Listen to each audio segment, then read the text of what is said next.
side, let's go. Let's go, let's move. Side to side, let's go. Let's go, let's move. Side to side, let's go. Let's go, let's move. Side to side, let's go. Everybody bring it in.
Welcome to the final day of the TFT EMEA Regional Finals. Today, it is time to crown a new EMEA champion, and I personally couldn't be more ecstatic about that. I'm joined by Mpatches, Panda, and Wita, and of course, my name is Mix. I'm going to be your host for this pre-show.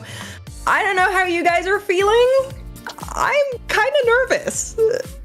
We've been working towards this moment the entire sets, and more than just the EMEA champion, our 4 world representatives will also be decided today. So really, I just cannot wait for these games to start and see what our players are going to cook up. Yeah, I'm kind of in the same boat as David here. We have an absolutely amazing selection of players today that I cannot wait to see compete for those 4 spots. Well, before we go all the way and talk about the players, let's tell people what we're actually going to do in today's pre-show, Panda, because I think there's a lot of stuff in there that people might like. We're going to start things off with a highlight video from these last 2 days to get a really quick appetizer on what we might be seeing in this day 3. Then an interview with our breakout French player of the set, Jedusor, alongside player, caster, everything extraordinaire. Dohky will be joining us as well. We're going to go through the top 3 tourist attractions just in case you decide to join the fun at Level Up Berlin next weekend for the championship stream party. Then we're going to have the meta talks, of course, talking about the finalists, introducing our 8 players and what comps they've been playing across these first 2 days, what their playstyle might look like for this day 3. And finally, the most important thing for our chatters, for our drop merchants, of course, we will have drops once again activated for this day 3 and on the co-streams as well. And talking about co-streams, you have a whole bountiful plenitude of options to choose from depending on what language you prefer or what player specifically you want to follow for this day 3. Absolutely. Now, of course, with the format of a regional finals being different than a regular Golden Spatula Cup, Sweden, why don't we bring the people up to speed how today's going to go? Yeah, so today we will have 8 players playing in the same lobby all throughout the day. They'll play 6 games, and once those 6 games have concluded, we will have our winner and we will have our 4 representatives from EMEA to the Global Championship starting next week. If you in chat want to go out there and venture some guesses on who's going to take it all and who's going to go to the World Championship, our pick'ems are still active right now. Take this as your formal reminder on filling them out and getting them done. They will close before the game starts, so none of you can do some sneaky action. We're making sure that it's all going down fair and square for everybody today. With that though, we did have a lot of action already happening in the past 2 days, so let's do a quick kind of recap of what has been happening yesterday, and we'll check it out together.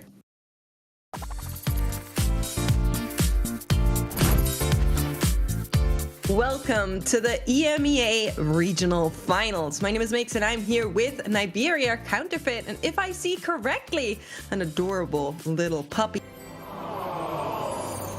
Double snipers focus Lucian tearing through the board from Enzo.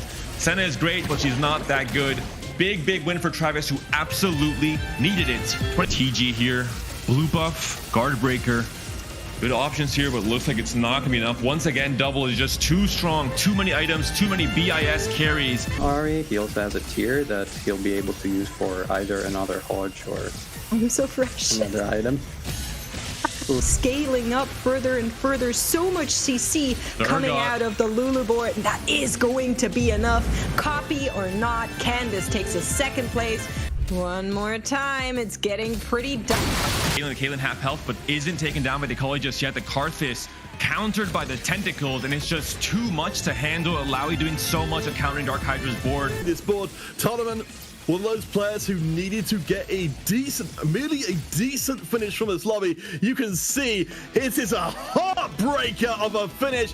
For Zoro's board, looking rough. Caitlyn got one off, looking for the second one, looking for the first place in the second to last round here for Havali. Caitlyn just can't take the heat coming out from Lucian, gets assassinated in that backline, and a huge loss for Diga Sparta.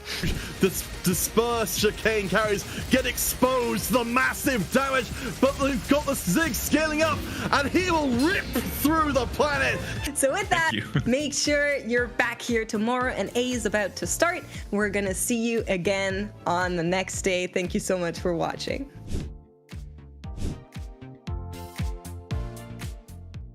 No, I was expecting TFT highlights from that day too. Was it not just webcam highlights? Which I'm not complaining. I absolutely love seeing our players when they're forced to use their webcams, they are able to finally show all their emotions on camera. So I'm a big fan.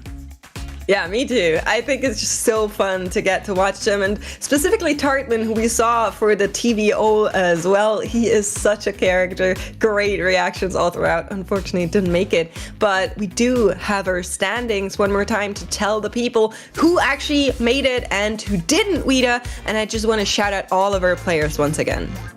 Yeah, right. A couple of big names here. Seems like Ging in the bottom half of the standings. Obviously, it's a bit of a surprise, right? Solo, also one of the most consistent players in the EMEA history, not having a regional to remember this time around either, right? So Camp is another one of those players, some big names really fell. Looking at the second page, I mean, so cutthroat. Players like Enzo, Double 61, all-star players in EMEA, just barely missing it for double. I think it's the second or third regional in a row that he misses the top 8 by just 1 or 2 points. As you mentioned, makes Tartaman as well. And Safo with a great run. In the end, those last few games were not something to remember and could not make the dream come true for Spain.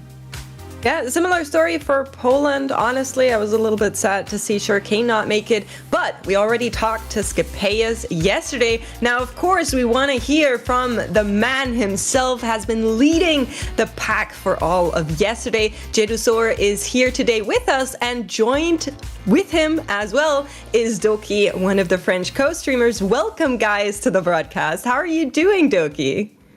I'm fine. How can I be fine? Because we have 2 French players and 1 Belgian player, so of course I'm good. What about you, Jedusor? The nerves getting to you? Yes, of course, but I'm ready for the finals, so I'm waiting for the beginning.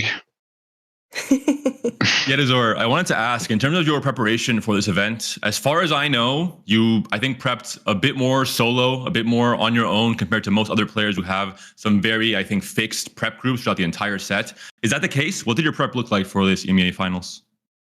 I prepared a lot with my group, with Tartaman, I'm So Fresh, and Opal. Mm-hmm.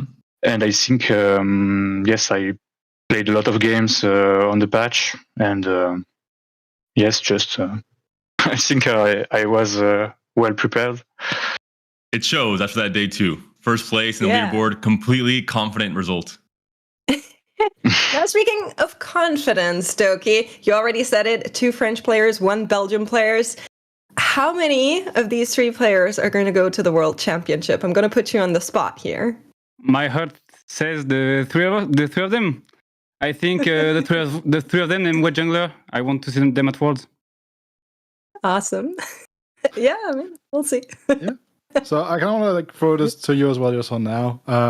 Obviously, you actually have a lot longer of a history competing in Rising Legends than you might expect. But you have all the way back in Gizmos and Gadgets, you also competed. Can you kind of tell what has changed from you now, over the past 6 months or so, after you kind of started being top of the leaderboards, top of the rankings, and now you're in the top 8 here at the regionals?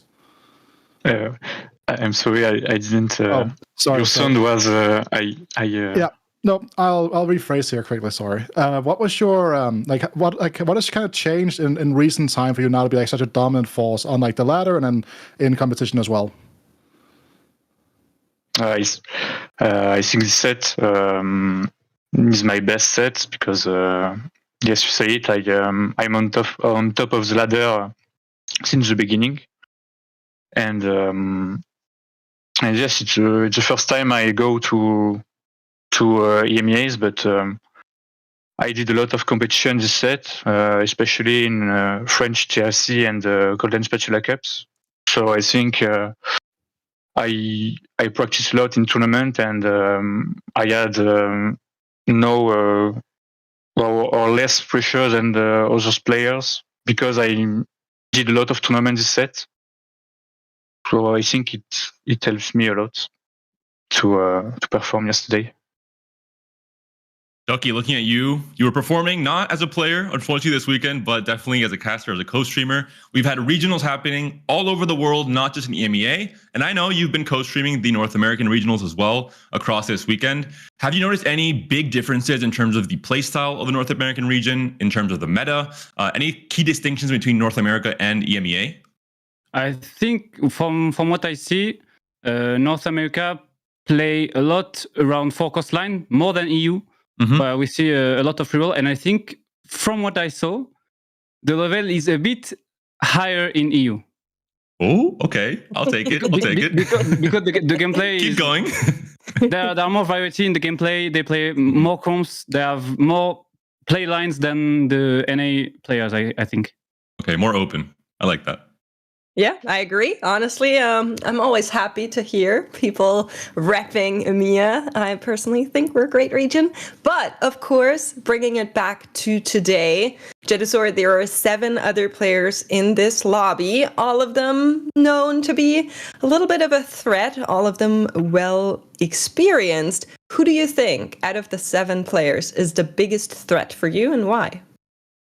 Of course, I think the biggest threat is Wet Jungler because he's smurfed like every tournament he did his set. Last set he is like a second at Worlds, so yes, he's a big threat. The biggest. I accept that. You know, being German, I just. Yeah, but obviously also another big thing here coming to the Level Berlin event, Dohky, right? You guys will be bringing a French co-stream to the venue. Can you kind of talk us through what should the people expect if they're going there? What will they expect? How will this help your what can they expect from that co-stream? We will be next to the arena, alongside the German stream in the room, and of course there will be free tickets I think to sell. So between the games, we can see all the audience. If there are French-speaking people, of course, we will speak with them between the games, and it will be an amazing show. My first as a host, I guess, maybe second. So I'm really excited to be there. I know there are a couple of French people there already last set with Volta qualifying. So I think that if we get all three French, like all 3 francophone players through today, that could be a massive excursion coming there. Yeah, I hope so. I hope we will have the 3 of them, but I really expect Wet Jungler to be there as well. So I mean, we have enough spots. It's okay. With that, though, of course, we don't want to take too much time from you guys. As always, we have a little bit of a segment for shout-outs at the end. I'll go to you first, Dohky. Anybody you want to shout out or thank or say something to the Francophone community, stage is yours. Of course, I want to shout out all of the viewers because they are really, really supportive. Each time we take an initiative, so they are really supportive. And of course, we're at France to allow us to co-stream in Berlin. And I want to say a special good luck to I'm So Fresh because I think he really put himself in this set. He showed that hard work pays off. So good luck to him. Yeah, I agree. I've been really happy to see Karim out there. Now, I also saw him in chat just now, Jedusor, calling you a well-known high roller. So I don't know if you want to shout him out, but whoever you got, the stage is yours. Oh, the classic. Yes, no, I want to thank my work group first. I'm So Fresh, Tartman, and Opal. Also, my friends from Béziers, my best friends, and also my team, Dignity, to support me during this set. Awesome. Thank you. Thank you guys so much for taking the time. We'll see you out there, Jedusor, and we'll see you in Berlin, Dohky. Take care. Have fun and a great day today. Bye-bye. Now, speaking of Berlin, Level in Berlin is hosting our players for the World Championship. And Vida, you've been last set. You prepared a couple places for us that we should know and visit when we go. Tell me more. Yeah, forget all the sites in Berlin. I've been to Berlin 3 times. Nothing beats these 3 places. The bar in Level, absolutely amazing burgers. They're fantastic. The cinema, great A seats you get to watch on a big monitor, and in the arena you have all the hype, the most hype atmosphere I've been to, and I've been to the Olympia Stadion, okay? Nothing quite beats that outside the arena and Level, so don't miss this. 3 amazing places to be. I think these are some biased recommendations, but maybe that's just me. If you're a TFT player, I think you're pretty accurate, just speaking from my point of view. But if you want to check it out, Level is hosting the World Championship EMEA players next weekend. They'll be there. We'll also have a French and a German co-stream happening live, and you can check it all out for free. Only thing you need to do is get to Berlin. So I would recommend you check that out and get that going. !Level in chat. I'm already seeing it. So all the information is there once again for you. Now, we have another thing for chat. We're being so generous today, Panda. What else do we have? We have a contest. We're going to have a contest we saw already. In days 1 and 2, you have to dress up the Pengu with your best possible paint or Paint 3D or whatever program you use to try and give him the best outfit possible. In day 1, we saw kind of a pajama onesie win the contest. Day 2, more of a teacher/office vibe. Maybe in day 3, something formal for, I think, a day like this would be relevant. So maybe use it as inspiration, maybe a tuxedo, a suit, some kind of, formal attire. I feel like Pengu should be wearing a sparkly dress. I would like That's also completely acceptable. I'd be down. Me too. Now, what I'm also really ready for is our top 8. And of course, they're going to take the center stage in our meta talks today. We do want to break it all down. And if this is the first time you're watching, here are some reasons why you might cheer for one player or the other. Starting us off with the current EMEA champion, Dark Hydra, here to reclaim, to defend his title, has been playing TFT for what seems like an eternity, kind of dipped out of it as there wasn't much competitive support back then. And then when he thought people really underestimate how good I am at this game, he came back and he just smurfed through all of Rising Legends, has still a little bit of a feud with the World Championships and is trying to get back to that. So definitely a player to watch out for. Yeah, and also, I'm so fresh. We heard him mentioned by Dohky. This guy has competed in League of Legends from all the way back to 2012, has coached in the EULCS. He was knocked out on tiebreakers in set 6, then took a break from competitive TFT. Now he's back, he's in the regional finals. I am super excited to watch him play. And looking at Salvyyy, very similar story to Dark Hydra, one of the OG names in TFT back in set 1 and 2. You saw this guy on ladder, you would start crying. He was just an absolute menace, rank 1 so many different times. Took a bit of a break, but he came back in set 7 in a massive way. GSC champion, qualified to the Western LCQ, and was just so close to finally making Worlds for the first time. Could this be his set to do it? Hopefully he doesn't play Yasuo reroll, and that might just be the case. Then we have Shinar, right? A player that we've seen so many times, one of the most consistent players in EMEA TFT. This guy has had so many near misses, missed the World Championship in set 4 by 1 point to Lires. He was in such a good spot last set to make to the final lobby, then completely fell down. Went into the top 4, finished second in the last game. Now he's finally back into the top 8 here at the EMEA Regionals and the Rising Legends Finals. I'm super excited to see whether or not he can convert. Speaking of excitement, I'm always so happy when I see Volta in our tournaments, but this game history is just absolutely disastrous. Just playing Heartsteel and Riven, Volta, what's going on there? We know you for a good cook, and we have seen some crazy board from you. I'm expecting more today. We'll see how it goes. He's one of the, I would say, Rising Legends and TFT players with the longest competitive history, and people sometimes give him a little bit of smack for being slow in his decisions. I just want to put it out there, he's being deliberate. Do not underestimate this man.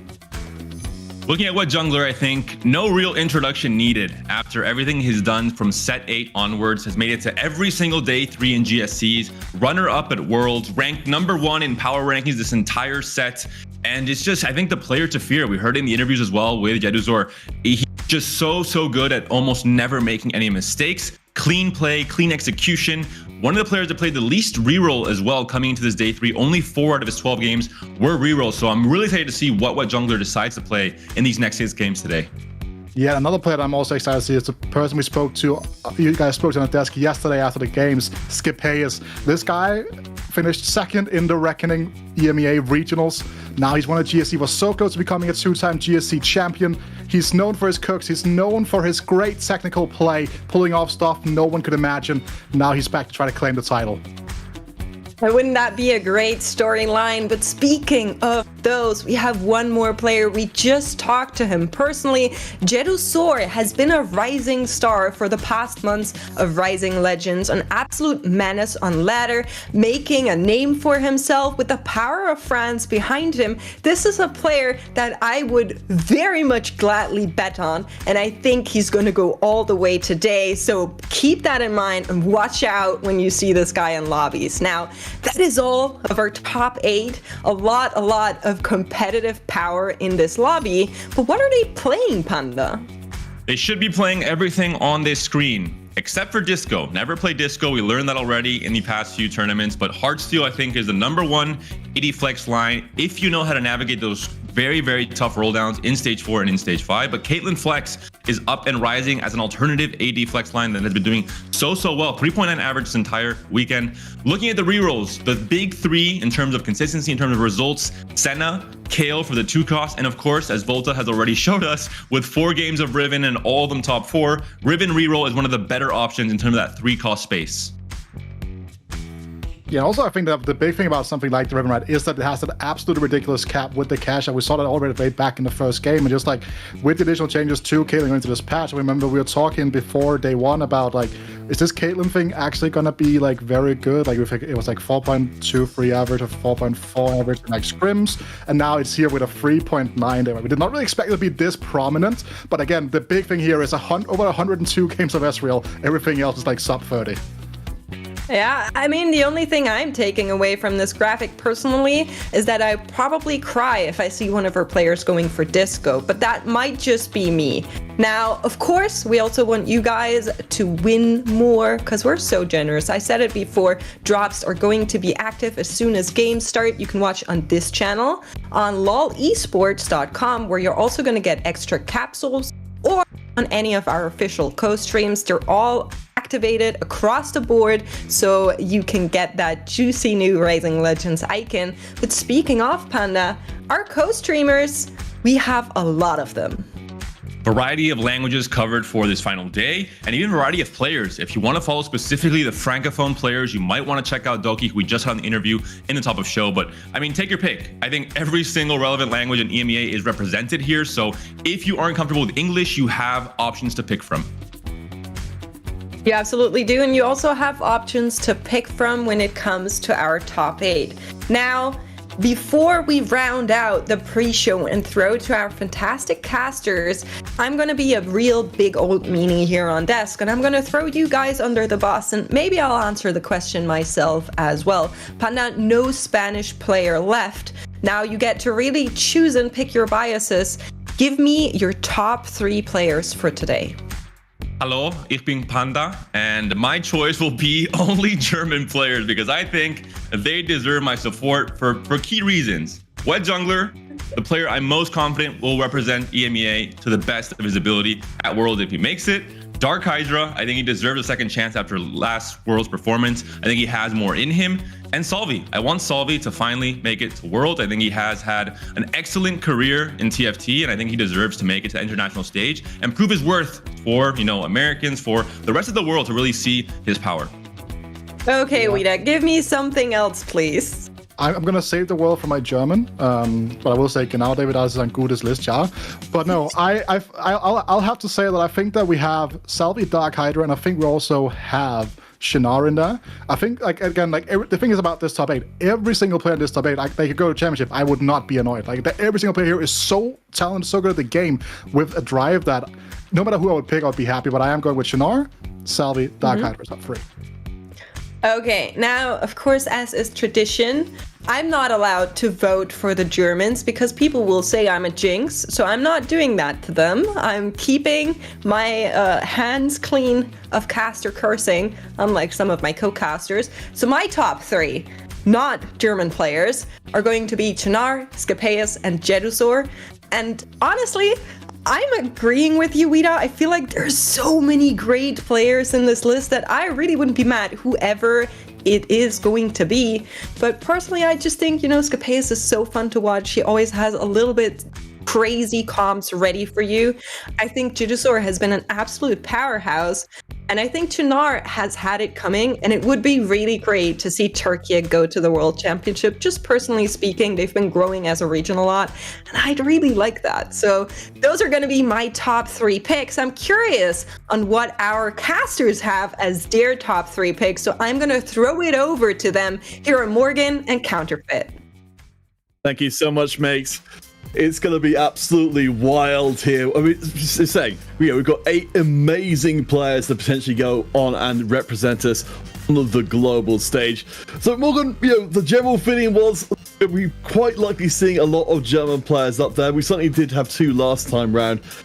I mean, I guess for me, Chunar is the one who stands out most as from the non-German players, as he had an amazing run through day 2, especially just to even make it to this point. Well, all of these 8 players, to be honest, are no surprise that they're in this position, because all of them are legends and all of them have some serious competitive history in TFT. I would love for us to have some sort of underdog story. I don't know if anyone here is considered an underdog, because all of them are really massive, and I'm not having to stick to not being biased. I'm gonna be biased to Germany, just like Panda. I'm allowed to do that, okay? Wow. I'm giving full support for a jungler. This guy has completely blown all of us off with his amazing performance in day 1 and day 2. And one of these people that were almost considered 100% gonna be going to finals. So a jungler is the only person that I'm gonna be keeping my eye on today, and Enzosx, because his playstyle and his technicalities make him one of the best mechanical players in TFT EMEA, in my opinion. Oh, for sure. I mean, and it's been a long time since we've not sent 2 French players, at least, to the championships as part of our contingent. I was saying, France does seem to have dropped off a little bit in terms of domination, so it does seem possible it could have that pattern and broken here today. I'm, as well, very excited to see, particularly what Enzosx is for us. We saw a lot of his personality, as was mentioned on the desk, in the end of game interview. He would certainly make a very interesting regional champion, but we can't, of course, forget, again, to bring to the forefront, Dark Hydra, one of only 2 people in Rising Legends to ever come back and defend a regional title. Double 61 did it before between Gizmos and Gadgets and Dragonlance. He didn't ultimately defend the title, but he did still go to the championship. I mean, Dark Hydra, it could be the same for him.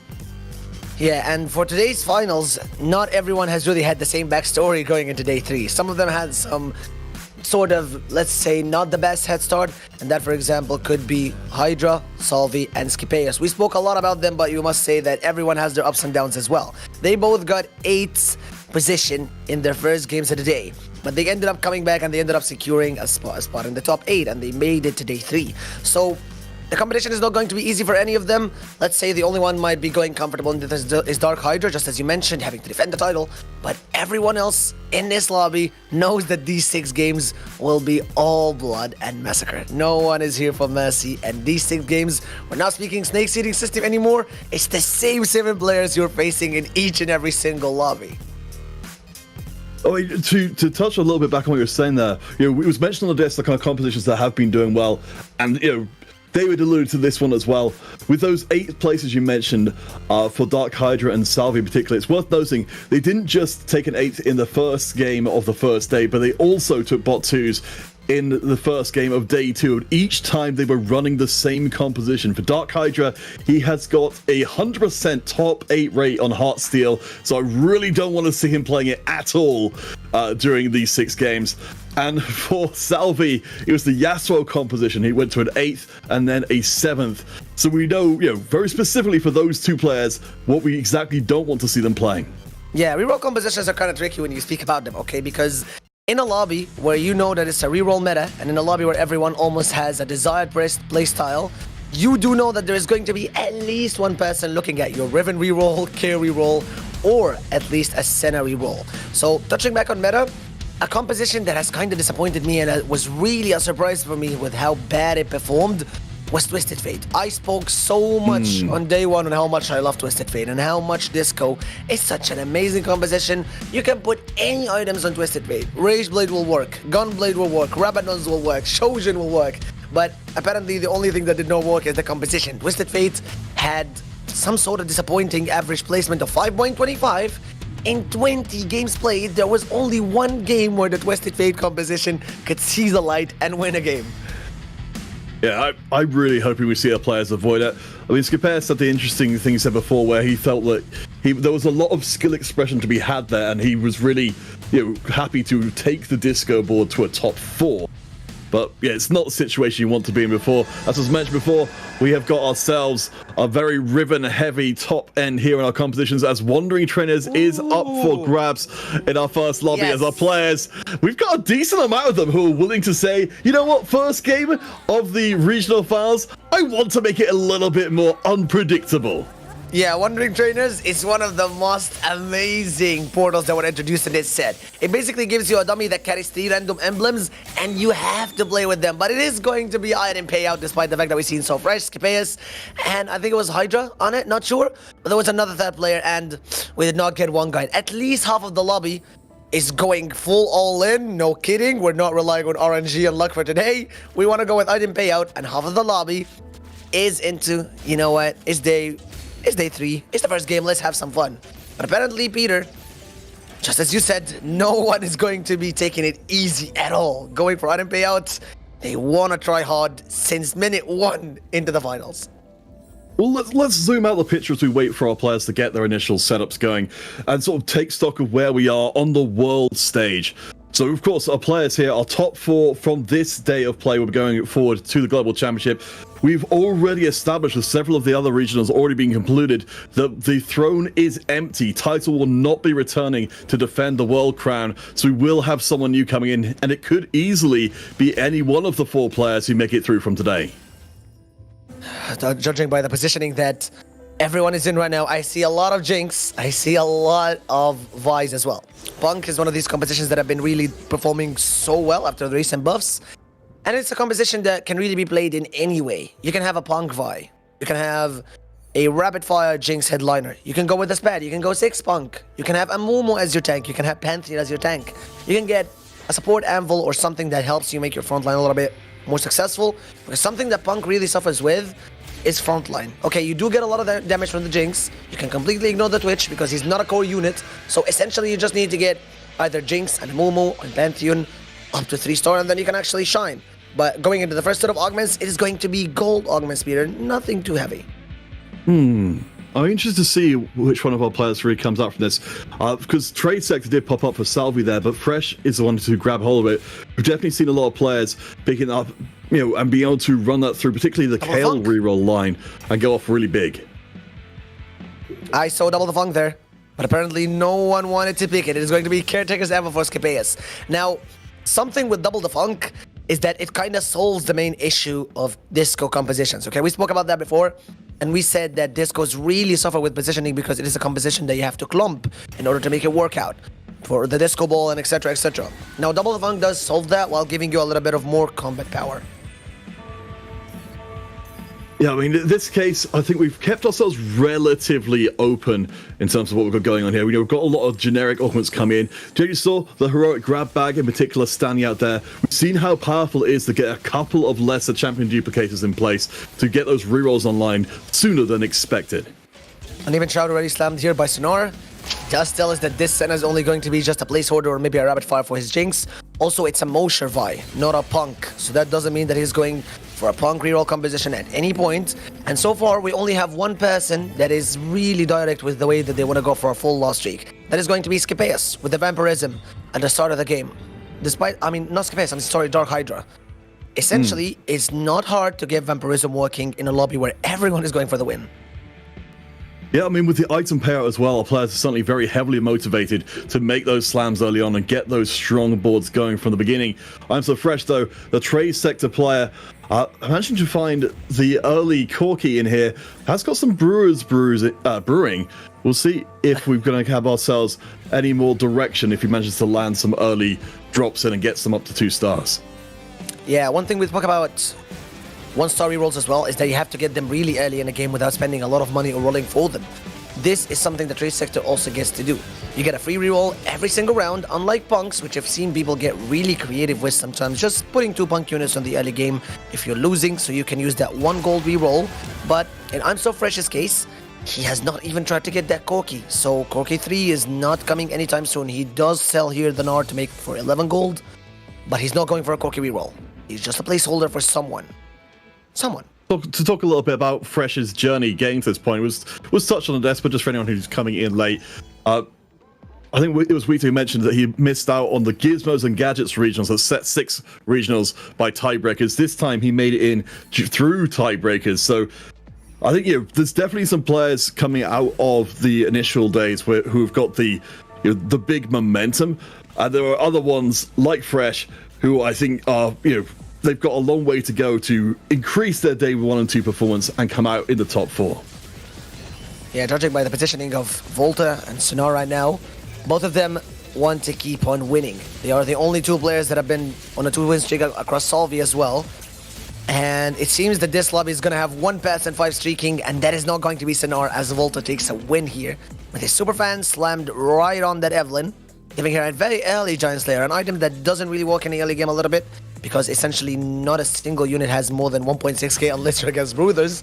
And Peter, it's the first carousel. Are there any spats in sight? Not this time round. Just looking out for any particularly spicy units. We do have a set in there for any of our players who do want to go more down the Heartsteel route. I'm curious, as you said, to see if we do get any of our players pushing further. If you noted right back at the beginning, we have got the Punk players in place. You can see the scoreboard at the bottom. We've got 3 different players still with Punk active. But what we can see along with that is there's a couple of centers hanging around, because the Punks, of course, will allow you to reroll not just to Punk boards, but to any of these low-cost rerolls as well. Yeah, Alanzq and Salvyyy are running the Punk right now. Do not get tricked by Sonar's board, but that was a Mosher Vi. Also, Vertical Mosher is a composition that has done absolutely well, despite the fact that it wasn't really played that much and it wasn't really that, let's say, often seen, but it has had an average placement of 3.88 in 8 times played. It has never bought forward once. So Vertical Mosher could be an option here for Sonar possibly, if he's able to get the good items for these Vi. I mean, for the Oregon. Yeah, I mean, I'm just interested to see how Salvyyy goes long term. Certainly, having the win streak and having the Gambler's Blade in place is very powerful. Dark Hydra's board, though, is decently strong in itself. Has managed to find the early access to the Heartsteel with a Garen headliner to prop up the front line. I think he will be taking the losses, but not losses that will punch him down too much in the HP. Okay, something that has kind of hit my mind recently here, Peter, and I wanted to check your opinion on, is you do know that you're going in a lobby like this against the same exact 7 players each and every game, alright? Do you stick with the statistics for a composition that might have not performed too well, something like the Seraphine reroll, for example, or Lulu, which has done absolutely disappointing performance in day 1 as well? Or if you know how to make the comp work, do you trust your guts and you play it despite the statistics on it? It's tough because it's such a smaller field of players. As was noted on the the pre-desk, players like Volta and Jedusor are both having very similar compositions they succeeded with. I think it's a big risk at this point to contest someone if they find that line before you do. If someone's running Ribbon, to say, I'm going to run Ribbon as well, and maybe send us both out in the bottom 4. So I think getting these early drops and maybe pushing early levels and finding the line first will be important to getting your comfort comps. I would say that the only one currently looking for a Riven could be Jedusor with the double duplicators. He also pushed to level 5, despite the fact that he did end up winning the last round. He's the only one who's not been able to keep a streak so far alongside Hydra. For the rest, Volta is going to be the only one alongside Salvyyy going into stage 3 with both of them 5 win streaking. They have not faced each other once, and this lobby seems to have such a neutral place. Nothing too crazy happening, no balls too inflated, and Dark Hydra playing around the Vampirism pretty nicely. Yeah, getting a little bit more power. As we were talking about before, this board is certainly solid enough and building up over time. From Volta and the Salvyyy side of things, so I think just managing to put together a decent amount of stuff early on. I think I'm still wondering though what will happen longer term with our players, particularly towards the bottom. Fresh and Jedusor, particularly Fresh, as we noted before, has got the trade sector in place and a good amount of money in the bank. Once he starts heading up to 50 and get as many rerolls in as possible, he's going to be able to hit his units very quickly. These items look like good Ezreal items if you ask me. It's a Shojin that could be possibly slammed, of course, alongside some of the best items that allow him to cast quickly. Of course, the blue buff is way better compared to that, but is slammable. He also does have a BF for a possible Infinity Edge or a Giant Slayer alongside the red buff that he has already slammed. And Jedusor, I do not think that this is going to be a bad reroll considering the item slammed. It is seemingly either Kale with the Rabadons, or if that Adaptive Helm is already kept on him, he's only going to be casting. It's a super fun item that is given to him, and the Rabadons and the Giant Slayer, I think, could be a Kale, no? Oh, well, I guess we'll find out longer term. Let's see. So Jedusor's got has got the broken streak from before. Certainly, there's a lot of power being pumped into the early Bard. I don't know if we do get to see this taken any further. Certainly, we have seen the Jazz competitions be a little bit treacherous over the course of the tournament in terms of the ultimate power they're putting out, particularly if our players end up going really ham later on. Yeah, you also need to remember that this is item payout, so players slamming their items early made sense for all of them. Whether you're loss streaking or win streaking, you do need to hit these checkpoints, 20, 30, and 40, and 50, for the extra interest that you get. So a lot of the item mixes right now might not seem ideal to most of us, because you're like, what the hell are they doing? But they need to slam early to get that cash in coming from item payouts. It is going to be silver augments coming up next. Seeing which one of these ones play most closely into what they're doing, because we've got some of our augments here coming in, giving direct ball power, some of them trying to put together the compositions a little bit more cleanly, like Fresh. Wet Jungler standing out there for picking up the tiniest Titans to try and play the longer game, has so far been putting together what looks to be a Seraphine reroll composition, when we'd mostly be seeing players of the tiniest Titans trying for something bigger like the Heartsteel. Yeah, Indomitable Will coming as well here from Shinar. With the Spoils of War, you do know that this is a set of augments that you need to keep winning as much as you can and kill as many units in the early stages, so you can cash out the Spoils of War and get that maximum value coming in quickly. These items land right now in the Edge and Gunblade. Seems that this could potentially be either a Pentacle composition alongside the Even Shroud, or it could be some sort of reroll composition. You could slam these on a Yone. Perhaps, no, not a Raven actually. But the Even Shroud does seem to do so well into Edie Flake's compositions. So for Shinar, Spoils of War is not doing too good into this meter, as he's only been able to kill 1 unit from Salvyy's board. Well, to touch a little bit on Shinar coming into this one, there's definitely a reason why he's a lot of people's kind of dark horse favorite. Coming it to the end of day 2, he had an incredible run, getting 3 first places out of 4 games, which is what he really needed to make it into the top 8. So if there's any player that I expected to see pull off some surprising and explosive games, it's definitely him. Yeah, Darkhider not taking any risks here at all. Also does proceed to slam the blue buff, so that is a very strong direction and a very strong statement that, hey, everyone, I'm going Ezreal, potentially for a Legendary Flex board where he slams these items on a Jhin, but he announced that he is going Ezreal without raising the stakes or going for a maximum loss streak for value. He's not taking any risks. Morgan, I will remind you and the audience that this is the thing we didn't want to see Dark Hydra doing specifically. He has taken 8th twice with that composition.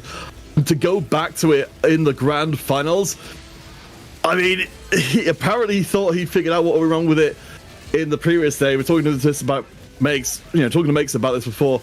To try the 3rd time, to go 3rd time lucky, is either brilliance or it's the height of hubris.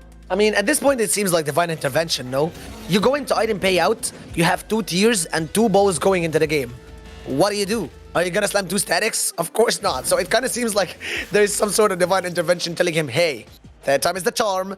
You can do it, Hydra, because these items that he got, it does make total sense that he tries to go for the comp again, not considering the bad history yet. All right, let's take stock of what kind of compositions we have got live now, because you mentioned we can see some pretty big changes coming in down the line. We do see, along the bottom there, looking through a lot of Superfan, of course, as we would expect. In fact, we're seeing Superfan across a ton of the compositions being played here today, which is honestly what we could have expected. The 2-cost rerolls be very popular and very flexible, allowing multiple players to succeed on them. Yeah, looking at Salvyy's board now, he's going to be able to hit that 5 steel, hard steel mark really early into the game, and he can maximize the value that he gets from it. He's running so many augments that will amplify his late game positioning. With Gambler's Blade and Vampirism, you're going to be generating a lot of gold with that, and alongside item payout, he's going to be so rich. But looking at Shinar, he's still not able to find a certain direction to go with the items that he has, so he's just stabilizing his board, playing absolutely normal. Well, I think a lot of our players are kind of recognizing, as you can see on the right-hand side, streaks are really not on the cards for this early game. Nearly nobody has got any meaningful streak. Fresh, the biggest with just 3 wins. I think that's because our players are slamming their items in because of the item payout portal. We've got a lot of strong boards in the mix right now, which means that our HP totals, certainly from 3rd place down, are relatively similar to each other. Only Jedusor really dropping below the pack. Yeah, no one really wants to take any risks. The only one that would make kind of sense to keep maintaining a loss streak here would be with Jungler, considering the fact that he did pick up the Tiny Titans, and you did mention earlier with a very great catch that he picked it up in order to keep finding himself a direction to go with. He has not slammed his items fully, like each and every one in this lobby, to make maximum value of the item payout. So unlike Dark Hydra, he's not taking these divine messages coming from him. He just wants to wait a little bit more with the Tiny Titans. I mean, that's always going to be the risk here. You know, the way that our players approach these fights is going to be really fascinating to track. Because, you know, certainly you've got the different things in here. You've got the possibility of, if you get through to top 4 and you're playing a top 4 kind of style, that's making sure that you can go through and play at the global championship. If you're playing top 1 style, you're playing for the title of regional champion and the biggest slice of the prize pool here at the regionals. There's certainly a lot to be said for being able to call yourself a regional champion. Look at I'm so fresh though. Still at level 6, but he was able to find 2 Ezreal sitting on the bench. One that came from the shop, and one that he picked up from the carousel a little bit earlier with a BF sword. So if there is someone that is not going to be so happy about this, is Dark Hydra, because he hadn't even been going for the rerolls yet to find that Ezreal, and almost quarter of the units in the pool are taken out by I'm so fresh, and like, oh, I'm just keeping them on the bench. He's not even gonna play Ezreal, by the way, considering the items he slammed. Yeah, I mean, things are looking pretty decent for Fresh so far. Just kept his HP nice up and toasty. Wet Jungler up on the top. As mentioned, the Tiny Titans, meaning that he stays nice and toasty while putting that loss streak together and a good amount of gold in the bank. I think we will start to see our players bringing these boards closer together, though. Fresh has got a chance to pick up the headliner and really lock down the direction. Shana in a similar spot here at level 7. I think we'll start to see a lot more clarity coming in across the board as to what our players are looking for longer term.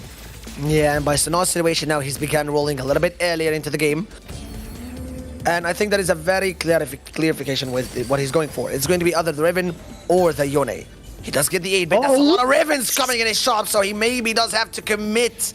Even if it was the Yone that he was looking to cook, getting 5 Ravens in a single shop is not something you can ignore. And he's one off already, Peter. These are the moments that you remember as a player. When the world says you've got everything you need to come through and destroy game 1. Shana has been on an absolute tear to the end of day 2. Much like Enzo before him, this shop says Mortdog has chosen you. Yeah. Just aim in their head, honestly. When someone asks you how to play in an FPS game, and when someone asks you in TFT, just roll. It's all skill, baby. He pressed D twice, if that's the default hotkey, and guess what? 5 Ravens in a single shot. If we were speaking earlier about divine intervention with Dark Hydra having to go for the Heartsteel composition, what do you call this from Sanar? I love Skip S.'s reaction to that on camera as well. He notices the 3-star Riven, cocks his head slightly, scratched it, and goes, and carries on with the rest of his game. But this sends shockwaves for the rest of the lobby. We talk about our players looking to, to try and bring their boards together at this point. We've now got Shana in the middle of the field, handing out huge losses to anybody who can't bring an incredibly strong board online right now. Okay, for that Turkish beast, don't worry. You've got Godswell coming here and protecting you for these Riven rolls. And we also see other people hitting their compositions a little bit too early into the game. I'm So Fresh is able to hit that 3-star Seraphine already way too early going into the game. Decides to take the Trickster Glass because that comp does lack a lot of frontline composition. Is not the strongest in Seraphine rerolls. And look at Salvyyy. He went to raise the stakes again, Peter. I mean, this is a pretty good spot for him. We can see he is getting some of his later game units together. You did note, of course, that the edge rails are going to be absolutely key as we get to see Shana exacting some of that vengeance. That 3-star means that we're going to need to see some of these boards with massive single target damage to take down this Riven. Note there's the Hextech Gunblade and the Hand of Justice as well as massive damage, which means this Riven, without massive single target damage, she just can't die. Yeah, getting Riven 3 this early in the game is quite brutal. Also, having some of the best item compositions that you can put on her. The Gunblade might not be the best. Of course, a Bloodthirster would have been better for some extra tankiness. But the Infinity Edge alongside the Hand of Justice does give her a lot of sustain and a lot of damage going in. Now, Jedusor's board. He's still rolling with that Randuin's, able to hit the Vex a little bit early into the game as well. That's an Executioner board, which has been performing so well recently. We have not seen Executioners that much on day 1. I don't think on day 2 as well, but I'm excited how Jedusor gets to pull it.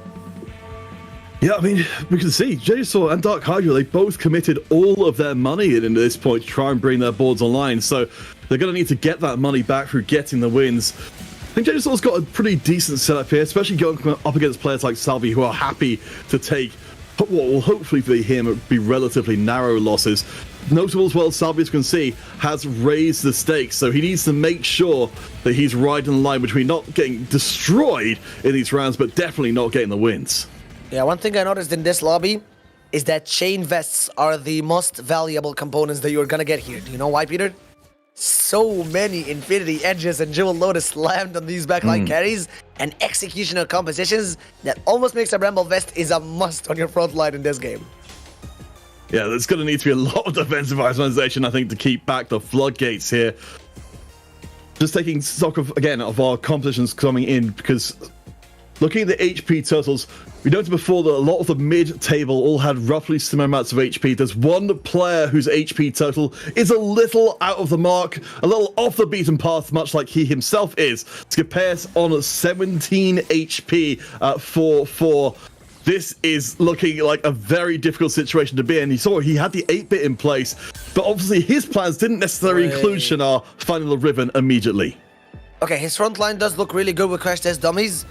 And Caretaker's Anvil has given him so many items that he's actually able to put on his carries, but that's the thing, where's the carry? There comes the Ari finally to save him in the last shop. At least he's able to finally get a carry that he can put these items on. And this composition hasn't been doing so well on day 2, by the way. Ari Warriors, I think they call her. So it's a very flexible setup.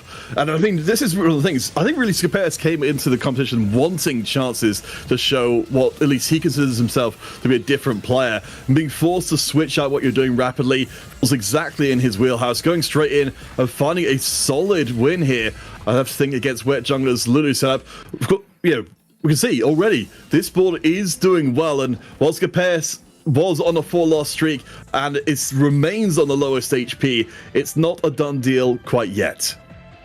Yeah, his items are looking way too good though, so the saving grace with that Ari might have came just in time. Ionic Spark to make sure that this front line is shredded for his Ari to take through, and Moral and Amikon on a Ziggs that will get to apply it completely on every single backline unit. He doesn't have a Nashor's Tooth, that doesn't matter. Hyper Pop coming in from that Ziggs is gonna give her enough attack speed and mana to cast quicker. And Salvyyy on the other hand, going with the Razor Stakes, that could be above 600 stacks after this loss. Do the math. That is crazy. Thank you to our observers for showing the contrast between Dark Hydra and Salvyyy. They're on the same line of play. Dark Hydra has got almost no money and is trying to get the Heartsteel to work. Salvyy's got nearly 70 gold and is about to get an absolutely massive cash out. He needs to avoid winning this round, but I think that will be provided for, I hope. Yep, he's fine. And you know what's even better, Peter?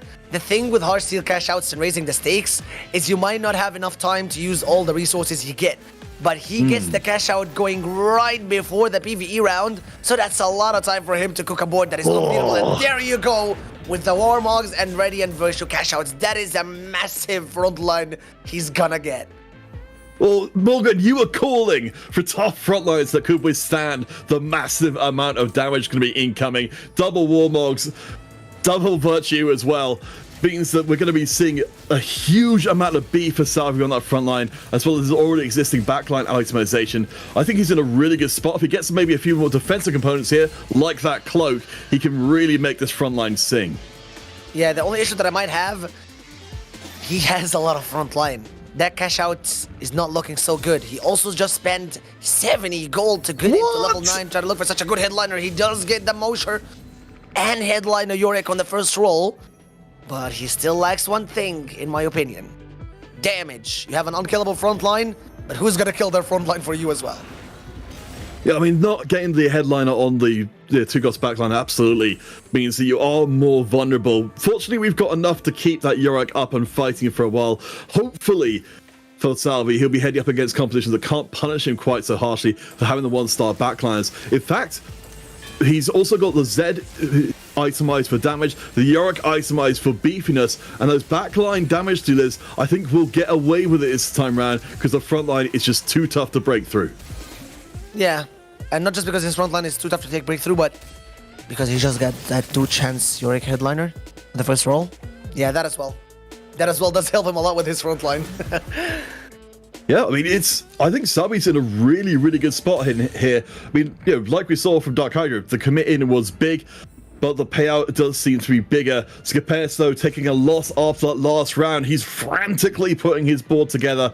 But 8th place, you know, he's racing against Wet Jungler, who's maybe got 2 lives left in the mix to try and avoid being last in the first game. It could look way better for Skippaeus if he's able to survive until this carousel round and maybe get another Ziggs, because he does have a fully itemized 1-star Ziggs and he has another one on the bench. He decides to throw in both of them, and he goes against Volta in a time where I think that this Ahri is not going to be suffering at all. For 2 reasons. She has a harm assist, she's going to be healing, but there's a red buff on that Karthus. It could be quite crucial for this Ahri to try to survive, to take through his front line really quickly. Morello is also being applied. So far, Karthus has not been able to target Ahri even once. But however, partial ascension does come in. If that Karthus gets one more carry, this Ahri could be obliterated. The focus is still on the Seraphine. She's much faster than the Karthus. No! Thanks to now with the final Requiem coming in from Karthus.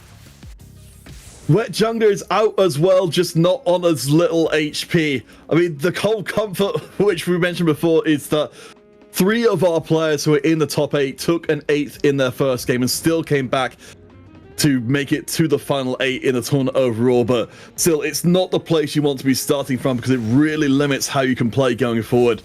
Particularly for Skippaeus, he's going to be needing to cook hugely in the games to come if he's going to climb back up the table.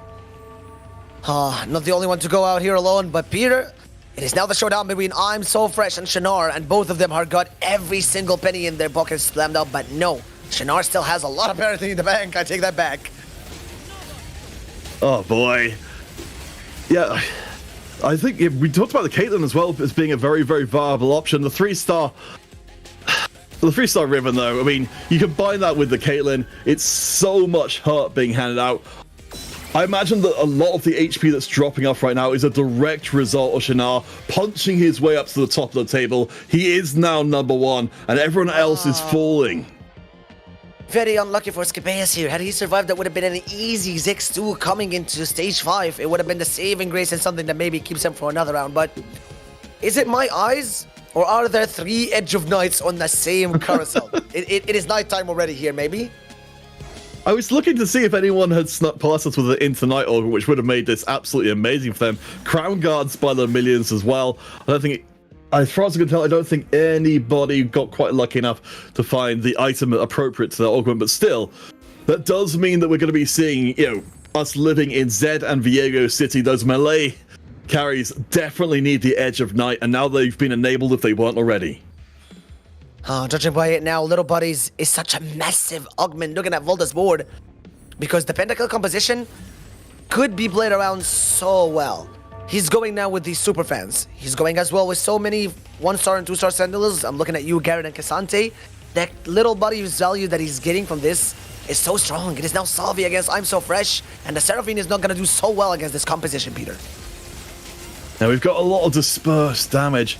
Yeah, the Edge of Night, we'll see, be picked up from the carousel there and applied, which means Zed gets to walk through against one of the units that would otherwise delete him. The Edge of Night leads directly into death for Fresh. Yeah, there's no time to raise the stakes anymore now. And Seraphine reroll has not been doing so well in these past 2 days, and we did call it. 5.2.5 average does say something. That comp still goes out here in 6th spot. Not looking so good for I'm So Fresh. Dark Hydra, the only one playing with a Z headliner right now, fully itemized, able to get that Edge of Night in, all thanks to that last item slam that he got from the carousel.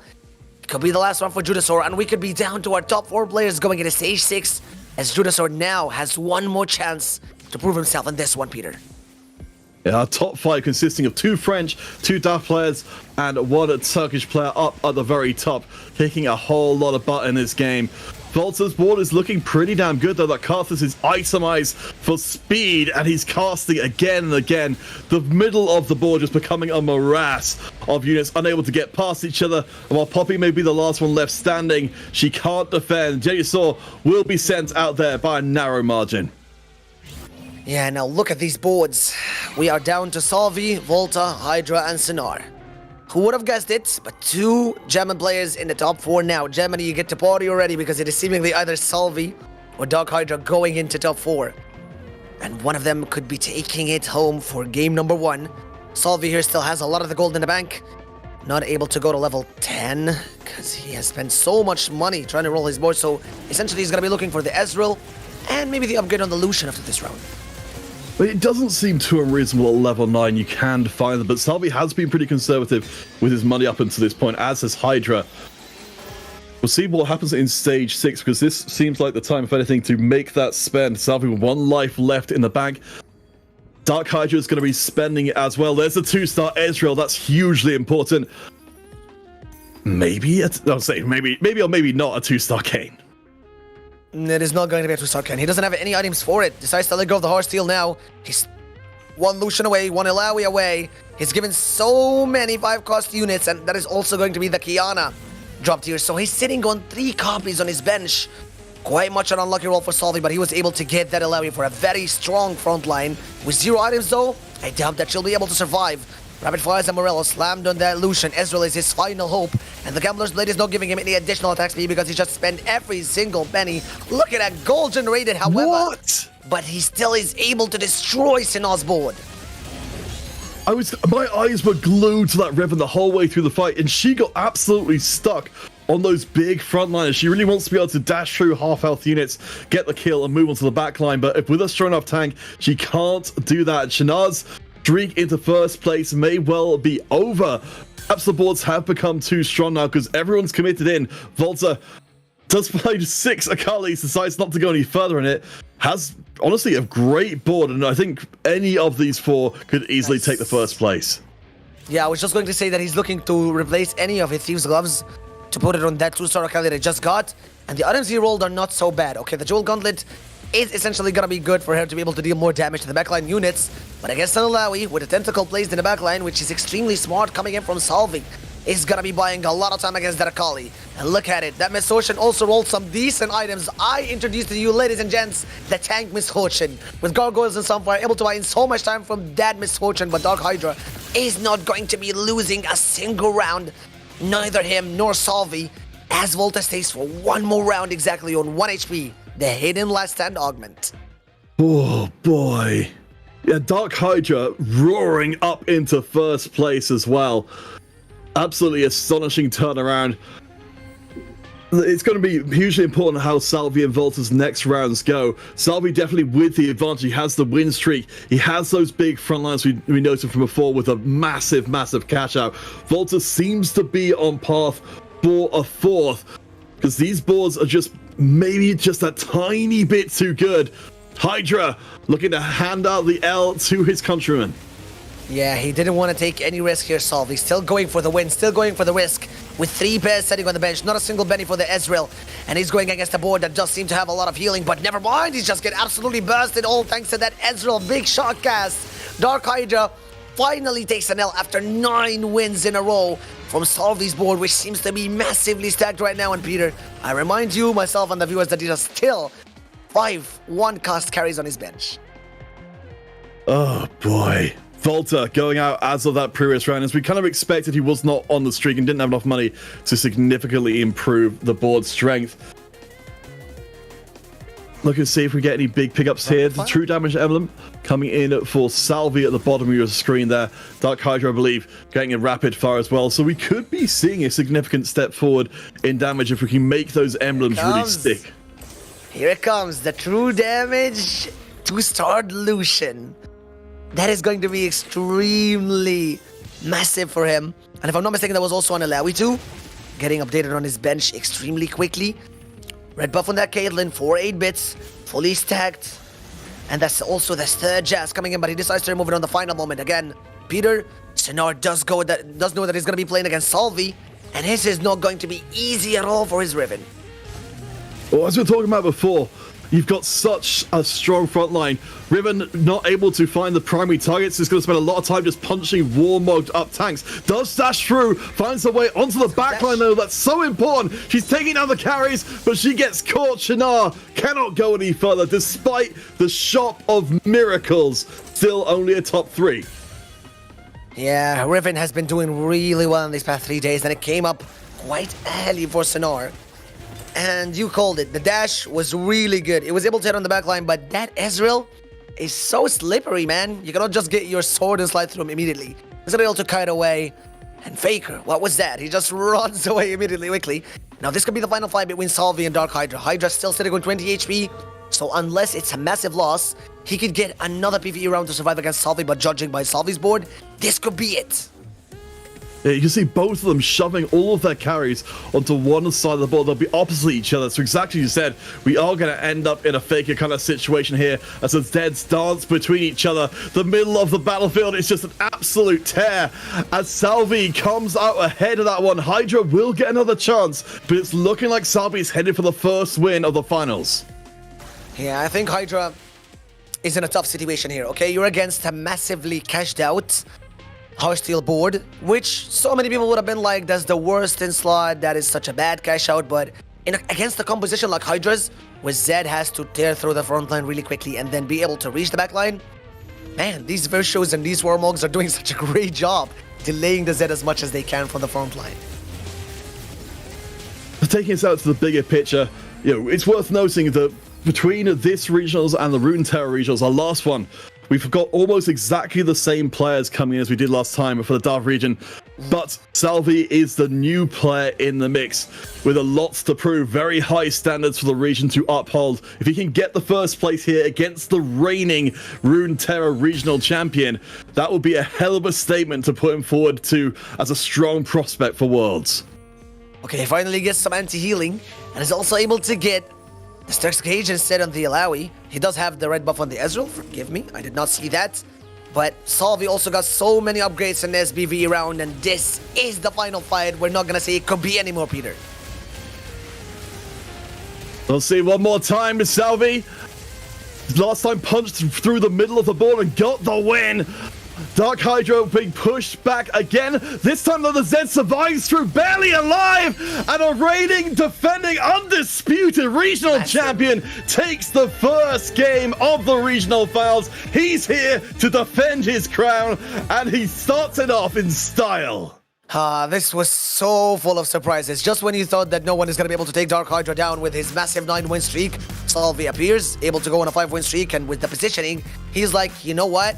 He is going to get absolutely demolished from the PvE upgrade I just got to that Lucian 2-star. Salvyyy is able to upgrade his board, but Hydra is extremely smart. He knew that this Alawi 2 and this Stark's Cage would buy him enough time, and it did win him the game.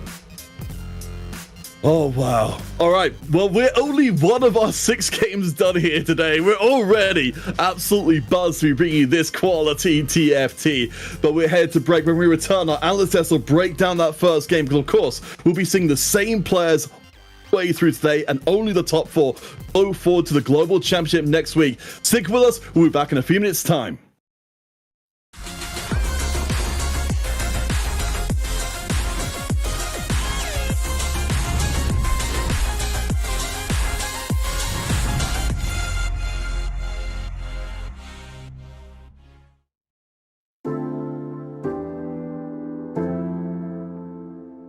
My name is Tang Yuan. I'm 19 years old. In-game name is Red Jungler, and I'm from Germany. I don't really like the Jaws mechanic because with the Jaws mechanic the champion pool decreased, and it's really hard to play like a contested reroll, for example, or even forecast mana right now. It's really hard if you have like 0 economy and then you have to roll down with the others. I think I can achieve good in this set because right now I'm like on the top of the ladder as well right now, and I think I have good chances to be in the Rising Legends final again and maybe even get to Worlds. if the patch is good for me, if it's fit for me. TFT is always growing with every set and making like LANs for the other players. It's really good. So we can meet each other personally, and I think LAN events are always good for the esports or for the game as well. And I mean, with LANs, there are just like more people trying to compete, and new players will recognize it and try to play as well. I think there are many good players, but if I would name one person, I think it's Double, because he's always so consistent. He's always on top of the ladder, and yeah, I would like to shout out to my family for supporting me, and also for the German community since I started with streaming, and they're just always in my chat and cheering up. Yeah.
Despite not being Wandering Trainer, I feel like that very first game of our final day already had a lot to offer to us, Wida.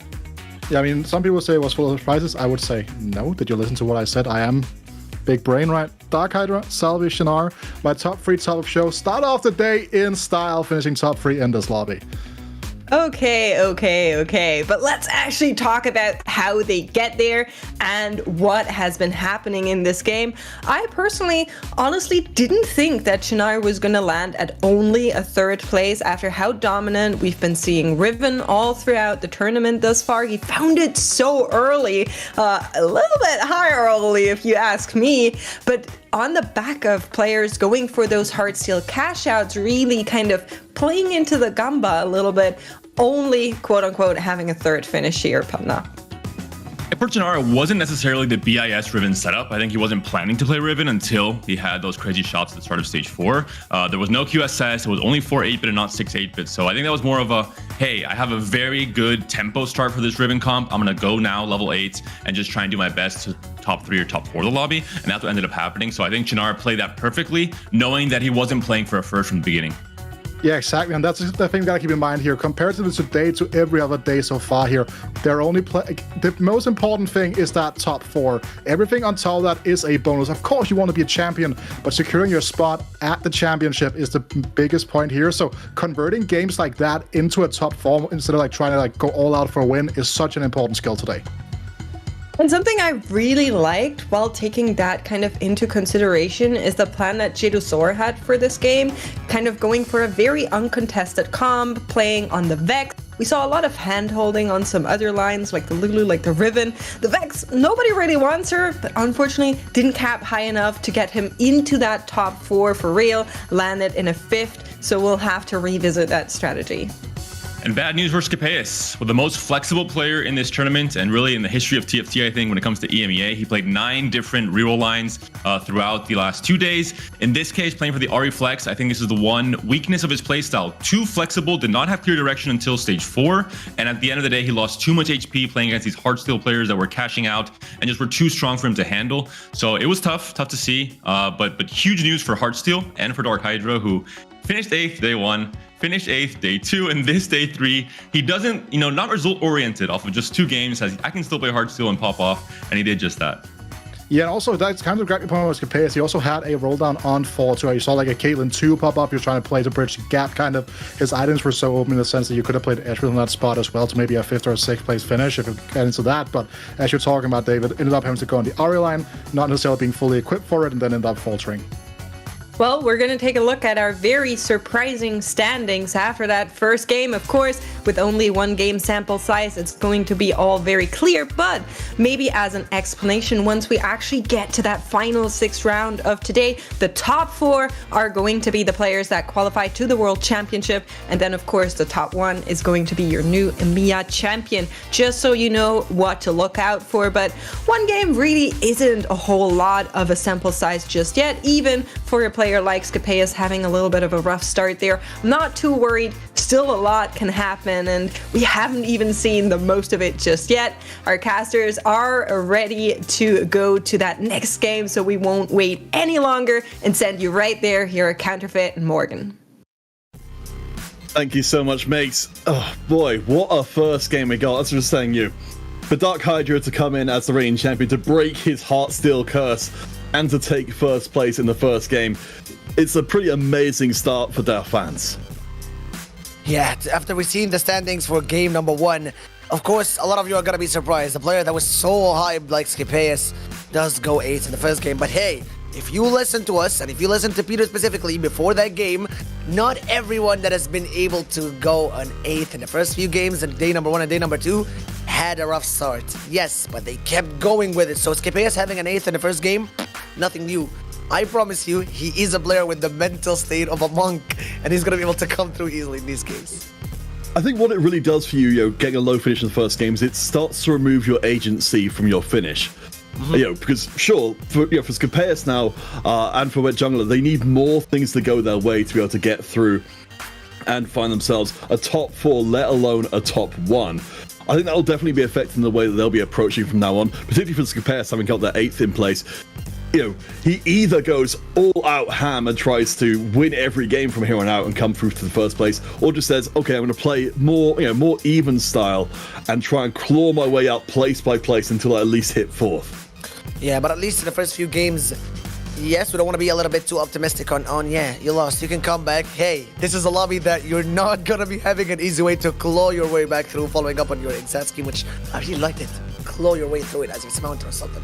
These people are definitely beasts going into this lobby, so if you don't have that much luck into game number 1, you kind of have to force your way through in these next 5 games, because someone like Hydra, someone like Salvyyy, someone like Shinar, already sitting on 8 points, if they're able to maintain just a top 4 for the next 5 games, they already win. Yeah, no, I think that's exactly the important thing here, is that getting that early win does give you that cushion you can work with. You can play a somewhat less risky style, shoot for top 4, shoot for maybe top 3 or 2, and then keep your head above water.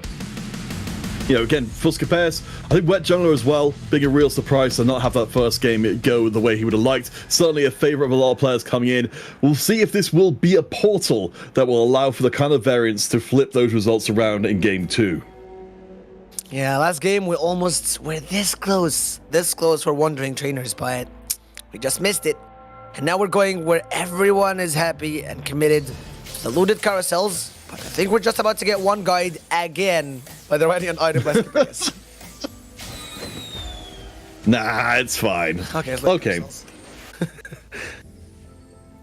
In today's introduction earlier a bit, I remember, I don't know if it was you or Panda or someone, one of you guys said that Scapeus was never scared to go against every single person in the lobby, not just in real life, but also in portals. He is that one guy that is always going to pick a portal, and sometimes it does hit.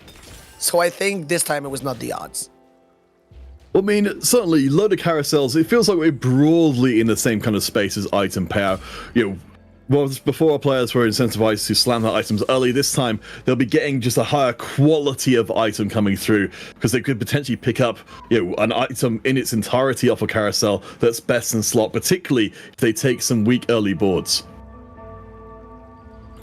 I don't know what could we expect from the augments if it's not prismatic, because honestly, I'm bored of gold stars, man. Give me these cruel pacts. Give me these martial progress.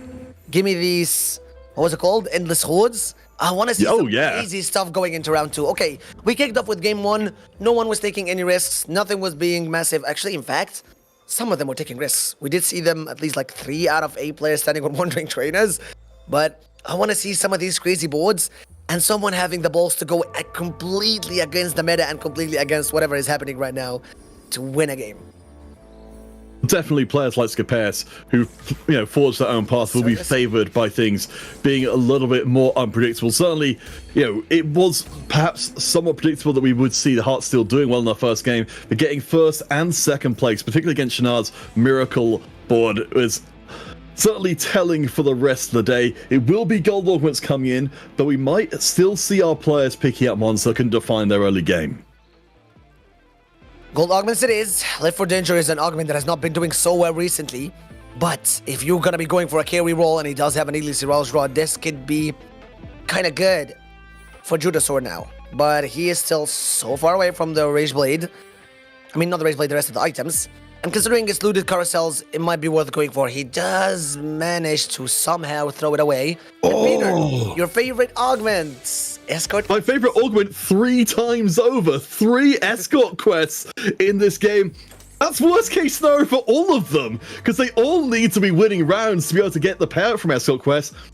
They're all going to be, when they face up against each other, of course, only one of them can do that. That's bad for all of them, and it helps players like I'm So Fresh, who's picked Stars Are Born, to not fall as far behind the curve as we would see in lobbies where there was maybe only one escort quest player playing. Yeah, judging by the positioning of this lobby, you guys want to keep a strong eye on your dummies. If they end up dying, you lose gold, you lose your win streak, and the fact that everyone decided to just go screw it, we're going to be playing with escort quests, is the kind of game that I wanted. Because with escort quest, you have 3 players saying that we want to keep winning, and they're not alone. Spoils of War and Scapeus also do say the same thing, that he doesn't want to be losing in these early stages. So you've got at least half of the lobby going for the 5 win streak. Everyone is going to be spending that money, and everyone is giving away their carousel priority, because it doesn't matter. It's looted carousels anyway. One of these 2 components is going to be useful for me. Oh, thank you for pointing that one out for us, and it does characterize the lobby as hyper aggressive. Our players, just be pouring everything in. You can see 0 gold on 5 of our players coming in to 2-2. They know exactly what the brief is. And the main question for me is here, who's going to be the one who comes out of this one ahead? Who's getting the spoils of war? Who's actually getting to cash out the escort quest? Because it may well be one or just 2 of those 4 really aggressive players who get to do it. Yeah, more than making already slammed from Salvyy's side. It is considered a good item even on AD carries in the early stages of the game, because the anti-healing is worth it. The extra attack speed that you get after the recent changes to the items also come in handy for your AD carry casting a little bit quicker. I need to know one thing. In looted carousels, I am not sure if the spatula rates are increased or not, since it's 2 components. Do you have any idea, Peter? I'm afraid I don't know offhand, but I do just want to point out with the escort quest point from before, I believe that Salvyyy, Salvyyy lost his round, but Wet Jungler did win his. So we're starting to see from those 2 players who have the escort quest, they've kind of had a mixed result so far. The one player with the escort quest who's standing out is Jedusor, though. He's won both of his rounds so far, and Scapeus has won his round as well. So they're the ones who are really going to be starting to get the cash rolling in very quickly. Yeah, so many gold augments here coming in for our players. And in a lobby like this, where it's gold augments, whoever gets with the 5 win streak is already on a massive head start against everyone else. Unlike people like Shenard, for example, he's decided to go with the lost streak here alongside Voltari X, was so rich right now. 30 gold going into stage 2-3. Not spending a single penny, able to keep up with the lost streak. He doesn't play against Shenard apparently, so he does get to keep his lost streak going. Volta is gonna be so rich, and you know what you can do with too much gold? Well, compensations. All right, let's get our first carousel. It looks like we have got a spatula here for our players like Volta, who've been playing very weak in the early going. We'll scoop it out ahead of Shinar. But I really feel like Volta, as you pointed out, is the one who has taken the best advantage of the way this game's been shaped. You have multiple, you have half the lobby at least trying to play hyper-aggressive. So you instead take the lost streak route, get first access to these premium carousels, and also rake in the cash yourself. Okay, I'm sorry to interrupt, but did everyone just hear Meshmesha go absolutely mad? Yes. I don't know. Because I just saw the chat and everyone is spamming, Ragey, don't ignore me, cat. I mean, she does have to make a statement. Do you want to go reroll with them, Meshmesha? You're doing all good? Okay, switching back to the game. Volta EX, absolutely rich. The only one managed to get a spat. Currently not in a specific direction where he wants to go with it, but it could come in handy either way. And if he's able to keep up the lost streak, Peter, you said it yesterday, or 2 days ago was it with Rita? If you don't know what to do with it, just wait until the next carousel and bam, free tacticians. I mean, it's definitely a possibility, but for Volta, we've got the 8-bit here already. If you can find a bow, and I don't think we've got too many other people. In fact, no, nobody in the rest of the lobby is posturing towards 8-bit. This could still be a very good finish here for Volta. We saw in the previous game, sure, the 8-bit didn't win the lobby, didn't have that 8-bit cash out we were kind of hoping for, but it's still a very, very good board, especially when uncontested. Yeah, judging by the situation right now that Volta's in, it's looking so good for him. I haven't seen Country at all, but seemingly it could be an option for him. And hey, hear me out, hear me out.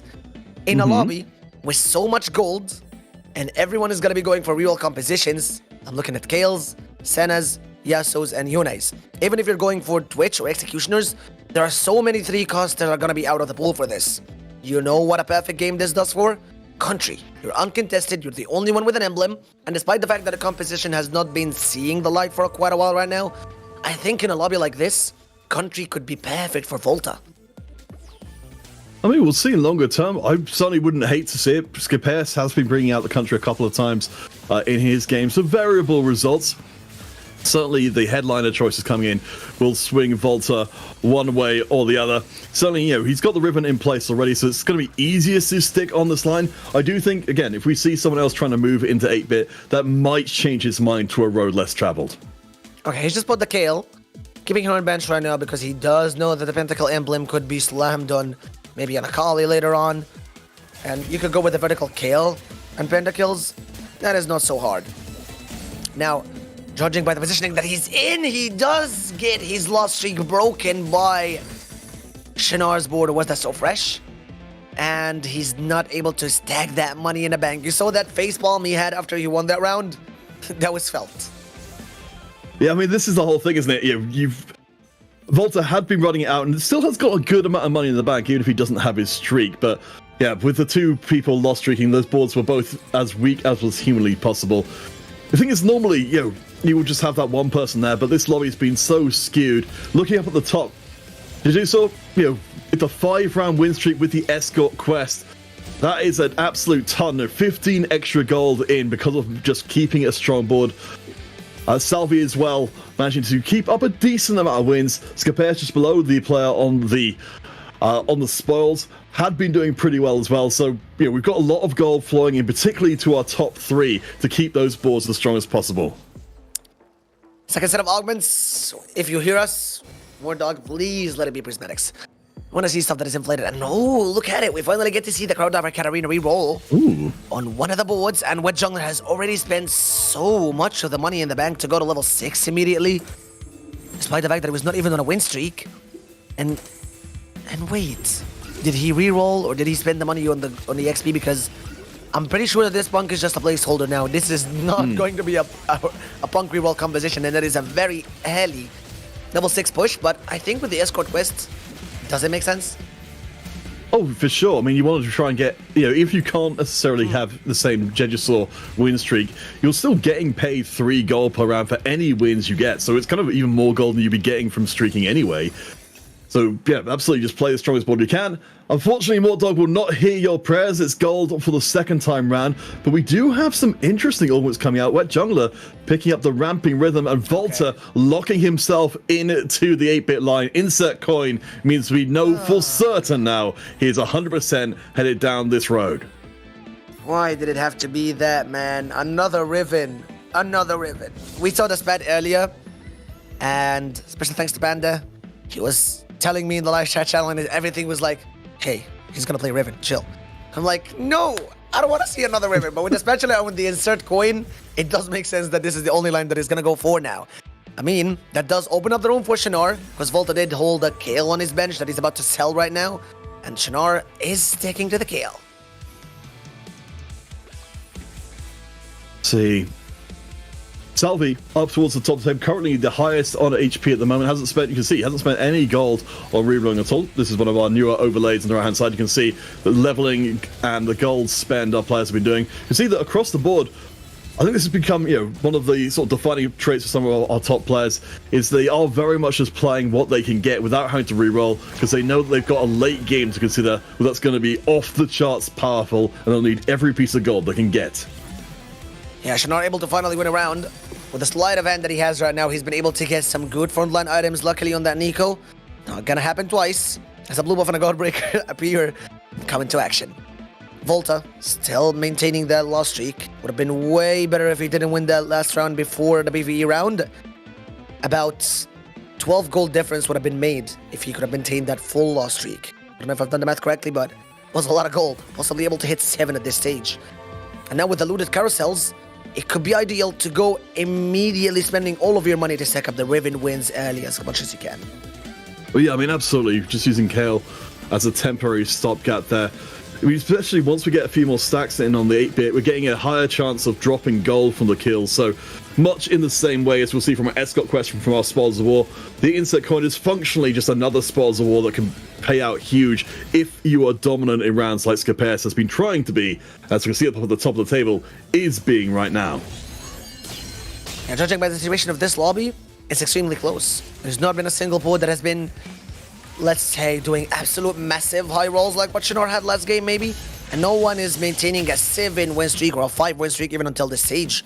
All thanks to the fact that if you just missed it, we had 3 escort quests and a Spoils of War coming from Scapeus. Looted carousels, the second one is not gonna have a secondary spat, so the only one currently sitting with an extra spat or an emblem is going to be Volta. Volta gets the bow that he needs to get the 8-bit emblem online, so we know that his long-term future is secured, though his HP is looking a little shaky. Let's take stock, of course, where we are in the tournament. We are in the grand finals. These players will be playing against each other repeatedly. Dark Hydra, our reigning regional champion, who came in first in the first game, but Scapeus came in dead last. And he at least does seem to be in the position where he can maybe come back and get a solid recovery game. Yeah, one thing I want to highlight, though, is that was the only bow on the carousel, Peter. Had Volta not been losing right now, that 8-bit emblem would have been delayed even way more and more than he would have looked for. He does manage to get the 8-bit Riven. I mean, the 8-bit Garen, sorry. But, hey, 6 8-bit is 6 8-bit. He's gonna be looking to farm the damages a little bit, but that Riven didn't come through yet. Yeah, I think we're just placeholding for the time being. The thing is, you're still potentially getting the gold drops from insert coin. You need to make sure your board is decently strong, even if it isn't the perfect case scenario you'd like it to be. I mean, we've got the Caitlyn on the back line already. With a little bit more time, I think we can start putting together more serious carries. We do have a bit of a problem here, though, that with the Escort Quest enhanced boards, they are a lot stronger than you would maybe otherwise expect them to be at this point in the game, just because they've been getting more gold and they're getting in huge tanks like this that Volta just can't get past. Yeah, judging by the situation that Volta's in now, he has to spend every single penny after Wolves in order to be able to survive in this lobby. Now, there are 2 issues. There might be a chance he might not be able to get the Riven, and the second one is that he could get the Edgelord Riven. If he gets the Edgelord Riven, that's not too much of an issue. We've seen 4 8-bit Riven win yesterday when it had the... Never mind. I'm taking all that back. He gets it immediately, and the Edge... Oh, wait, it's his Edgelord Riven. Okay, I'll keep going. You can remove an extra Corki for some better frontline with Sentinels and put items on the Caitlyn. Yeah, I mean, it's not ideal, but you just don't have any choice at this point. Volta is on 26 HP. He has to take what he's getting. I think Dreams of an 8-bit cash out, honestly, out of the question for him in this game. Anyway, Wedge Jungler, we haven't seen for a little while, with a ramping rhythm board, 4 rapid fire being put together here. An extremely unusual point composition to come in here. Much like Skipers, came out the first game without the finish he wanted. He's trying for something big here, but this board right now isn't quite strong enough. Yeah, judging by the ramping rhythm right now, along I'm so fresh's board, it's going to be a Senna, but no. Wedge Jungler is not going to be able to break that 1 win streak. And now we're going into Wolves. Wedge Jungler with full rapid fire. I think that this is going to be switched later on for a Lucian carry, perhaps. So he has to keep going until level 9 and he can play the legendary Flicks. But he's not been doing so well with his jobs. He's only been tanking a Vi going into stage 4. That is a Vi tank on his board. Yeah, when you've got the ramping rhythm, you really want the time for the rapid fires to get the job done. Certainly, you've got enough backline carries to be getting on with. Skipers, though, has dropped down a little bit from the top of the board. The Spoils of War now being added onto some extra board strength with the Jeweled Lotus. You can see we've got some pretty aggro frontline-centric items in place already, and some pretty good drops from the shop. Yeah, look at that Skipper's situation right now. Jeweled Lotus and Spoils of War. 1 perfectly timed combat augment and 1 gold augment that he's able to get a lot of resources with if he's able to rank up kills. Hasn't been winning so far, but he's been able to get so many kills that his economy is looking really good. Hydra's now re-rolling. That is going to be a Seraphine re-roll again coming in from his side. And Volta does manage to get that 8-bit ribbon as well and hits her up just before the final penny is spent. He gets that ribbon just on time.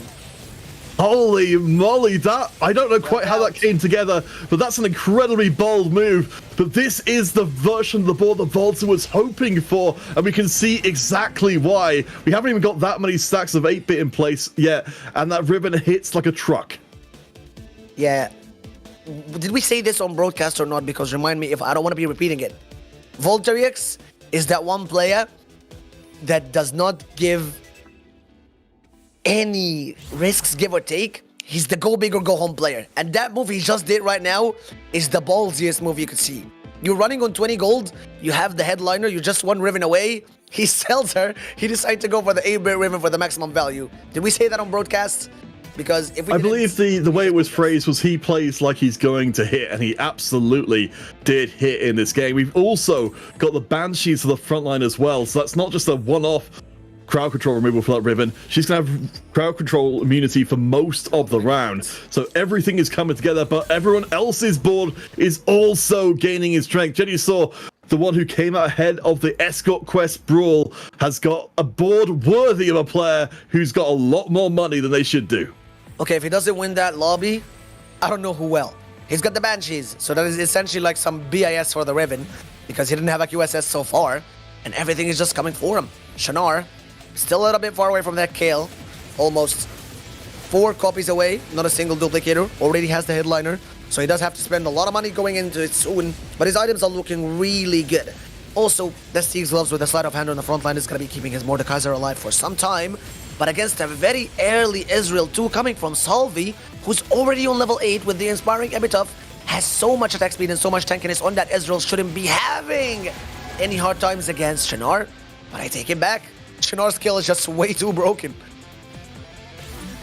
I did want to take a little moment just to recognize what we saw briefly on the right-hand side of the screen there, where we had the displays of the gold spent on leveling up and the gold spent on rerolling. For our top 4 players, they've spent an inordinate amount of gold on leveling up, and I suspect quite recently, because we've seen an extra surge of power coming in, and these boards are starting to really ramp up. You mentioned the Kale was not quite complete. For Fresh, we've nearly got a complete Senna as well. Once these 3-star 2 costs really land, that's a huge spike across multiple players.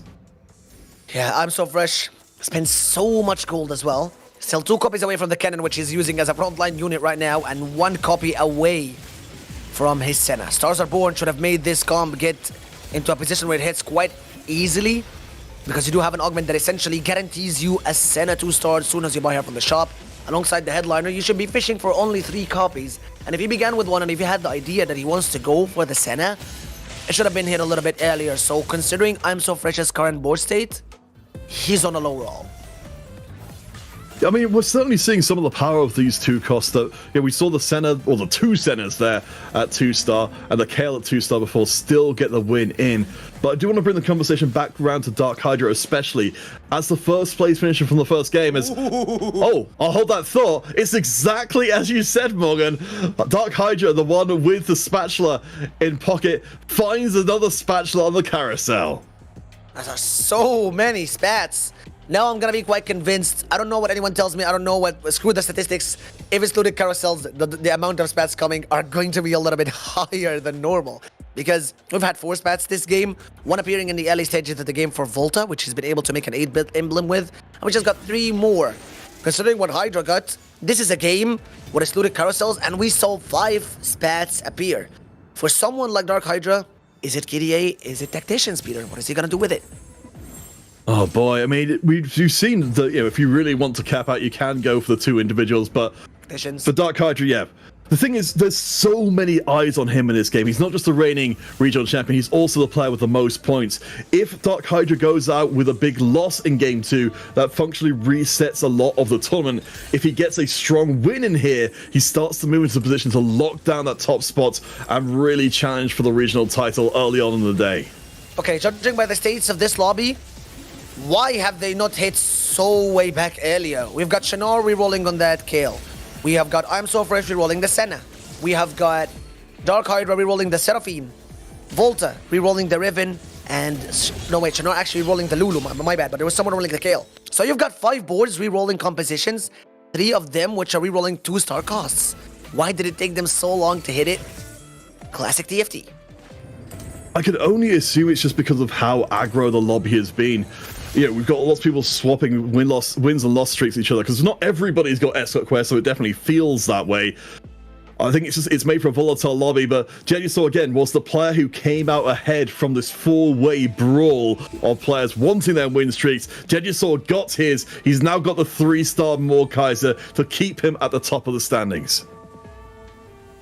Yeah, special thanks to Makes. I was mod checking for that Shinar kill, but he did pivot from her and decide to go for the Lulu, which he's been having way better luck looking for her now. But you know who's not having so much good luck? Wet Jungler. Not able to get that Lucian a little bit earlier, and he's still sitting on 2 blue buffs. I mean, 2 tiers. Speak of blue buffs, that blue buff Lulu with the Shojin has a lot of mana and a lot of CC coming in. Also, the Gunblade is keeping her alive against all of these Caitlyn casts. She's not gonna be dying, as he tanks so much damage from Wet Jungler's board. Dark Hydra is here for the spectate, but Shinar takes a pretty nice win against Wet Jungler's board. Oh boy.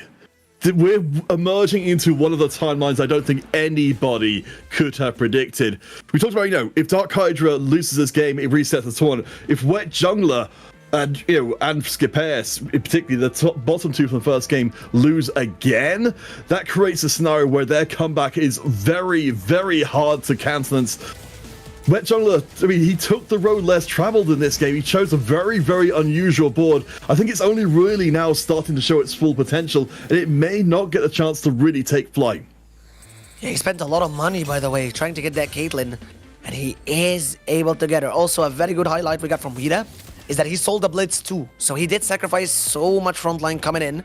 He did get the headliner on that Thresh with the Guardian. However, if you're going to be playing the Caitlyn as your main carry, her headliner effect is really important. That other shot that she shoots really does make such a huge role in one-shotting these backline units. Salvyy's looking pretty darn good. The 2-star upgrade comes in with the last piece of gold in inventory. Salvyyy currently sitting on a healthy 46 win streak. You can see the power on display throughout this whole lobby. The 2-star rerolls trying to come online, but the endgame board are here so much sooner than they should be. Jedusor, of course, leading the pack.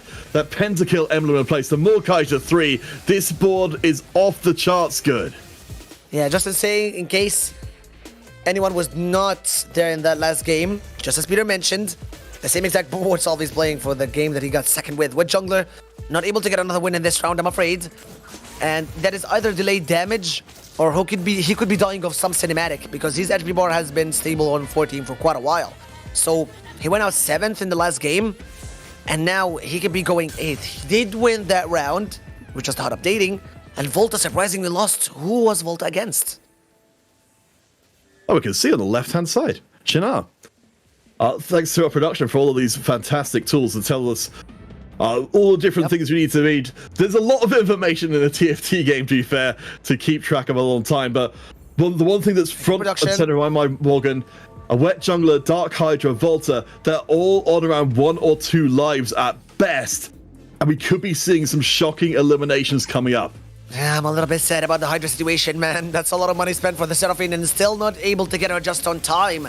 Still 2 Seraphines away. The items are looking too good, but the Karthus items are looking even better. He drops down the Requiem as he drops down that Banhammer on Dark Hydra. May have got him fast in that last lobby, but in this one, you are not seeing the light as Dark Hydra is the first to go out from lobby number 2.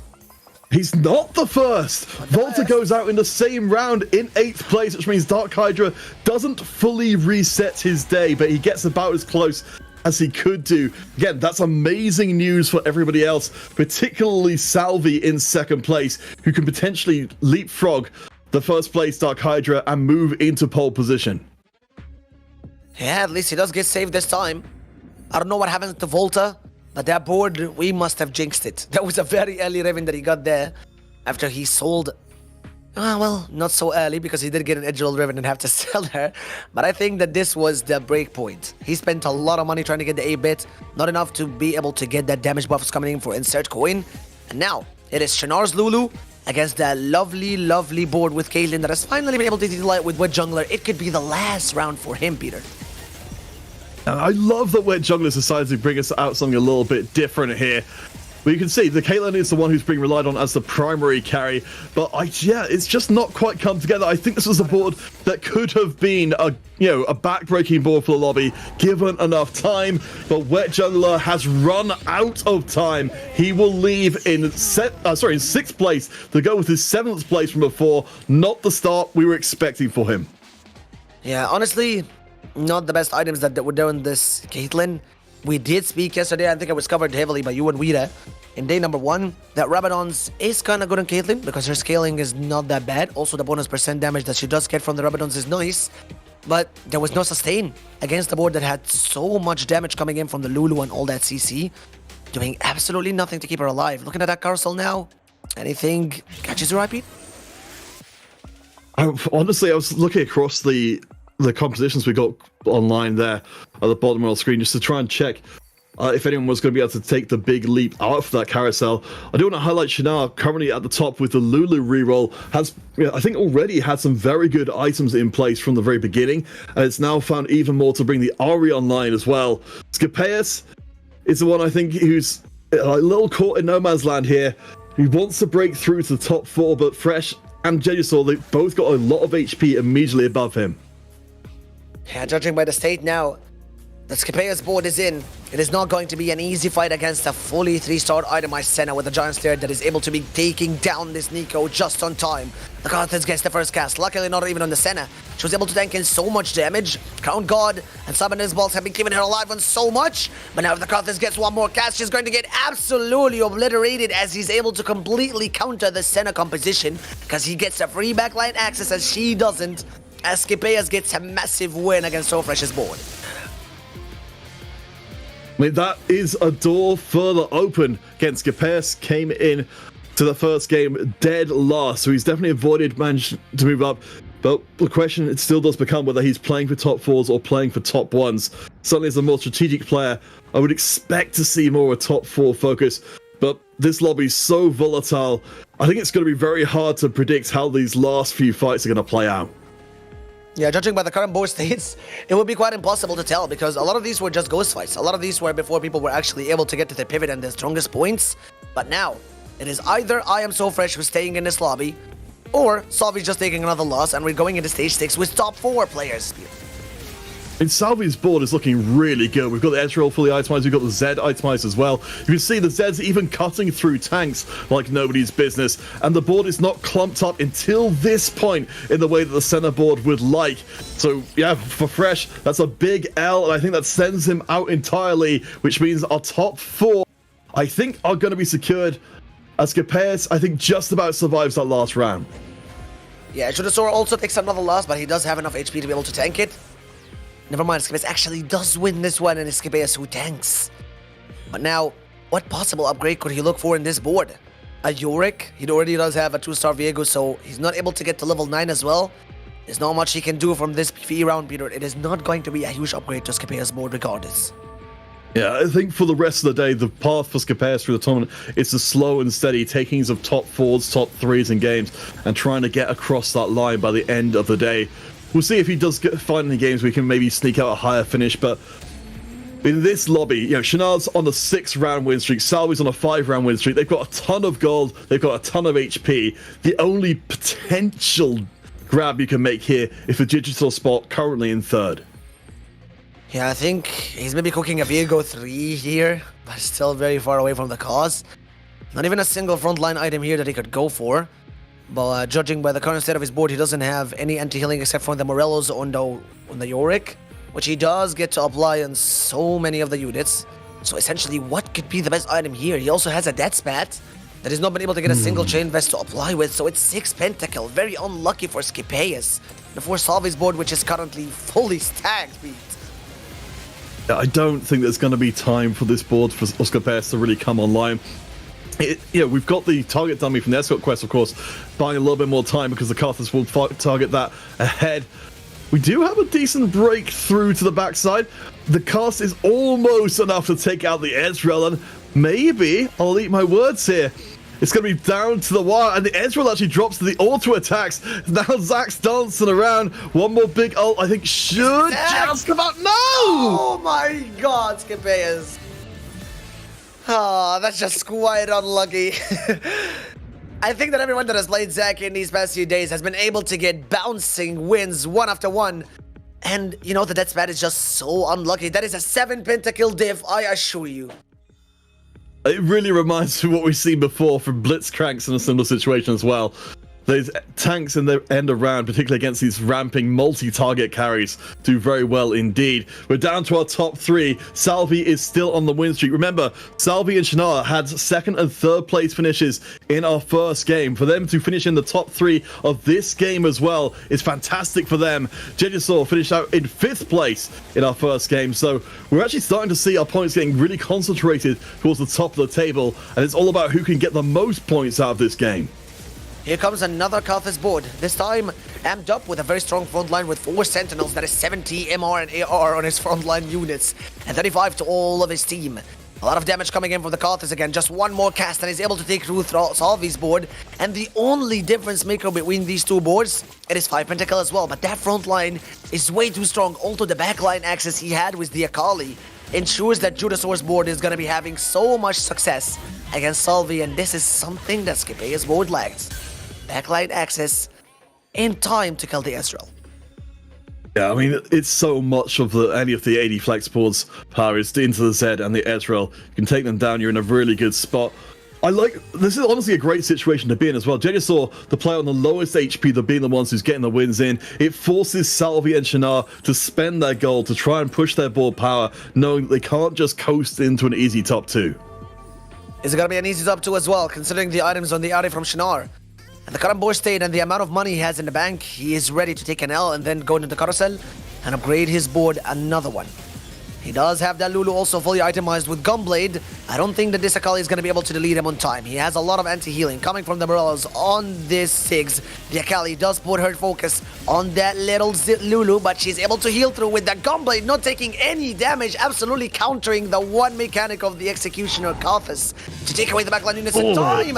And Jedusor will not even live for another day to upgrade, but Shanar instead gives him the Jais of Panda. Yeah, I really underestimated how strong Turkish player's board was there. That was a hilariously huge loss to hand out. And we're down to our final 2. I mean, this is huge for both of these players here. Shanar pick up just a little bit more tankiness to buy time. Salvyyy just looking to get another carry online. I think we'll have a couple of engagements between these two at least before we find out who will leave Game 2 of the finals with the premium amount of points. And both of them were top 3 in last game as well. Shanar and Salvyyy, this is not new for both of them. they met that last game in the top 3 positions where Salvyyy was able to get a 2nd place and Shinar was able to take a 3rd. Now it is redemption between Germany and Turkey on who's able to take the win on a 2nd game of the day to pump up their points, get some good mental, and have an edge on Dark Hydra, who took over game 1 but was not able to defend it one more time. And now Salvyyy against Shinar in battle number 1. Yeah, I mean, it's certainly, this is a fantastic encounter. Shinar definitely, getting the chance to prove himself here in a region dominated by Ging for such a long time to try and show that there's more to this region. He's certainly been building up his momentum. A big win here could make a big difference, but the Lulu can't quite stand up, or can she? It's down to the target dummy at the end. You can see there Salvyyy, a little bit of resignation. Shinar, completely implacable. No change of facial expression at all, but at least our observers were excited to see it. Let's zoom in on the closest fight ever. Oh, very close hit from the dummy, but Shinar's board able to take up the win. Judging by the stage and the state of the fight at the start, you would be thinking, oh, Salvyy's definitely going to win that. He just obliterated his backline, but that 3rd Lulu cast was massive. And the fact that Spellweavers keep amping up the more that the fight goes on, and now that Shinar is even going to be able to put in Dazzler, so that does give a little bit more damage to his board, and some more damage reduction on Salvyy's board. This could be the final fight for Salvyyy if he loses it, and Shinar with that upgrade could be taking game number 2. Yeah, they're both 2 players who've been working for this an awful long time. Shinar with 3 regionals before, Salvyyy with 5 regionals before. Building up for the big punch. Salvyyy, I have to think at this point, is expecting this one to go against, but it was so close last time round. The Luna getting hammered, but stays alive for a few seconds longer. The Zed is down as well. The carries have gone, but we have got the Ari left standing. 1 versus 5 in the corner. She hasn't got the life steal, so Shinar takes the L. The pendulum swings back the other way. Well, this time, there's been a pretty nice difference. He didn't want that gold from the escort quest anymore. It took him 6 stages to realize that now this is the time where we frontline this dummy. Because the last fight, I hate to break it to you, Peter, but he could have won the game there. If he blazed it in front of the board, he could have been able to kill the Seraphine. We saw the Seraphine spend like 20 seconds trying to kill that dummy. I don't want to be that guy, but it was a positioning diff. It was. I think that's the thing, when the players look back on this event afterwards, and bear in mind, we're only in game 2 out of game 6, they're going to see all of these small optimizations they could have made, but just didn't make in the heat of the moment. There's a lot of pressure knowing that, while this is only game 2, the finish you get here might be the extra point that ticks you over into the top 4 and sends you through to the Global Championship. Doing a little bit of last-second recombobulation of the boards. Shinar's got the extra bit of tankiness. Salvyyy stacking up all the damage on the right-hand side. Yeah, he also got some good frontline upgrades right now, and this is the final form between Shinar and Salvyyy. The positioning is made. Both of them were able to get wins against each other in the last 2 rounds, and now who gets to take it home is this fight that determines it. Last second change for the Ezreal overs on last side for Salvyyy, which means we could get a crisscross of damage. The middle of the board evaporates just like that, and suddenly it's Salvyyy pumping his fist and saying, I found the secret to the formula. He will go in for a very strong game 1 into an even stronger game 2 and put himself at the top of the pack. This is a perfect and a prime example of learning on the spot. He might have been like this far away, extremely small, close to get the win in game number 1, but he was not able to do it because of very minimal differences with the rerolls and how unlucky he was with his shops and all the money that he had to spend to go through it. But in game number 2, he studied that last fight extremely quickly. He knew that the mistake was in the positioning, able to take 2 wins back to back to bring Shinar's board out, even when it didn't seem close at the start for him, Pete. Well, some of those results are there, consistent between games. Some of those results entirely the opposite of what we would have expected. So we're going to go to a short break. When we return, Alanzq will break down how the top 8 has developed, because there's going to be some pretty big swings in players' circumstances. We'll see you in a few minutes' time.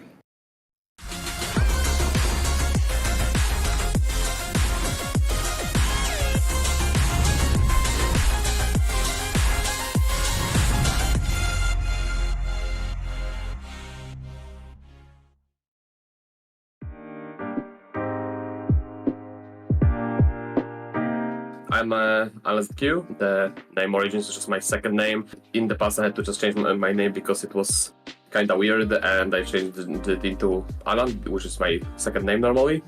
I'm a competitive player since I'm 13. Started from MOBA games, moved to the black card games, Auto Battlers. After I wasn't that good at the MOBA games at the time anymore, and yeah, moved between TFT and lore generally. After some time, after the Auto Battlers era started, and yeah, now I landed back to the TFT, and I'm playing since set 9.0.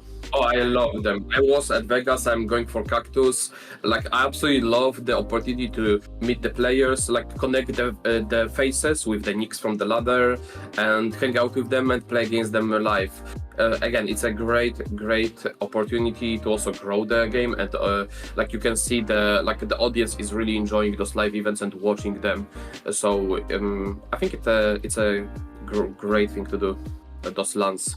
Oh, I am always confident. Doesn't mean that you have to just make sure you are not overconfident because it hurts on the competition. But I think I'm in the right mindset after this many years of it takes years to get to this mindset where you are, I think, where you are not too cocky and you know your place and you're just going in with being self-aware if you are prepared or not. Yeah, I'd like to shout out my community, Team Liquid, which I'm part of, and everybody that will be playing and partaking in GC, and whole the crew that will be organizing and covering the event.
That's 2 out of 6 games already done. Time's flying, and these players are really playing for it as well. From the very start, several players locking themselves into playing high tempo, getting early gold with the escort quest, with the spoils of war, really trying to get an upper hand in this lobby, but they can't all have that strong early start. And unfortunately, that also means that the players who go for a little bit more lost streaky starts have an easier time with their choices. Now, we did see a couple cool comps though, Ida. Yeah, and the one for me is actually something I've been waiting to talk about for the entirety of the set. Is the Crown Guard and Mordekaiser reroll combination here. And it's such a nice little extra touch to the Akali Kapis composition when you get that double Crown Guard on the Mordekaiser. It's something I saw Volta play all the way at the start of the set, and it was absolutely amazing. I looked at the stats and checked out. It's so insane. You get those stacks rolling, you get all the huge shield for the Crown Guard, you get all the AP and Mordekaiser just really just benefits the composition in massive ways. Talking about 3-cost rerolls, I love Chinar's play in this game. He was playing for kill reroll. He saw there was 2 other players on the pentakill line, as you mentioned, Jedusor, to some extent holding some kills, and then Skip, of course, playing for that 4-cost pentakill flex board, and said, hey, there's all these 3 costs out of the pool. Volta already has a Riven 3. Jedusor already has a Mordekaiser 3. I'm going to pivot to Lulu on the KDA span, the stage 4 carousel, and really made that comp work. So heads up, flexible play from the Turkish player that I think really did pay off. What did not pay off was, once again, Seraphine reroll going bot 4. Out of all the players coming into this day 3, only 2 even played Seraphine reroll in the first 2 days, and they both went 8 with this comp. The stats do not lie. It has not been doing good at this tournament. And Dark Hydra, despite finding Tactician's Crown, could not make it work, goes 8th in this game after going 1st in the last one. Well, the person that went first in both of our first 2 games is Salvyyy, running it back, not only winning the German TRC, but also our hearts in the process. This guy has been here for what feels like an eternity and is now solidifying his standing here after game 2. He was sent to the last chance qualifier in set 7. This time around, there is no last chance qualifier anymore, so he says, all right, let me just go the easy way. I'll just win the whole thing, and looks like that's exactly what he's doing. Yeah, exactly. And the big thing here as well now with the way the standings have panned out here, the normal cutoff for top 24 historically speaking, I went back and checked all this, is that 27. One time it was 29, and if we kind of see the same divide that is kind of been building up now down towards the bottom of the standings with like Skipayers and with Jungler, we could be looking at 29 points to make it. So again, the players here will be looking to kind of keep that at the back of their mind and then play for those points. Well, we are going to go into a quick break, and then we will be back with game number 3, so don't go anywhere. This is the EMEA Regional Finals.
Attention chatters, we're nearing the halfway point mark of our final day. There is one more game and then we're already there.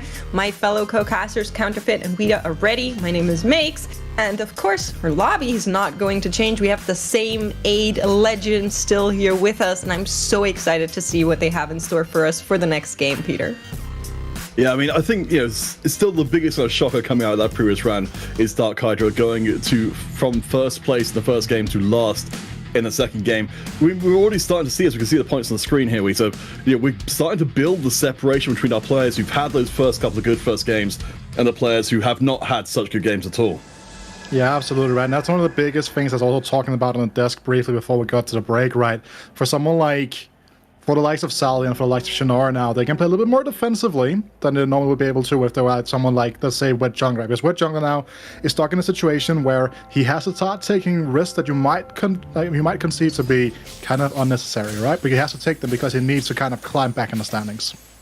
Absolutely right. However, none of these portals really are giving options for a very high chance, high risk play coming through here. It is going to be the augment payout, very low impact, just a little bit of extra gold, and everybody's getting the same one. So he'll have to maybe rely on something like a prismatic augment coming through, or even just a really crazy cook like that Mordekaiser reroll we saw from Jedusor, although I personally think probably doesn't cap high enough for the finish that he needs.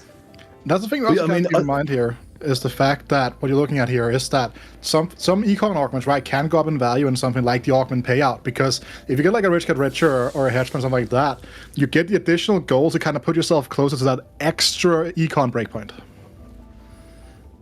Yeah, we'll definitely keep an eye out for that longer term. You mentioned we were getting only the small amount of gold coming in on the first version. Once we hit that third augment, though, that will be a lot of money coming in to accelerate these late game boards. Or maybe, admittedly, it could also be used to try and finish off some of these reroll boards. I think we'll definitely see the big spikes come in later on.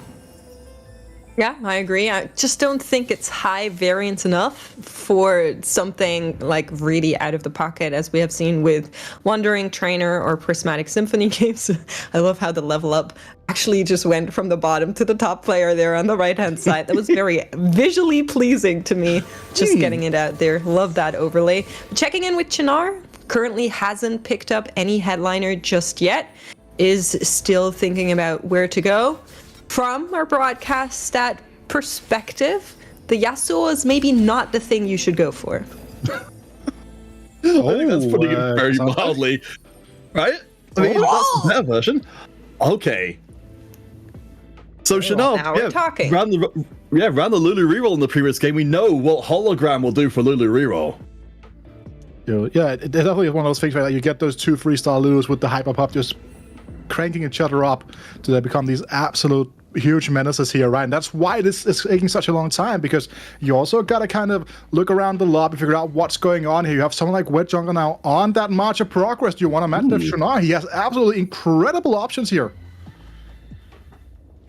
March. I feel like March is always a little bit risky. I personally would go for the hologram. Chinar decides to do exactly the same. He had a good finish in that previous game, second place with the Lulu, like you said it, Wida.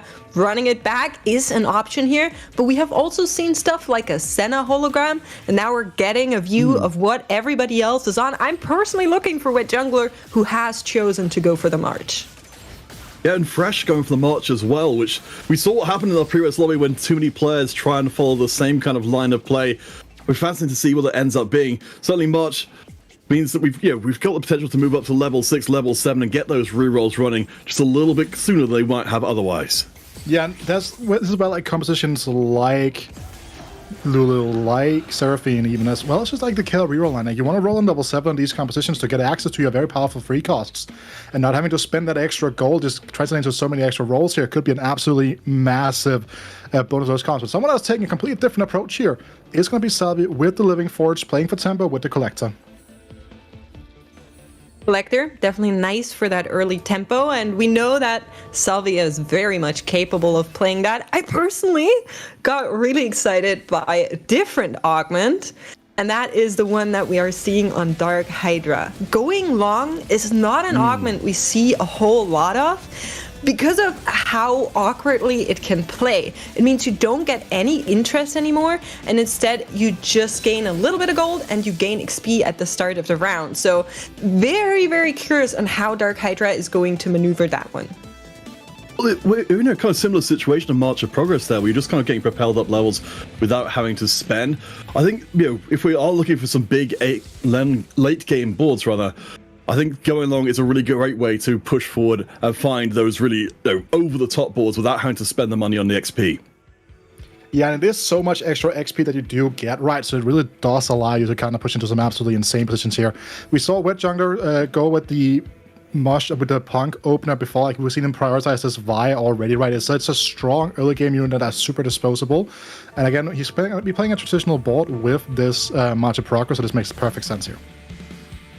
Yeah, very popular unit, just generally speaking. Similar to that Corki that we are seeing on the other side from Salvyyy. Of course, in the first couple of rounds, it is going to be important who can actually build out a streak. And we know that some players prefer those win streaks to the lose streaks. For now, it is going to be a Salvyyy who can keep going just on the back of that Collector, getting so much value here in the early game.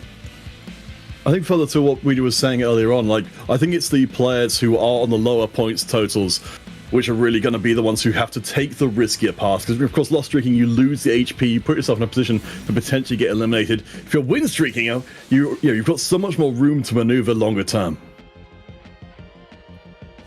Carousel, no spatulas available. That's always a little bit of a relief, specifically in these prismatics lobbies where the tempo already accelerates. Getting extra spatulas out just makes it even crazier, so I'm personally excited to see that we're taking it slower here.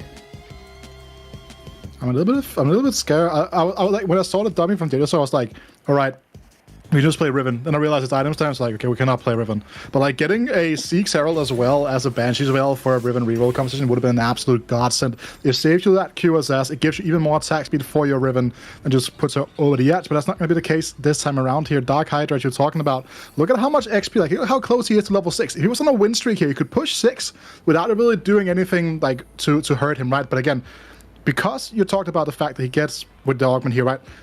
He doesn't want to pump any gold into XP because that gold he just needs to like build up, and then invest it all when he gets to level 8. I mean, he's certainly got a decent enough board to get going on with for the time being. The Annie headliner item carrying very well for maybe a later game Ari board, and it's kept from Dark Hydra taking too much in the way of losses for the time being. As you mentioned, the interest goal will not be a factor, but he will still have a pretty, solid path throughout the game, going up every round with a little bit more XP, just trickling his way up to bigger and stronger boards. Absolutely right. And speaking of those bigger and stronger boards, we are expecting both I'm So Fresh and Wet Jungler, of course, on the back of that March to really go for reroll comp, and we will keep our eyes on them as well. So there is still a lot of power spikes that are to be expected in this game. But here's Chinar, who is on that hologram, and he's currently running the Bard, and I personally love this. I mean, it's making a great, we're doing a great job of placeholding for what we're looking for longer term, but I really like as well. We've got a solid headliner which we can duplicate. We've got solid items already.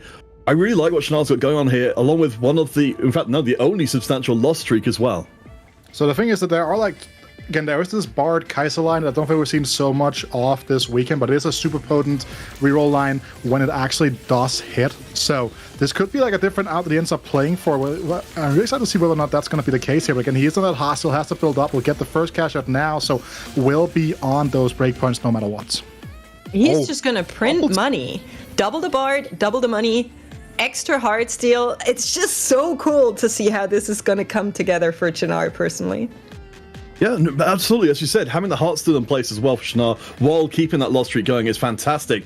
Coming to the end of stage 2, though, to go from loss streaks up to win streak, Jedusor and Salvyyy, they both made it out of this early going with a fully intact win streak, a decent amount of gold, and of course getting paid off even more on the PvE round.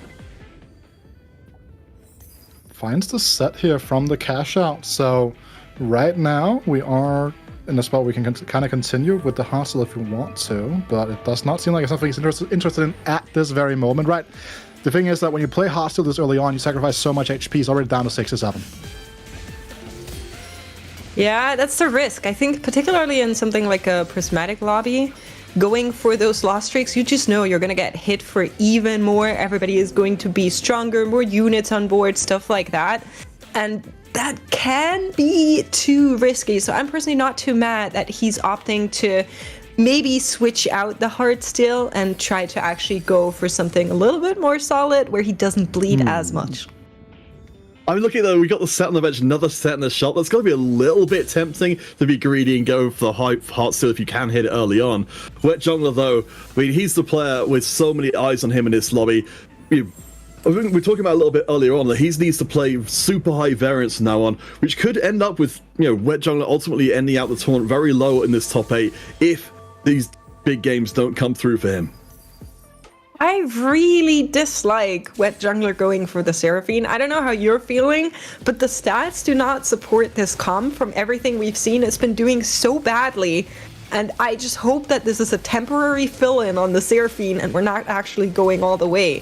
For Volta, we're also seeing, once again, a Riven being hold. He says, if there's an option, I might go for it, I am Volterix. Maybe I can find a Riven just randomly. Yeah, with the Yasuo being built up as well, right? Like, it's going to be one of the interesting things to kind of keep in mind here, that he gets his own free one, he has 20 goals, so he's in a good spot to kind of build behind this. We've seen the Yasuos over the course of the weekend really hit a little bit too late and then not have good items for it, but with the bird treasures coming in, Volta's in a great spot. I mean, the Yasuo ball was so bad so often because people were, inevitably holding the Yasuo, but Volta's managed to get past that anyway. With the Vampirism coming in as well, to be able to provide a little bit more chunk to the board. I'm really excited to actually finally see a Yasuo board do well. Okay, I'm glad you said that, not me, because I don't want to jinx this guy. But we are getting golden augments come through here, and that is going to slow down the lobby tempo just a little bit. Interestingly enough, we are seeing Scapeus go for the emo augment, and that is something we might need to check in for, because we are on an Annie reroll line. Wow. And sometimes it just gives an Annie, right? Sometimes like augments, like even the too big to fail for Bruises, right? The fact you get those one costs can be such a big deal. It's like pushing you over the edge per tempo wise. And for someone like Volterix now with this Annie free, with the blue buff, with the Nashes too, if he's in such a good spot to just play this game out from here. I personally love playing New Recruit with a one-cost reroll, because normally you are a little bit slower in the early stages because you're not leveling, you're losing out on early fights. With the New Recruit, you're kind of counteracting that. So it's really cool for me to see this one, and he has the Annie already, arguably, is going to do well, I think. Yeah, I mean, it all plays so well together. The new recruiters you mentioned, the extra body on the board, the emotional connection, spreading out the emo mana generation to more units. And we've seen, if we talk about stats makes from the first couple of days, Annie rerolled stats are ludicrously good. Yeah, they are. Checking in with I'm So Fresh, though, who's currently on the Kale, has another Kale 2 on bench already. But you can see he rolled down a lot of gold already and wasn't able to make that Kale 3 come online. Positive point is we do have the Mordekaiser 2 at least that should allow to get a little bit of time buying there. But we're not running the super fan, so we don't have that extra item. And also, we don't really have Kale items just yet here. Now we're kind of in a bit of a weird spot here, right? 2 Edgelord, 2 Pentakill, 2 Super Fan, as you're pointing out, right? So when you look at someone like Salvyyy, who's a very clear nice direction, Rage Bait slammed, Red Buff slammed. We're going to try to play Ezreal, going to try to play Illusion, try to push Fast 9. Yeah, that Salvyy's board is crazy good. He's on a win streak right now with the items absolutely coming through. Bear in mind, Salvyyy has Living Forge as well, so the longer he lasts, the more extra artifacts he's going to get coming through, and the stronger he'll become. And he definitely is strong, currently 100 HP and still streaking at the bottom of the leaderboard. We have our first players under 50. And once again, we're going to get a carousel with no spatulas, no high rewards for being at the bottom of the leaderboard for them now. That could have kind of boxed them out of a bad situation. We'll need to keep Horizon, I'm So Fresh, and Chinar. Chinar did win that last round, so I'm not too worried about him, but I'm So Fresh seems to be in a pickle. Yeah, those are some low HP tells. You can see Dark Hydra ahead by a chunk. I think with Fresh keeping the loss streak intact is fine for Shinar. You can see he's trying to refix his board. At least we've got a couple of Aries dropping in early on to try and make this board stronger. But players up towards the top end are also making their boards stronger right now. The true damage emblem in place from level 6 on the Ahri for Wet Jungler. This is looking real good. I love this. I was talking about the Seraphine being a little bit of a hater.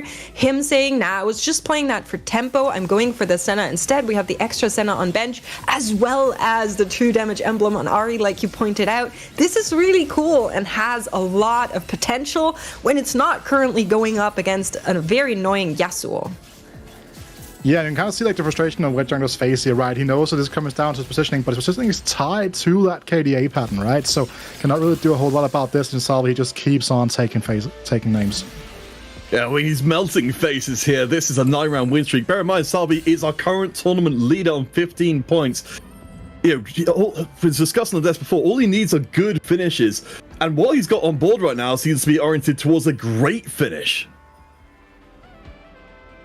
Shinar finds a Lulu, but this is not Lulu 3 just yet. It is the headliner though, so we got the hologram going. We just saw this board, lots of moves being made. He went to 7, rolled down, tried to find everything he could. Now, don't let this fool you. He is not that close to the Lulu 3 just yet. That is hologram. We're needing many more copies to get her fully online.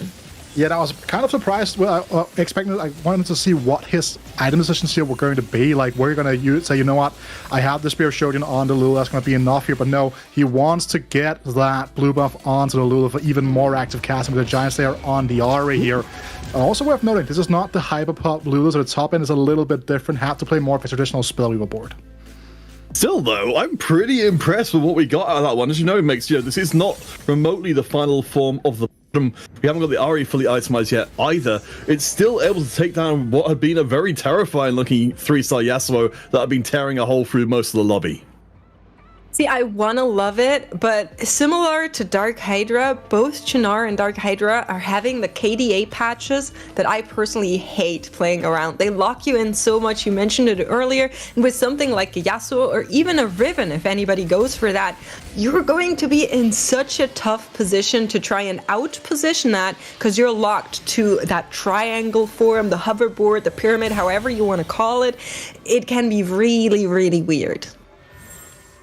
Triple offensive masterwork upgrade here for Salvyyy. Probably would have liked to see a defensive option here for the Yakko. And now it's kind of to figure out what is my secondary carry going to be in this situation. Right? We've seen Manasay and Ezreal before. Sniper's Focus, also a premier damage item. Yeah, I mean, it's certainly looking pretty damn good. We've got the Contagion as well for more damage, so certainly Salvyyy not hurting for backline itemization at all. Manzane means we're going to be getting a little bit more casting in the mix as Jazz enters the board. Salvyyy has been spending to keep this win streak intact. You can see, he started off around 70 gold, has spent down to 30 because he is running roughshod over the lobby right now and he does not want to stop. Rightfully so. If you have it going, why would you want to stop it? On the other side, though, we are checking back in with that 1-cost reroll from Scapeus, and on the back of that new recruit, he has the same amount of units on board. That is going to do it. He is going to knock Salvyyy down just a little bit. Not to fret, he still has 91 HP while the first players are bleeding out, and he does have That's Jazz Baby offered. Does not go for it, goes for the Lotus instead. There's like a thing here to keep in mind as well, right? That when we saw like MF reroll be a thing at the start of the sets, it was more the fact about the power level of MF2 allowing you to get towards that level 8. So careful effortlessly here, but we can see our Dark Hydra does not care about the fact that we have Shinar on the hologram line. He's going to go down alongside Shinar if that's what it's going to take here with the pickup of that Lulu free. That is outrageous to do in this lobby. Oh my gosh. I was going to ask you for some counting lessons, mate, to see how many Lulus you've got in this lobby, but I mean, we've seen it already. As the 3 stars are starting to rain in. These boards are taking off, and there are definitely going to be some players who end up getting left behind. And you can see it on Shinar's face, right? When you pick up that hologram prismatic, this is basically the same thing as going into the chat of your game lobby and writing me Lulu, no pivot, no scout, and Dark Hydra just absolutely ignoring and disrespecting that, rolling down, finds that Lulu instead on the back of his going long that we talked about earlier. is devastating to our friend from Turkey. Çınar is going to have such a bad time with that. And then, as if that wasn't enough, he also goes up against Salvyyy and gets one massive hit once again. He definitely needs to make something happen to recover this situation. And just to go further on that point as well, the Dark Hydra took the heroic grab bag to get the couple of duplicators left to make sure that happened. This is turning into a really vicious final. Our players desperately want to get back onto the world stage, or indeed get there for the first time. It's, it's such an honor to be able to play against the best players in the world, and they'll do anything to get there. I love seeing the Zephyr come out on the side of Jedusor against Scapeus. Now, if you don't know, Scapeus was known for Zephyring, for ratting out people on the Zephyr for the longest time. He showed it off yesterday as well, and now that same item is going to be used against him, but it's not enough. Jedusor on the 7 Heartsteel, moving closer and closer to that cash out, but taking hits. 30 HP is not a whole lot. On this carousel here, Yori could be big for all the Pentakill players, right? You also have a Kiana. These are 2 prime units, and the components aren't necessarily that bad either here, but Assault for Çınar on a Blitzcrank could be pretty good here. Just generally speaking, the lobby right now is kind of starting to fall in place. I mean, we've got the HP totals really starting to separate out. Our top 3, Salvyyy, Scapeus, Wet Jungler, 60s and 70s HP. You look down at, Çınar, Jedusor, and Dark Hydra in particular. I mean, we mentioned right back at the beginning, we need to see some players play really, really risky. Çınar, for me, isn't one of those players who needs to be playing hyper risky, but he's still on very low HP even at this point. I'm starting to worry about the bottom 3, personally speaking. Just looking at them and then looking how healthy the top 3 are is giving me a lot of worries. And you can see it here from Çınar, just rolling down desperately, still so far off of anything really here. That kind of opens up the question of, can you maybe find a different carry? Can you maybe try and find an out of this with something like maybe a Ziggs headliner if you get there, but you're level 8, so it's gonna be a ride, and I'm not sure I'm ready for it.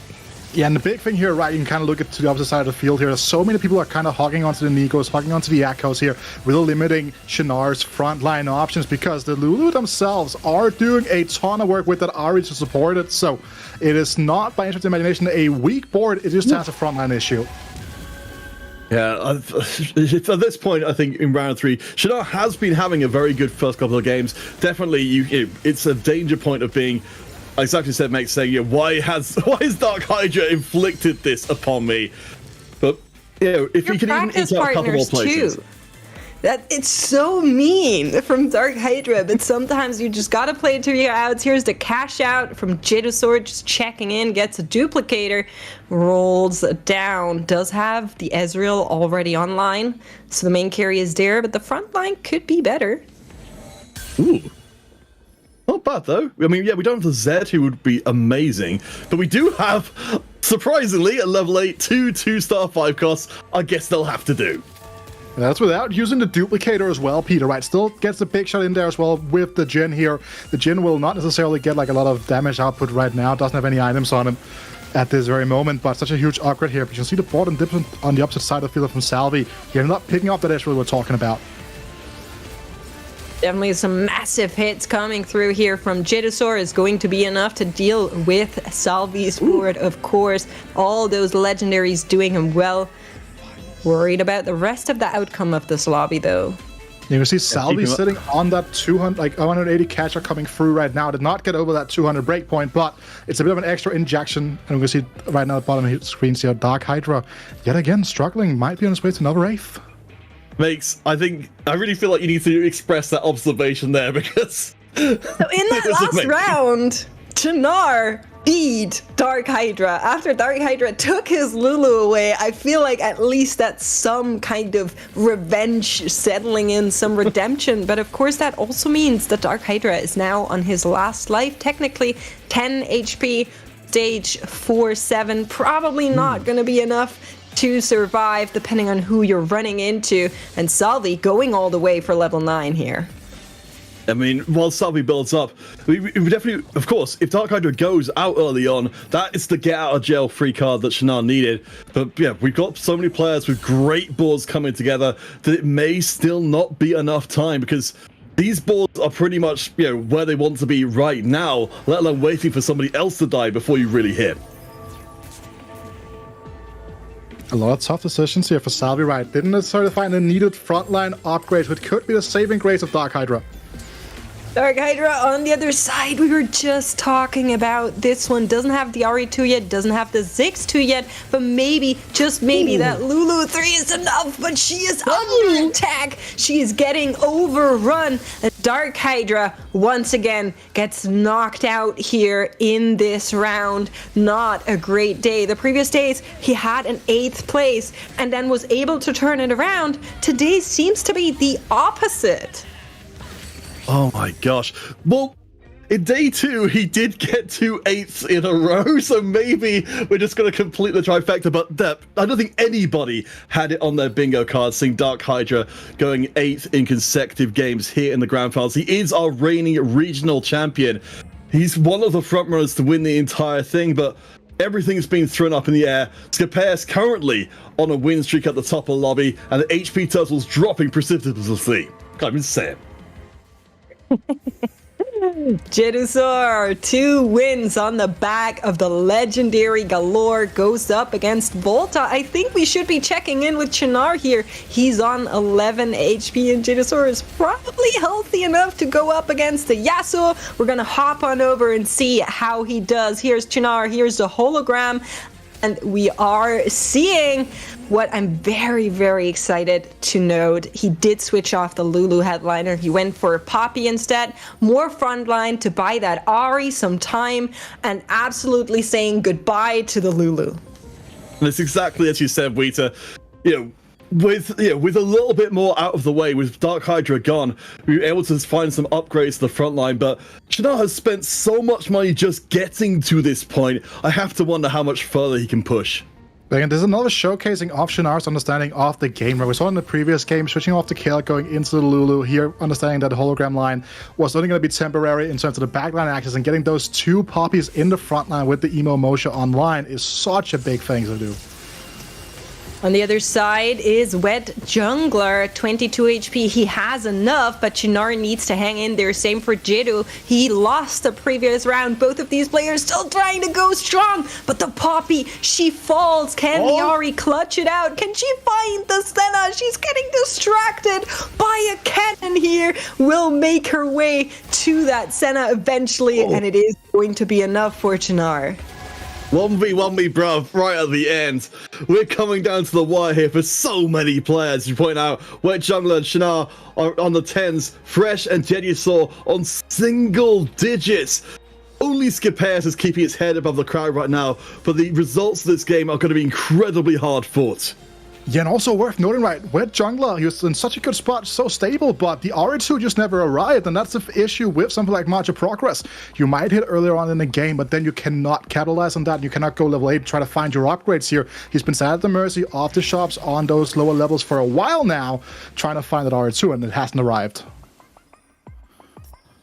All right, we did see Enzosx's board there for a second. He does have the Pentakill emblem online together with the Kale, but doesn't seem to be good enough to keep him in this lobby here. So much power from everybody else, and we are seeing some changes being made. I mean, we've got, we're going to spend out and get at least some of these 5 costs upgraded, but there's so many boards where they're just hoping, praying they can hold on for one more round. The Kale being moved to the side very slightly as we get to start to see our players on low HP running headfirst into each other. This is where the eliminations start flying. I'm so fresh against Jedusor. Only one can make it out of this bracket alive. A bit of a mean matchup for the Francophone fans, but that's just how the cookie crumbles. And this time around, it's not going to be the only thing that crumbles. Kale, not enough against the Pentakill arrangement of the other side. Can the Akali do it? Big question. Goals come running. I don't think so. The Yorik's so much stronger here, but almost. But we've now got 3 eliminated players. Fresh out, Shinar out, Wet Jungler is out as well. We're down to our top 4, and that's going to be big, a big disappointment for Wet Jungler, especially not to finish higher and try and climb back up the table. Yeah, this was his game as well, right? Because look at who's below him. Dark Hydra, Shinar in the standings. These are the players you would have loved to gain some points on. But it was just not meant to be this game. Meanwhile, for someone like Jedusor here, can really put himself into a driving position to kind of make a claim for that top 4. I love Scapeus' run here. I mentioned it earlier on, playing around the 1 cost with a new recruit and just playing to your strengths with the Annie is so cool to see. And he's been keeping his head high after a little bit of an unfortunate start. But once again, Jedusor goes up against a Francophone companion, Volta. On the other side with the Yasuo reroll, can he find his way through, or is the Yasuo going to stay on top? And the answer is clearly written here. Jedusor out in 4th. That's going to be, as you mentioned, some of our highest scoring players have taken the hits here, but the big exception to that is Salvyyy. Shinar in 2nd place takes the 6th. Jedusor below takes the 4th. Salvyyy, if he comes out of this game strong, he's going to have a massive lead on everybody else. Yeah, and it would be such a big thing, full circle moment for competitive TFT if Salvyyy would finally get a regionals win, more or less the only player on the OG crew of the top players to not have been in a championship, to not have won a regional title on top of that as well. Huge inflection of gold here as well now for Salvyyy. Could look towards a level 10, could look towards a 3-star 4-cost. The options are plenty. Look at him vibing. He's just absolutely jamming out there in his own little world. Lots of money for him and Scapeus both. Volta rolling down, finds the Akali 2. Big question is that going to be enough to do something here? 2 wins thus far. The Yasuo supported now by the rest of the True Damage crew. You can see there's still potential. We have the Kiana still on 1 star, but goes up against Salvyyy. Yeah, there's so many backline carries here to get through, though. And the Yasuo is going to get stuck for a little while on the Blitzcrank. Does get through, but is searching through a quite cluttered backfield. We'll be able to take out the Lucian relatively early on into the mix, which is absolutely huge. Ezreal, though, is a little harder to nail down. And you can see with the executions coming from the Gold Collector as well, I think might be able to swing the matchup back. That's a big win for Salvyyy. Yeah, and Scapeus won off screen as well, right? So Volterius right now in unlike one of the biggest tested hikes he's probably been on in a while here, with just the 7 points, puts him at 13 with this 3rd, right? Scapeus also a player that really needed to get those points in, right? So really, really big game here, but Volta would have loved to be even further up the standings, but not to be the case here. And now the real big question is, does Scapeus or does Salvyyy take this lobby? Personally, I just want to commend Volta for actually not running down the Heartsteel or the Riven. We're seeing a little bit of a change here, but maybe it's enough to survive against a Ghost copy. I mean, this is a little bit of an advantage, isn't it? You're just having a little bit of extra strength. Also getting Yasuo another round to stack up his stacks, which must be pretty ludicrous at this point. You can see, though, the front line is still melting a little bit, but Volta, at least against the Ghost copy, gets the win. Checking in, Salvyyy and Scapeus. Salvyyy taking a loss here, and he remains on top. But look at the goal from both Salvyyy as well as Scapeus here. Salvyy's going to be the first player to go towards that level 10. Sees a headliner Alawi in the shop here. So if there's at some point any headliner Ezreal showing up here, we could see an upgrade to a headliner of a 5 cost. And this front line's really coming together big time. We've got the Ziggs 2-star as well. Salvyy's backline is looking amazing. It's something that we've got a couple of frontliners. Let's check in with what Scapeus is doing, specifically the emotional connection, Emo 4 board, built around the 1 cost you like it so much makes. Let's see if we can get Scapeus into top 2. Volta was strong enough against the Ghost copy, but here comes the real deal, and look at this Yasuo, man! He is just absolutely smurfing through the backline, taking out the Annie from the start. The only thing that still remains standing for Scapeus is that Akali, and it is going to be enough. This matchup is so good for Volta, but Salvyyy also won against the Ghost copy. Nobody is giving anyone anything here. I have to wonder at this point if Scapeus might just be relying on Salvyyy to remove Volta for him if it's a matchup he can't win otherwise. Certainly Volta's only got one life, so only one round, one loss sends him out and pushes Salvyyy even further up. This is still a deeply meaningful finish, both Scapeus and Volta, however it goes, because they are amongst the lowest scoring players in the finals right now.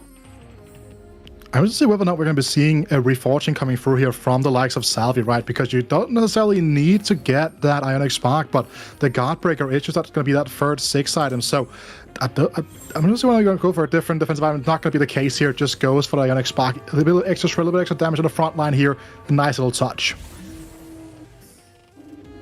We'll see. Salvyyy go up against Volta. The last time we saw this matchup, it did not end well for Volterix. Can it do it this time around? Trash finds the stun onto Yasuo from the get-go. Lucian and Ezreal just absolutely demolishing the Yasuo, and that is going to be all she wrote.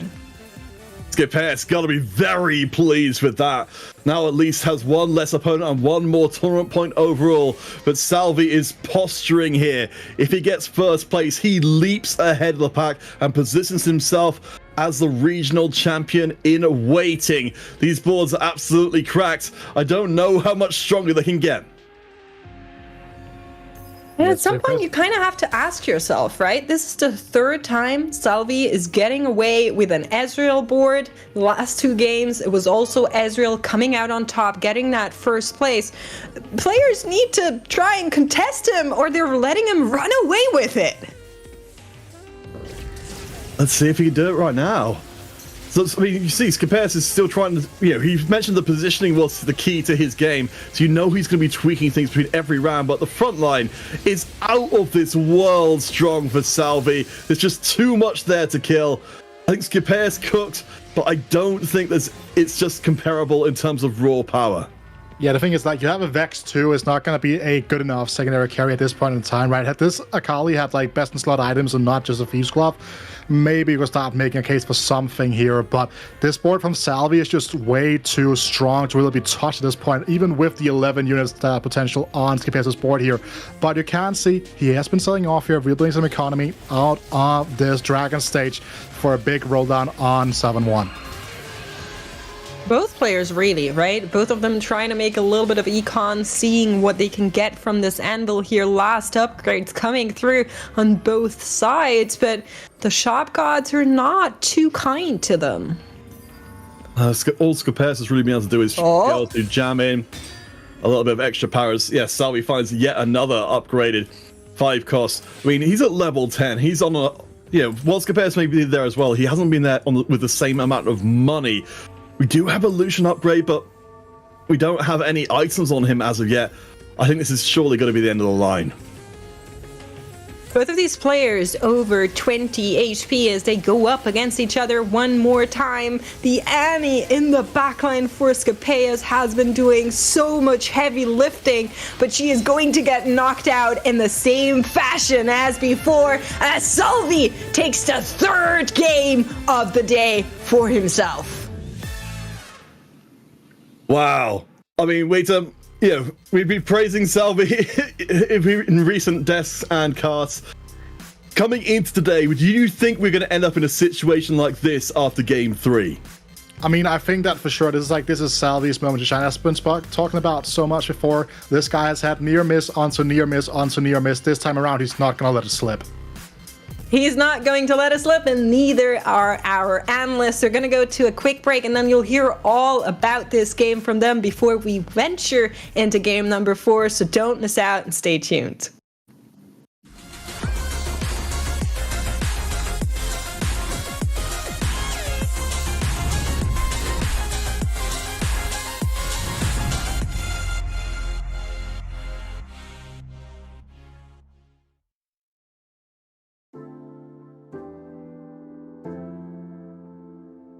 My name is Double61. I'm from France. I'm 19 and I am TFT player for Kamen Corp. In set 9, the best player, I think it was obviously Wet Jungler. I mean, I feel like he was a really good player, but he couldn't show some performance in previous set. But finally in set 9, he did the second at World. So yeah, I think he's a really good player. I hope it will be me. I mean, A third title of EMEA champion would be great, but I don't know. I hope it will be me or maybe my cousin. I don't know. My goals for TFT, I won championship one time. It was in set 3. And I think my ultimate goal is to win it again. I mean, I think I can do it with a good preparation. I think that we have the potential in Europe. So yeah, it's the objective. I think LAN are really good ideas. I mean, this is what TFT is. The Vegas Open was incredible. I played the finals. So yeah, the emotion I had when I was on stage, it was incredible. So yeah, I think that if TFT has to grow, there have to be LAN. So yeah, I think that's really good. Shout out. I mean, I always say it. K-pop fans are awesome. They know it. I always say it in all interview. I mean, their support is incredible. So thank you guys, and continue to support us. I hope we will not disappoint the fans.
Okay, I'm going to steal your joke from earlier on the intro today, Panda.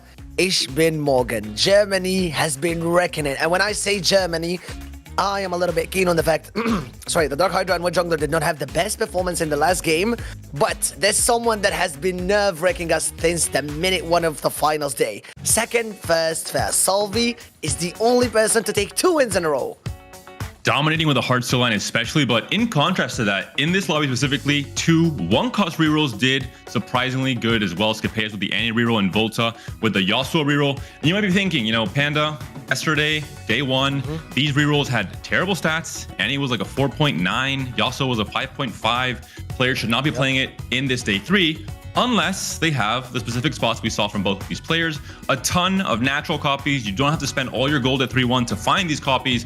And then in case of both players, perfect augmented 3-2 to continue having that power with these 1-cost rerolls. Annie with the emotional connection for Scippeus. And for Volta, we saw the vampirism allowing a triple damage item Yasuo to tear through so many different boards throughout stage 3 and 4. And I think Volta especially, he's a player who's been playing a lot of Riven this tournament.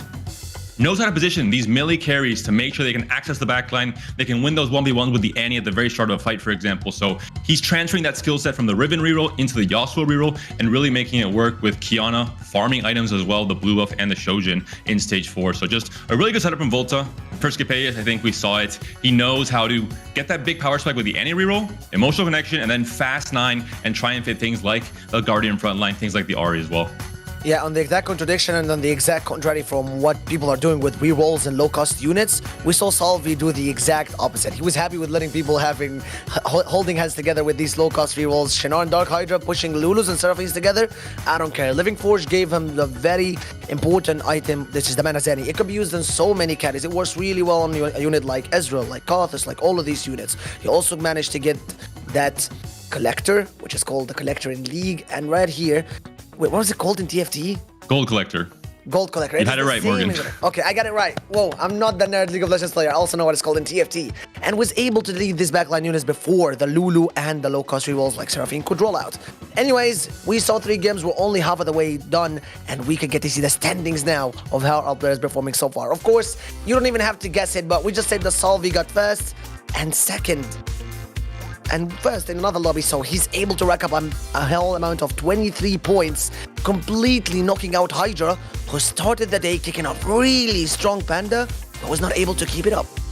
When we talk about the cutoff for going to Worlds, for finishing among those top 4 positions being around 29 points, which means that Salvyyy, with such a strong start, is almost locked in for Worlds. I'm not going to obviously jinx him just yet. There are still 3 games left. He can go 8th all 3 games, but you saw the gap there, 7 points between first and second. Just really, I think, reflects how dominant Salvyyy has been for the start of this day 3. Yeah, start of the day 3 is already over. We're halfway there, and we still have 3 more games to get going. I'm not sure if people from the 7th and 8th positions are able to come back, because someone like Salvyyy, extremely dominant like this, makes it kind of hard for them to come out. But who am I to say anything? We've got 3 amazing casters ready to tell us all about Game 4 as we go into it. So Makes, Peter, and Wida, take it. Thank you so much, Morgan. And I personally just want to kind of comment on the overall standings and say how surprising and also a little bit saddening it has been that everybody has been raving on about Wet Jungler, and he finds himself in a position as this one where it might look like he cannot even qualify depending on how his next games go. I think that's very interesting. It's also worth noting, right? He is only, quote-unquote, only 4 points behind the cutoff as of right now. And that's the biggest thing you gotta keep in mind here. Wet Jungler, when he went to Worlds last set, the last couple of games, the run he had to go to make that final lobby was insane. Some of the most high TFT I've ever seen in my life. He has it in his locker. I'm trying to counter jinx him, Wida. Don't ruin this.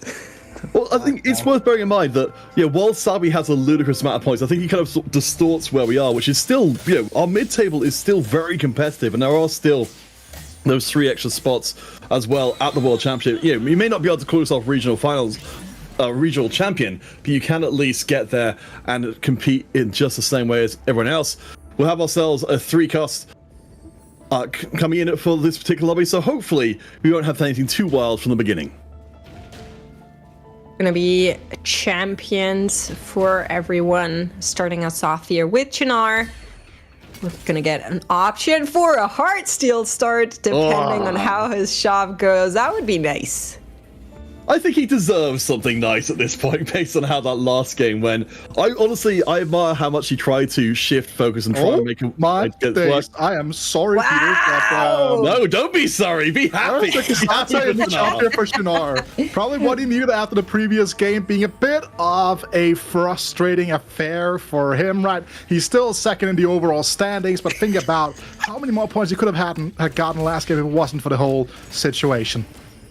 I love how he tried to retain that smile there for a second, just holding it back, but you could very clearly see that he was like, nice.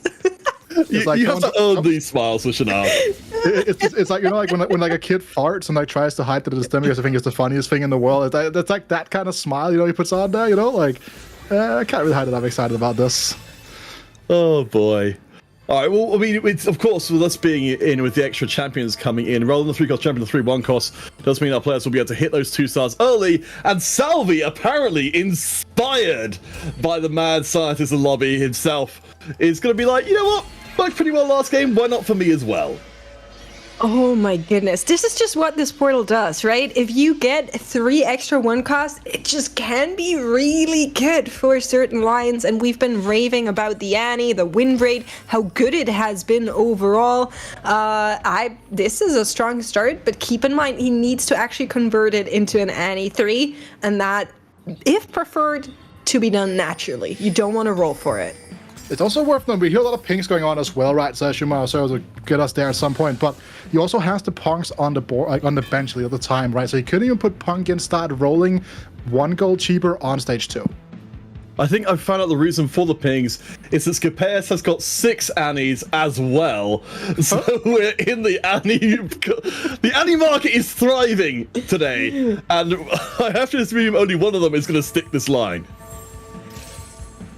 Yeah, I mean, we know how it can go. We saw Dalasum yesterday in a very, very frustrating game where other people were holding on to Yasuo. This could go the same way for the Annie. Dark Hydra is on the Heartsteel here, same to Chinar. Both of these players finding an early Heartsteel headliner. But something else that Hydra found is that Annie and Shop that 2 other players would love to have right now.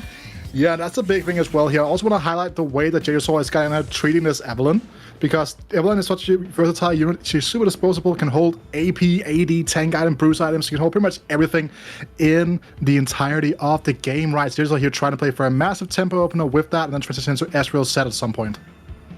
Yeah, I mean, we've got the silver augments coming in, so certainly the proportional unit strength is going to matter more than it would otherwise.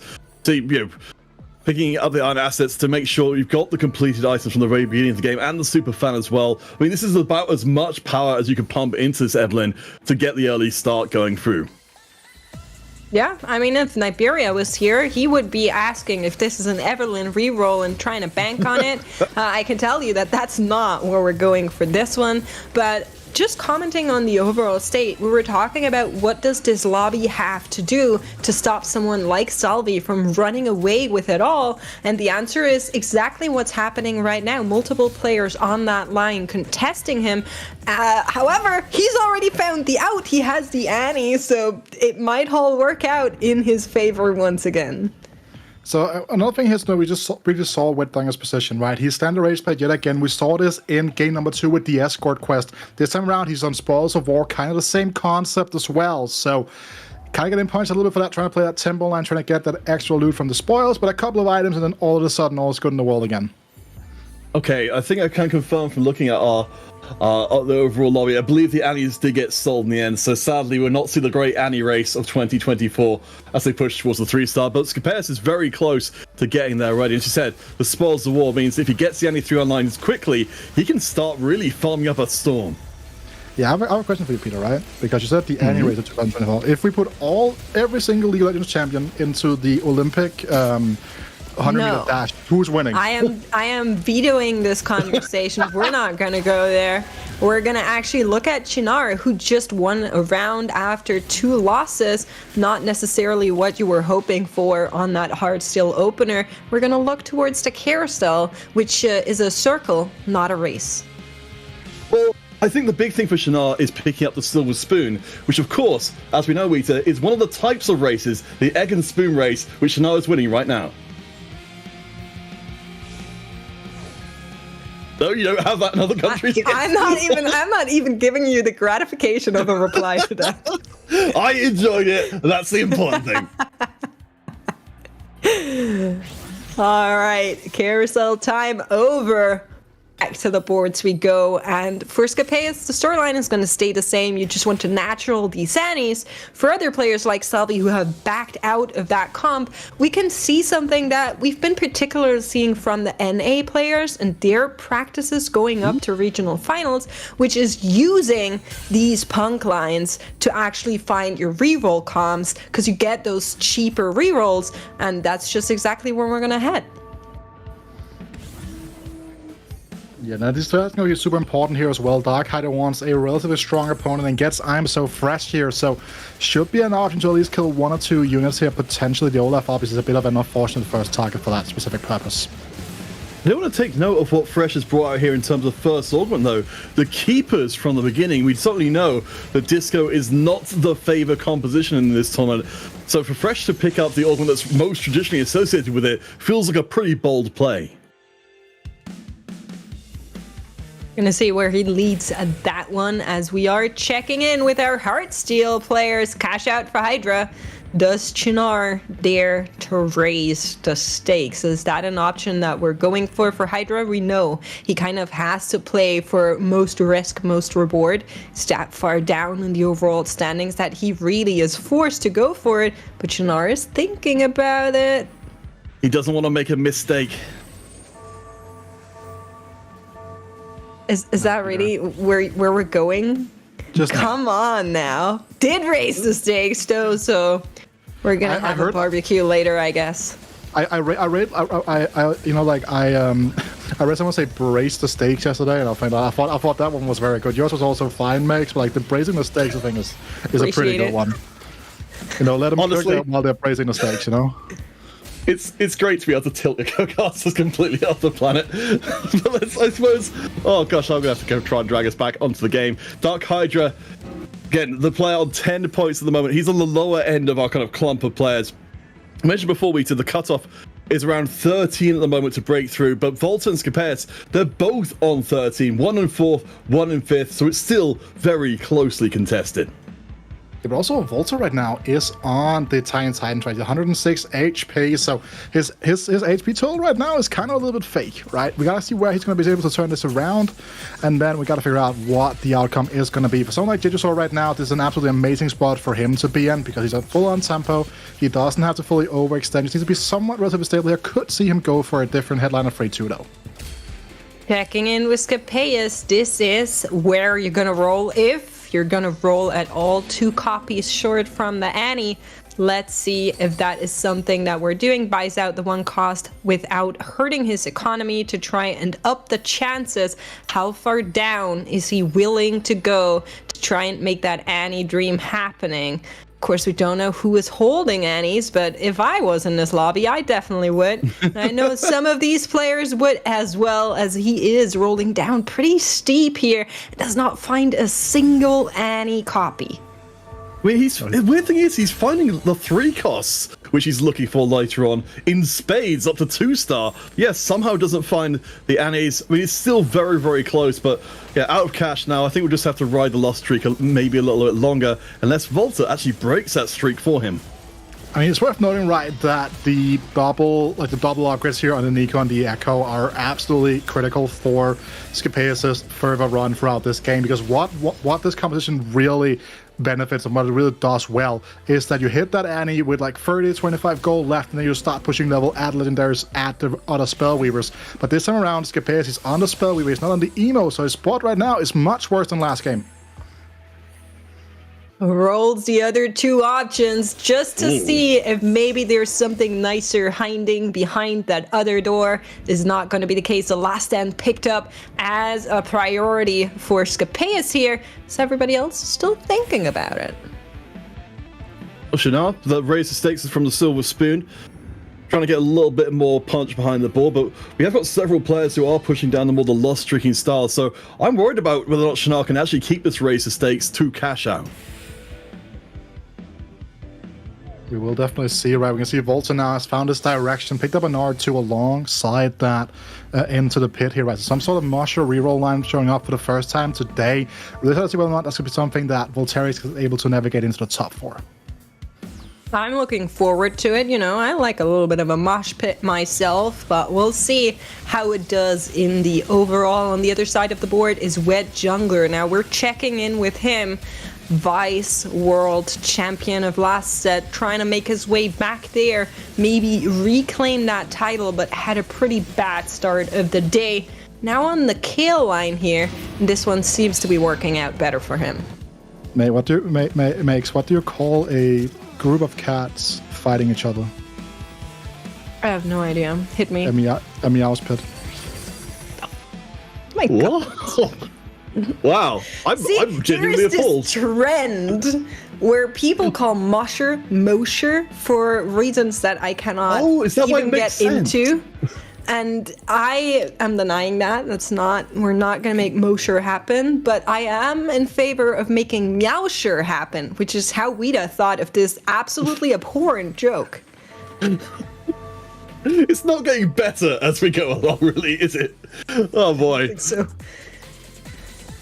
Alright, let's check in with Jedusor, because Jedusor's on a 5-round win streak against Wet Jungler, on a 7-round win streak against Wet Jungler, who's on a 5-round win streak. I love that we're actually seeing Wet Jungler going back to a more reliable way, because, you know, as I said, he has had a really rough day so far, and we know this KL composition has performed for so many players across the entire tournament.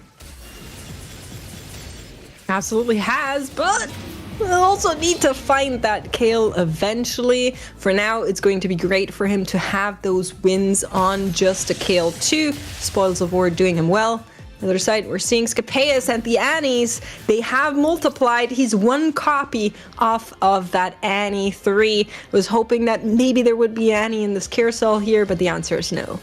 Yeah, maybe a small mistake actually from Jedusor, right? Because the thing is that you have Jungler on the streak, you have yourself on the streak, you have each other in the pool, you have enough gold if you are Jedusor to level up, go 7, and then pretty much guarantee to win that fight. Because Jungler does not want to extend his economy in the same way, and the fight was so close in the end that the gold that you lost, you would have regained, or you kept your streak, then start building up, and then you could still be able to hit level 8 on curve if you wanted to. I just want to take a note from this carousel in particular, though. Back on the subject of Scapeus, he just picked up a spatula, and of course that means he's going to be able to build out his emo board even better than it was before. I mean, we've got several great boards building up here, but Scapeus, I think in this game, is looking for another big win. This was a huge cash out, by the way, for the likes of Spinar right there. He's leaning towards that Ezreal set line, gets Hysterics, gets that Gambler's Blade for more economy, more attack speed. Can kind of just like stay stable for a while, go for another cash out with the 5 hearts still in throughout stage 4, and then go for the huge swing without having to really worry about his items. And that really is the difference between Hydra and Chunara's game plan going into this game specifically. We saw them both when the option appeared. Hydra very quickly saying, no, I don't actually want to contest, raising the stakes. I'm going to be fine the way it is. But he kept bleeding as well, is hoping to turn that around. We're checking in with him as he goes up against one very mean Nami, but is going to get that win in the end. I don't know if we can characterize it as mean, she's just doing her job. But it does mean that Dark Hydra breaks his loss streak there, and Shinar also breaks his loss streak as well. So we've got 2 players on relatively low HP Scapeus as well, to be fair, I think, who are all starting to feel like they're going to need to turn the corner and put some wins behind them. Yeah, it's a risk you run if you're Dark Hydra by going level 7, spreading out. You have someone like I'm So Fresh, who was on a win streak up until that point, right? Or at least like we're able to trade wins and losses here, going towards that disco line. The Nami is such a strong placeholder for those items in the early game with the keepers alongside that. But whether or not it's going to have the economy to fully scale up that board, time will tell. I feel like the issue with this is that you are probably going to be contested by Volta, right? Both of these players on a Mosher line, and I feel like Mosher is good enough if nobody else contests you. Nobody is really looking for the Urgots in a normal game of TFT from what we've seen in the past couple of rounds. But if 2 players are on it, I'm not sure the chances of it turn out to be the same as we thought. And for Scapeus, time is actually running. 3-7, we're at Wolves. Still no Annie 3. Really, with those 1-cost rerolls, you want those early wins and then catapult on the back of that into the bigger comps, like you were saying, Rita. And it's just not happening. And we'll keep an eye out for him longer term. At least Scapeus does have the last stand to fall back on longer term, but he needs a good board to make that last stand really be worthwhile. Shinar has managed to put together a little bit of a win streak from the bottom. Dark Hydra did not, though, and continues to drop in HP, along with Scapeus, now sub 50 HP. And with a player like Wet Jungler on a massive win streak, you know those big losses are only just a few rounds away. Here she is, finally! I'm not sure if that might not be too little too late. And now he also gets graced with the hoverboard on the KDA pattern. Not something we're super excited about, but at least she finally arrived. Maybe there's still a chance for Scapeus to do some damage reduction to try and stop the bleeding for what it's worth. Quick note though, Chinar finding an Alawi there in that previous round already, definitely a huge pickup. Definitely is right. Salvyyy with the center reroll, something we haven't seen have fantastic success so far. That we've seen once already, finished 5th, I believe, from I'm So Fresh. So this is going to be a big one here. So you can kind of see, like, even with Scapeus hitting like this turn on, is like he's just going to be so much winning a lot of players in the lobby at this point in time. But what can be a saving grace, depending on how Dark Hydra's game kind of unfolds here, is going to be that last stand that he has in proc yet. Yeah, it's the thing is that we are seeing, there's so much breaking out forward. You know, the streets being pushed back and forwards. We go from silver to gold to prismatic. You better make sure you're ready for the pace of this lobby to pick up dramatically. Absolutely right. We're seeing the binary come out of Dark Hydra here. Very popular prismatic augment as other players are still thinking about it. We are getting words from our admins. I'm just relaying this information so we can publicly shame the player. Jedusor was offered the egg on 91 HP. You'd think he'd even consider it, but he rolled it off. Went for the Lotus instead. Which, to be fair, let's give some credit to Jedusor right now. This guy's been rank 1 on ladder. Again, he's not playing for fun. And he gets a dual Lotus here, as you're talking about. He's going onto an executioner line right now with the Pentacle, with that Kaphis headliner. Everything about this makes perfect sense. Yeah, but we're not here for cents. We're here for dollars. We're here for a grand old time here in EMEA regional finals. Our players, of course, as you said, we definitely have winning first and foremost on their mind. 4 places in the global championship at stake, with only a few more games left to go before our final 4 are decided. Jedusor gets the big crit and gets the big win.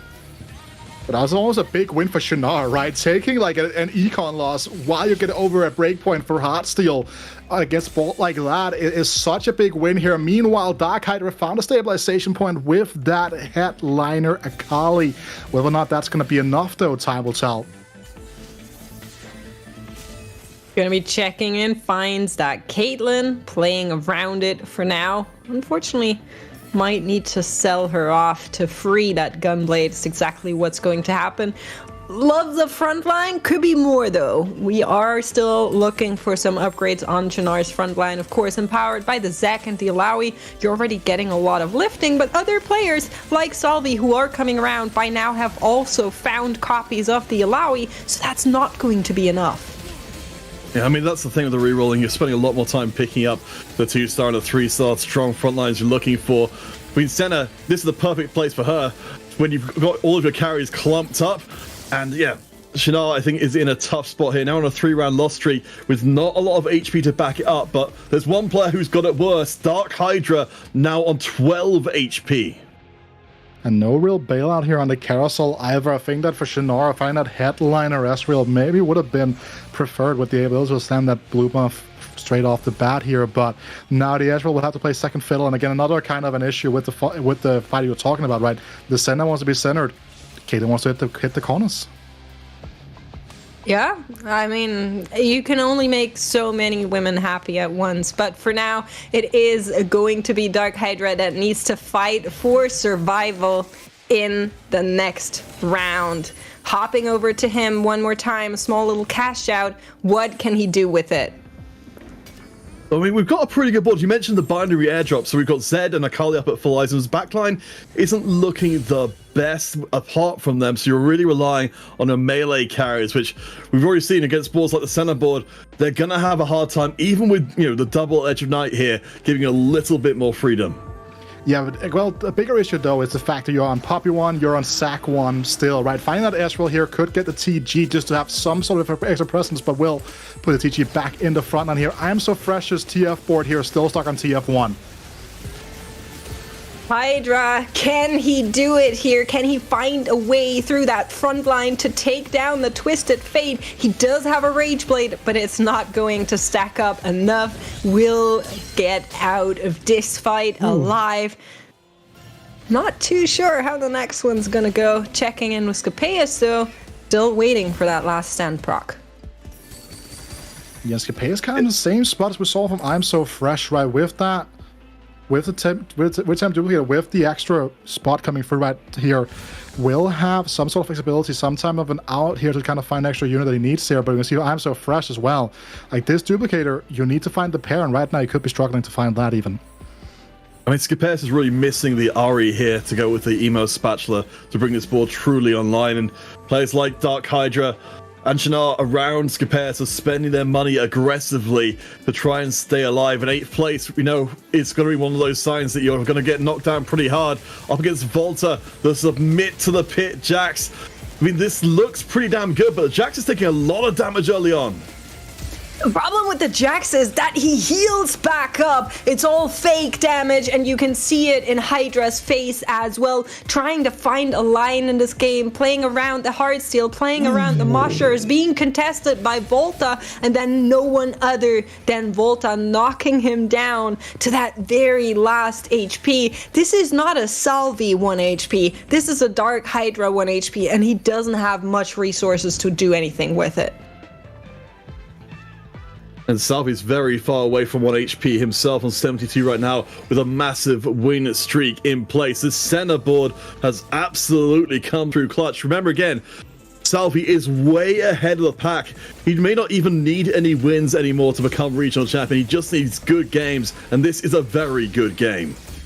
It definitely is, right, Nick? As you're kind of highlighting here the issues for Dark Hydra. This will be a first into a triple A, which is very difficult to come back from, even for someone like Dark Hydra here. So would like to kind of avoid that situation happening, obviously. But Whiskey is on the last stand here.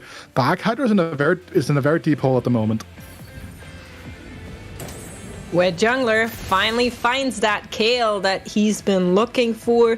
Had an early game that was really strong, built him out a lot on the Spoils of War. Not too worried about that with 62 HP. We're really looking towards those players at the bottom here, and it is going to be Salvyyy on the other side for Dark Hydra. Oh my lord, of all the people to be face to face with on the brink of annihilation right now, Dark Hydra is still in the pack, still in the contention. If he goes out 8th here, that could well be the end of his run. Our defending and reigning EMEA regional champion gets run over. You can see the disappointment on his face, sent out after thinking that 1 HP could have been his salvation. Oh man, that hurts really. You wanna at least see him do well, although that is not in the cards for Dark Hydra here. Just goes to show how tough this competition really is. And Chinar might just be the next person on the chopping block. Volta, Scapeus right above them, followed by I'm So Fresh. The lobby at the bottom is moving closer and closer together. You can see Volta now has hit, as you're talking about, right? Really utilizing the extra HP from the Tiny Titans, because if it wasn't for that augment, he would have been dead by now. Gets the match directly here into the Scapeus board. Oh boy, Scapeus still has not managed, or has not procced the last stand, so not managed, hasn't needed to. We can see the board with the Ahri managing to sneak in there as well. It's still strong enough to hand out losses to Volta. Imagine how strong this board will be when last stand procs.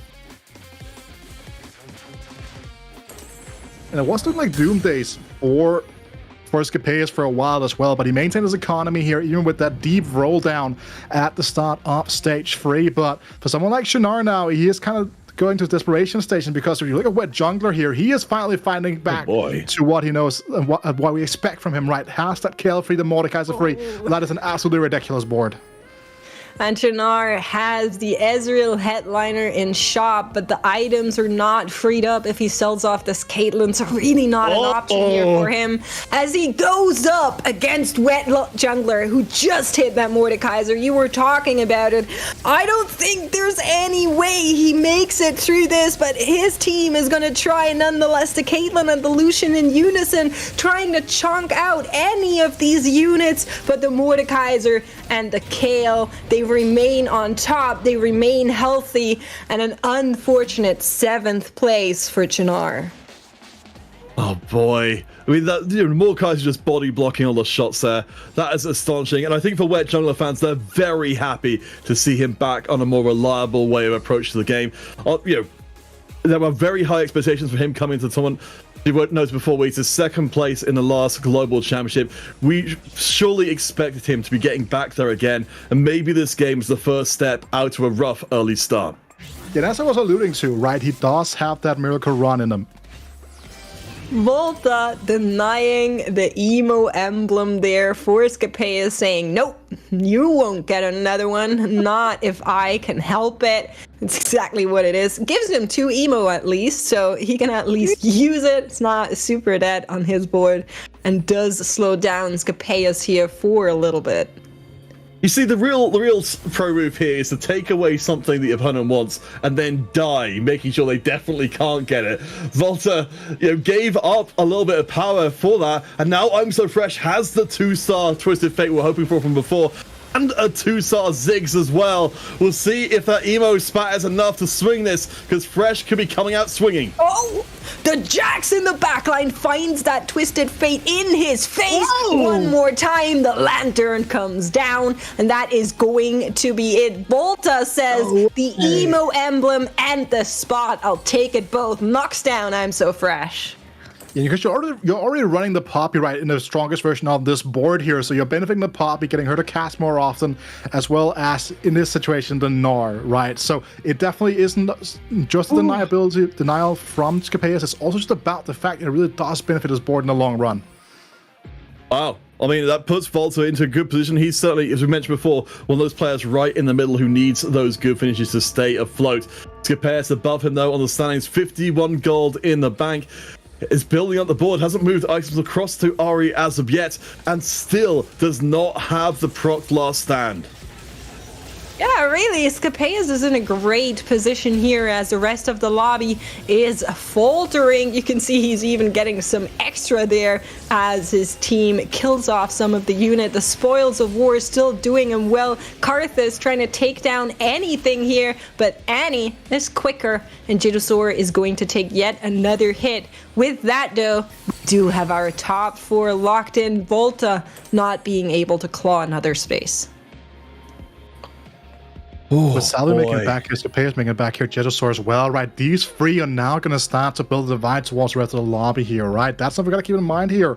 3 out of the already remaining top 4 players are currently just like taking away points from the rest of the competition, making it so much more difficult for someone like Dohky to make it back here, because even if he were to go 1-1 in the final 2 games of the day, he would only be on those 27 points. So there is everything to play for these 3 right now. Every single point is so important. And looking at the gold totals on the right-hand side, Jedusor's got the streak, but everybody else has got the gold in hand right now to push the board power in just a little bit later. Scapeus and Jedusor on single lives each respectively, but Wet Jungler and Salvyyy, the Dark representatives up at the top, they are both looking so strong. They seem almost certain for top 2. I mean, Scapeus still hasn't procced that last stand. Really, he's on 2 lives, and after 1 life, he's gonna get stronger. He's like a Super Saiyan that's just leveling up, whereas Jedusor might be looking down the barrel. On the other side is Salvyyy with that Senna reroll, still not at the full cap potential, still only on an RE1, but it might just be good enough to do him in for Karthus, taking some of the units out here, but the Vex has already fallen. The front line is no more, and with that, Jedusor is going to take an L. Yeah, so is Scapeus though, right? Unless we got trolled, we got trolled by the overlay. I was about to say we got trolled by the overlay there for a second, right? I wasn't fully sure of that. I got jump scared there. I was like, when did Scapeus take 2 losses in a row? And I was like, delayed damage buck, something, Mortdog? No, but not gonna be the case. Scapeus is still very much alive, very much in it with this 10-unit Annie board yet again. I like having the Alawi in here as well for a few more targets for the extra health, extra defensive stats as well. But, I mean, look at the HP totals on Wet Jungler and Salvyyy. Scapeus isn't just going to have to win once. He's going to have to win, I don't know, 5 or 6 times to come back from this and get anything better than a third. He does have the last stand buff, so his team did get a lot stronger just on the back of that. There is a chance where he's able to pull this one off. His units definitely trying to find the Akali, and that they will. After that, the Senna is in line, so there's a good chance that they can do it as they are getting over to the backline, and Scapeus is going to hold strong. And a big upside for Scapeus here as well is there are some very straight up upgrades that he can make here. Should he find another Seraphine, can move the emblem, can move that onto the Ahri for even more power. The allow it to obviously another big upgrade here for Scapeus as well. So there are different lines that he can use to cap this out. All right, I'm starting to become a little bit more optimistic. We are going to see the final form emerging here. Scapeus says, now it's time to show you what Emo Ari can do. We've got 4 Emo in place. We've got the 2-star Alawi. This board should be good enough to push past, I think it's going to be Salvyyy in this round.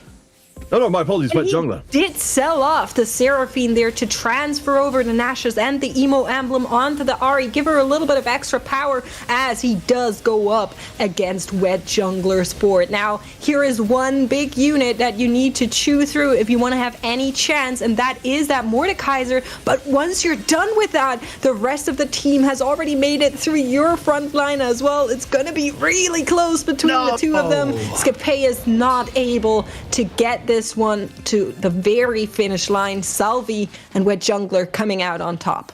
And with Salvyyy also losing on the Ghost board, being a level down on Wet Jungler here already, right? This is looking like it could be a Wet Jungler first, what we already expected from him going into the day, but he took a little bit of time to warm up. Maybe forgot his ARAM, you never know, right? It could be a simple thing as that, but now we can see here why Salvyyy is currently still level 8. He has 64 gold in the bank. Gonna send it now here. Has the Echo free out even. Oh, wow. I mean, that's absolutely huge if you can land that. Another one in the shop. Decides, oh, interesting. Because looks like something might be changing things up a little bit. We've got the Ahri in the mix now as well as the Senna. The Akali, of course, the true damage variation means she's going to be punching in from front to back. There's a lot of damage concentrated in a small area.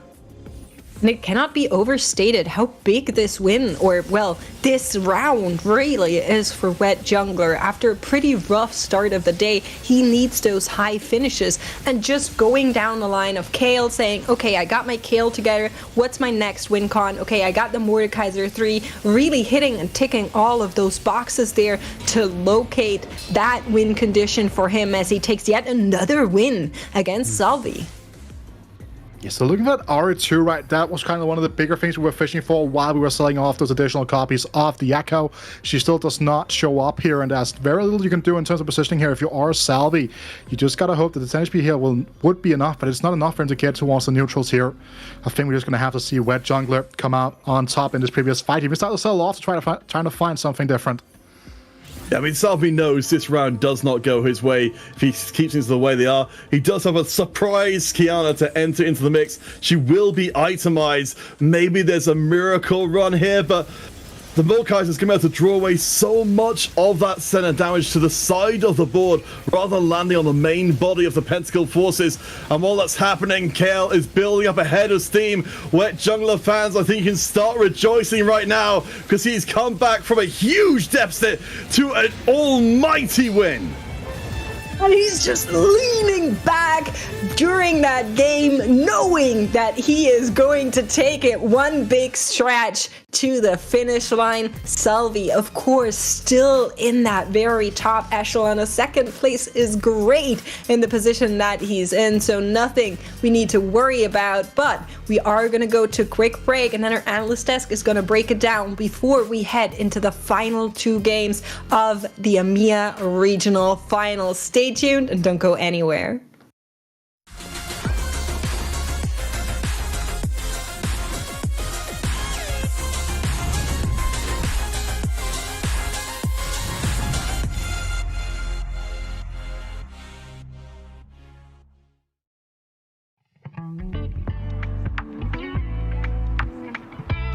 Hi, I'm Left. I've been playing TFT since set 6. I'm a 5-time Ultraliga participant and a regular GSC player.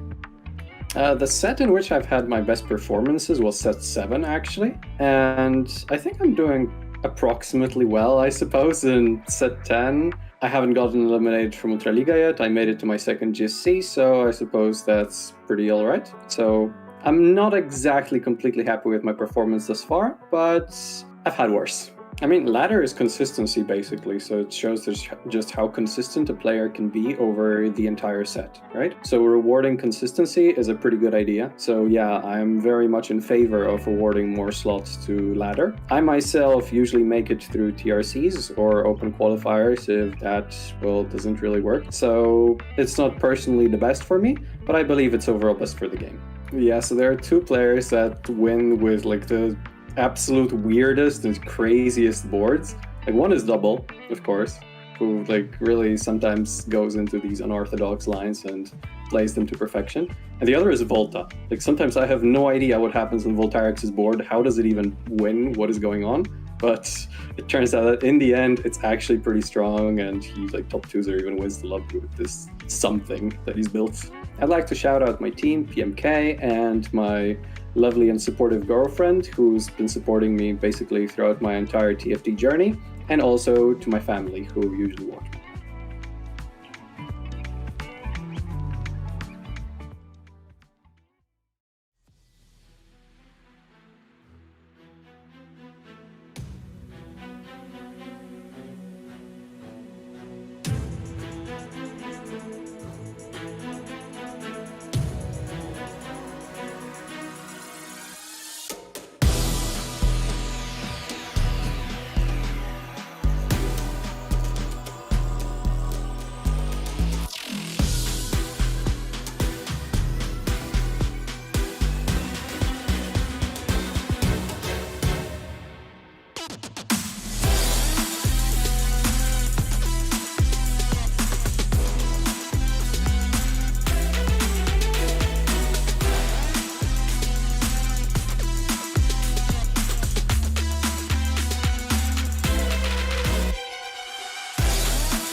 An unintentional crescendo going into game number 4. We've seen silver, gold into prismatic. But you know who's been really consistent and who's been doing amazing with his positioning and all these compositions? Someone like Skipeas, spamming that Annie game after game and able to get another top 3.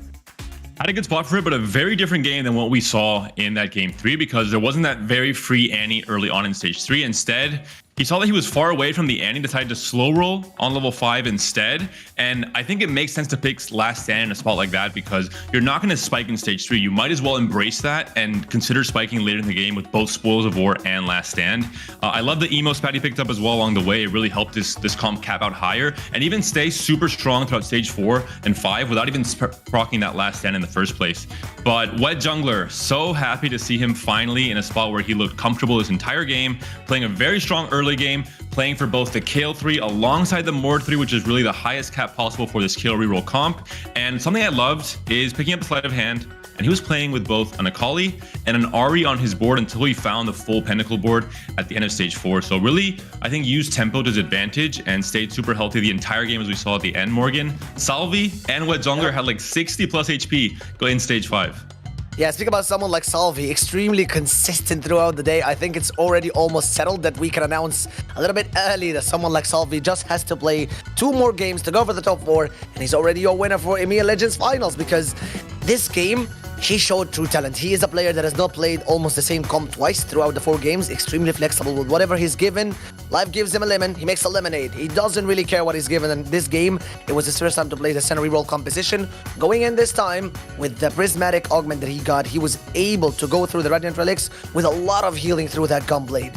Gave him, and it kind of compensated for his lack of frontline, because in a composition like Senna, you essentially have to put in a lot of rapid fire and a lot of true damage units in the backline to keep her ramping up the damage and dealing a lot. So the Gunblade was really massive for him. Also, Inspiring Epitaph did such a pretty good job getting Salvyyy his second top 2, and he got 2 wins, 2 2s now. Just in case you're lost, we got our standings ready, so let us take a quick look on what's happening right now, because Panda, I think we're nearing a very quick end.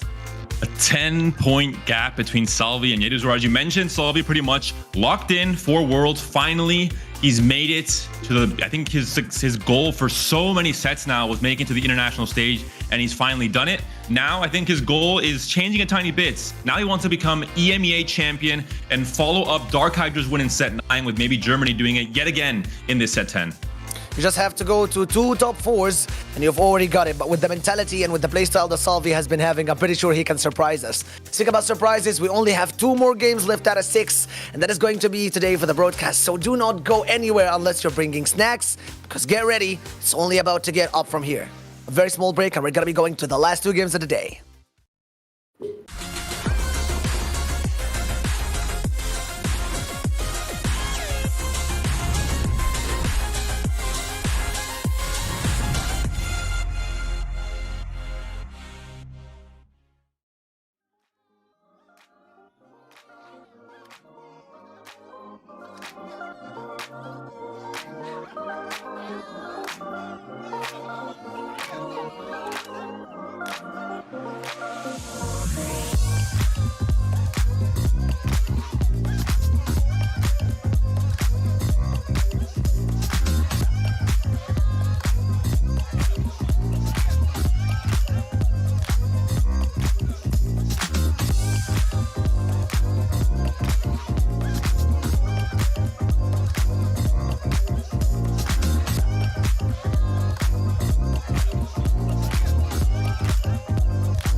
And we're back with game number 5 for the Rising Legends EMEA Finals. And we pretty much have it logged in already as who is going to be our EMEA champion. But we do not know who are the top 4 that get to represent EMEA in Worlds. So I'm Morgan. I'm lucky enough to be here with Panda and Weeda, my amazing newcasters. And Panda, we still don't know who are going to be the 3 players that get to follow Salvyyy into Worlds. So who are you vouching for? Who do you have your eyes on? I think more than anything that, just how close it is, because what Jungler has come back into that 18 to 20 point threshold. We're seeing here how close it is between Jedusor, who's at 20, and then down to Volta, who's at 17, with a much bigger gap, both with a first place Salvyyy at 30 points, and I'm So Fresh and Dark Hydra at 11 and 12. I'm So Fresh, to be honest, I think his lines have not been optimal today. He played Disco this last game, he played a Seraphine reroll game as well. I think he's going into lines that maybe have not proven to success in the first 2 days of this tournament. Oh, baby. I was about to say, I expect to see I'm So Fresh stand on the showtime, right? The players here that really need something off the wall to occur, right? Going for that showtime, because again, that is an additional layer of RNG added to the game here. But Dark Hydra just wants to complete the item Ansible. Yeah, we have not seen our players really keen with the RNG-based portals. I mean, Wandering Trainer almost got half-picked at the first game of the lobby. I mean, first game of the day, but they're not really keen towards it. They're going really safe, completed item anvil, and that's it. These anvils, of course, going to be really helpful toward one-cost reroll comps, especially comps like Yasuo that we saw Volta play earlier today, because you're able to get that 3rd item on Yasuo earlier, and that means he can scale his AD even faster in Stage 2 and Stage 3 especially. Yeah, and furthermore, it also kind of helps the people that are just trying to play for a win streak. Think back to how Salvyyy played out game number 1 and game number 2 with that Living Forge. It's kind of the same concept, because some players will be trying to play for loss streaks, and they will have to pop it, and then, okay, David, you're talking about this specific situation. What jungler, are you going to risk your tournament's current momentum on a Yasuo reroll game? We'll have to find out. With only 4 Yasuos, Volta offer the same champion. Okay, they're both over the same champion, but with different headliner traits. Which one would you pick, Panda? True Damage or Edgelord? I'd prefer, I think True Damage is the easier one to play, although I've heard Edgelord is stronger in Stage 3, especially if you really want to make sure you're snowballing the Yasuo further. But with a Rod and a tier, I think it's not even on the table here for Volta. And Riven might also be somewhat hard to play for someone who we've seen enjoys it so much. Yeah, I feel like I'm kind of surprised he hasn't checked his KDA pattern, just because you can check the KDA pattern. It's just like a small thing is if your gameplay just kind of identify whether or not you can go around some of the augments like stationary support, for example, that has a lot of really positioning dependent items that can drop. Apparently, Volta's not too keen to play KDAs in this match, despite the fact that he did get the items for it, a rod and a tier. But now that we're going to be going into Stage 2 with the augments, this is where all the anvils get opened up, and this is where all these augments are going to be making a lot of sense. Slightly awkward components there for Jedusor. Has a chance to maybe pick a You Have My Bow and go for something like a Titan onto the Olaf, but I expect Sleight of Hand to be the option instead. He can just TG the Olaf and then find some more tank items with this second component anvil. He could also have found a second TG, right? But he finds the Rage Blade here, David. Are we going back to Kale already? We're just like saying, you know what, we're going to play Kale, and no one else is going to be able to touch it. It's a good start for it, not locked in just yet. And we do have, I think, Rageblade is much more flexible of an item in the last few patches, with something like Illusion, for example, finally getting fixed in terms of how he functions and the attack speed actually scaling with his ability. Ooh, looking at Shinar's board right now, this is considered one of the best and the strongest stars that you could have with the Lilia board. A super fan headliner on Lilia gets a 2-star Guard Eggley, and that's a double Crown Guard angle. Triple if he wants it. Triple maybe right. if he wants it. Holy moly. I'm just saying that like Mordekaiser's reroll is an option. I'm just gonna point out yet again that this is a line that you need to be open for, and I also know that a lot of the people in Shinar's practice group also play different Mordekaiser reroll lines. It's a line that they are gonna be super aware of, right? But Ghost for the Spear Shogun here makes a lot more sense with the front line.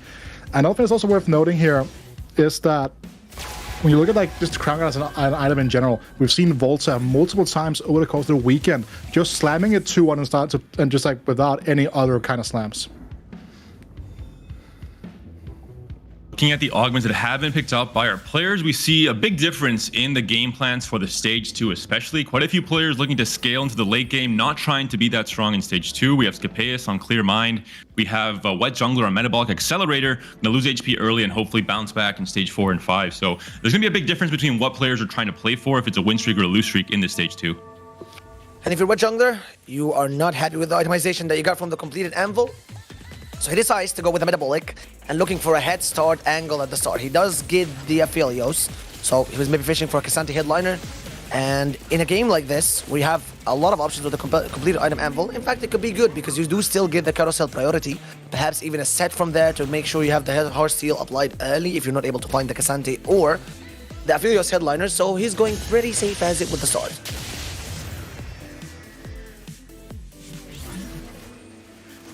And look at Salvyyy, spending every single penny already. Saving nothing with scrappy inventions. You do know that he's looking for the win streak, but has been quite unlucky with it, Panda.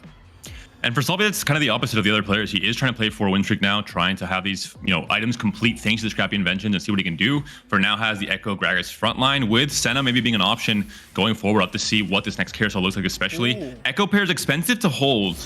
So I'm curious to see if Salvyy's actually going to hold both the Echo and the Amumu on this bench and not make 10. I think my first thought as well was like, that's a very expensive board, and that's a very expensive unit on Scapeus' board here, with the Twisted Fate, with that Rage Blade already slammed, and alongside the Titan, not the Titans, the Starix Gauge here in the front line. This could be one of those TF-AD carry lines we've been talking about. Is that a TF on stage 2 with a Rage Blade that just came to Scapeus already? Yes, sir. Yes, sir. Is he going to be playing Disco and he's not going to be contested because it is a composition that isn't highly contested by nature? Yes, sir. Now we jump off to the first carousel. I think Scapeus is really happy even if he doesn't get a spat here. We do see two Heartsteel units here that can accelerate anyone trying to play for what we've seen is the most popular comp across the entire tournament. Both the Set and the Yone are available, and both build towards item that Ezreal will want later into the game, with the IE potentially for the Ezreal with a sword, and the blue buff that Volta picked up on this Yone. Overall, talking about the TF, is this maybe finally the condition that needs to be met for Disco to do well and top 4 in a game? I guess we'll find out as Scapeus sticks to it coming to the next few stages. Yeah, because I kind of was going to propose that question as well, right? Because the thing is, a clear mind, he's going to be in a stable spot with the early TF, with the Rage Blade scaling and stuff like that. And, the most important thing about TF is to get to level 8, but the big issue is that you can't really play any boards that will stabilize you, because you can't hold on to a free cost pair, for example, right? You can't really hold on to anything else along the side of that. So it's considered a very clear sacrifice, but so far, Scapeus hasn't taken huge losses for it so far. I don't think getting a TF on the early stages of the game is going to be hard to stabilize Wizweeda.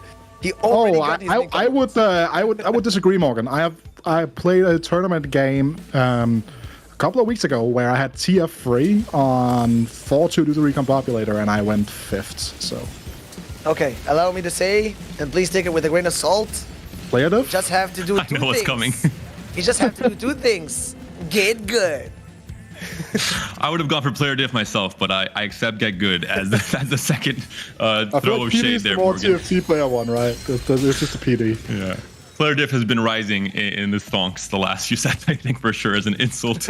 But looking at Salvyy's position here, lose streaking this stage 2. Salvyy's a player that has managed to do so well with Heartsteel because he's been able to preserve a lot of HP in the early game. Stage 3 especially. Most of the times he's locked in stage 4 with 60-70 HP. We saw that fast 9 he played in game 3, for example. So I'm curious to see if he plays for a different, maybe a reroll line, considering his current kill shot. It's also worth noting, right, when we saw Salvyyy in set 7, when he came back, made this huge splash, winning GSC, going to the last chance qualifier, making sub 8, all these things. A lot of what we kind of put together with Salvyyy was his free cost reroll lines, right? It was the volley bear, stuff like that he really showed how to navigate to perfection. And then also was his downfall in the LCQ with the Seraphine contest alongside Kurum, right? So he stands and falls by the tree quite often. Okay, what is up with this lobby and its high rolls? Volta sitting on another 4-cost unit, a very strong frontline unit for a composition that he might be looking for, whether it is the Seraphine, according to the pumping up, which might be leading him into a real composition, or the Ahri. He already got a Blitz. And ladies and gents, that is another 4-cost unit at stage 2. So, can someone tell me what's happening with the rolls? It's a 2%, by the way. 2%, right? And that's another Ahri. What's happening? Dinar finds one here with double Crown Guard that can go on the Nico, can go on the Echo. We'll see if he wants to commit to this KDA line, or maybe if he finds a few Mordekaisers to consider, as you mentioned, Weeda, the Mordekaiser reroll. But we see a few players that are slightly leaning towards some variation of Pentakill, which is, I think, the biggest bane of Mordekaiser 3 not existing as an actual comp you can play for. It's just so hard to actually hit when so many players are holding at least 3 copies. Yeah, that's like one of the real big issues about it. Actually, a lot of like different recourse lines so far to set, but you had the whole Yone thing as well with the Riven overlaps and stuff like that until people really figured out like how to play the Riven board, right? It really didn't cannibalize the Yone boards, right? So interesting to see where we're going to be going with this here. Shinar could be leaning towards something like the Lulu though, right, as well. So he has multiple outs. Did you even notice what he got from that or from the PvE round? A Seraphine and another replacement Kai'Sa. If he wants to put these items on the area at any given point, and he also got the Nashers. He still has a tier waiting outside as well, so he has so many options. And I think that this KDA board, or by the placement of the hexes, is also really good for the Ahri. You can put your back line completely and also shift the front line, so he has a perfect KDA board, got the perfect items. So is it really a high roll if everyone else in the lobby is having their L units as well?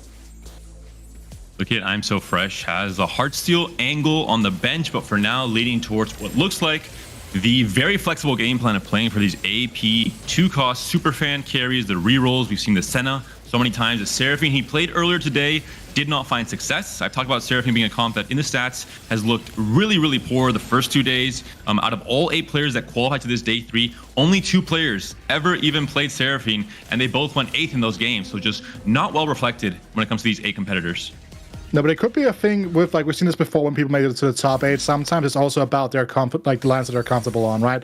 It's something that, like, for all the way back, as I said previously, Solar Gazang, One Trick the Same Farms, Tan, Pop, all these players, right? It could just be one of the things of trying to default back to the old home safe one, and that just kind of being like what will make it or break it for you. But as you're talking about, David, not really working out so far.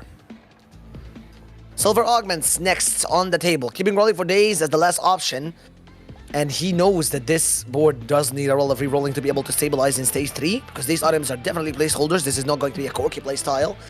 But we have so many players leaning on the KDA line right now. Volta, I think, has spent all of his money in this past stage, and he does choose army building. So that is a lot of sacrificing in the early game with 2 scaling augments, bombing up and army building. Yeah, but also keep in mind here that he's able to stay relatively healthy due to the fact he has this element. Will kind of start to get outscaled, but when you look around the lobby, there are so many people that are hawking the like super fan free cost frontline trios, right? You have a Nico too on the side of Dark Hydra. You also have the Echo here, so some of these units will just be heavily contested this game. And so important with this reroll meta, and especially with a lobby with the caliber of players that we have here. This is the finals of EMEA, of course. Players, if you get to a certain reroll comp first, if you can posture you're playing this and you're not going to pivot off of it earlier than others, other players will kind of respect that decision. They normally don't want to hold hands and go 7th and 8th. We did see that, of course, a little bit in game 3 with the Lulu between Dark Hydra and Shinar. One comp that might be open that we haven't seen at all yet in this day 3 is Katarina reroll, the Crowd Diver vertical. I think it has better stats and better performance overall than things like Seraphine reroll throughout this tournament. So I'm surprised players are not trying to angle for it a bit more often.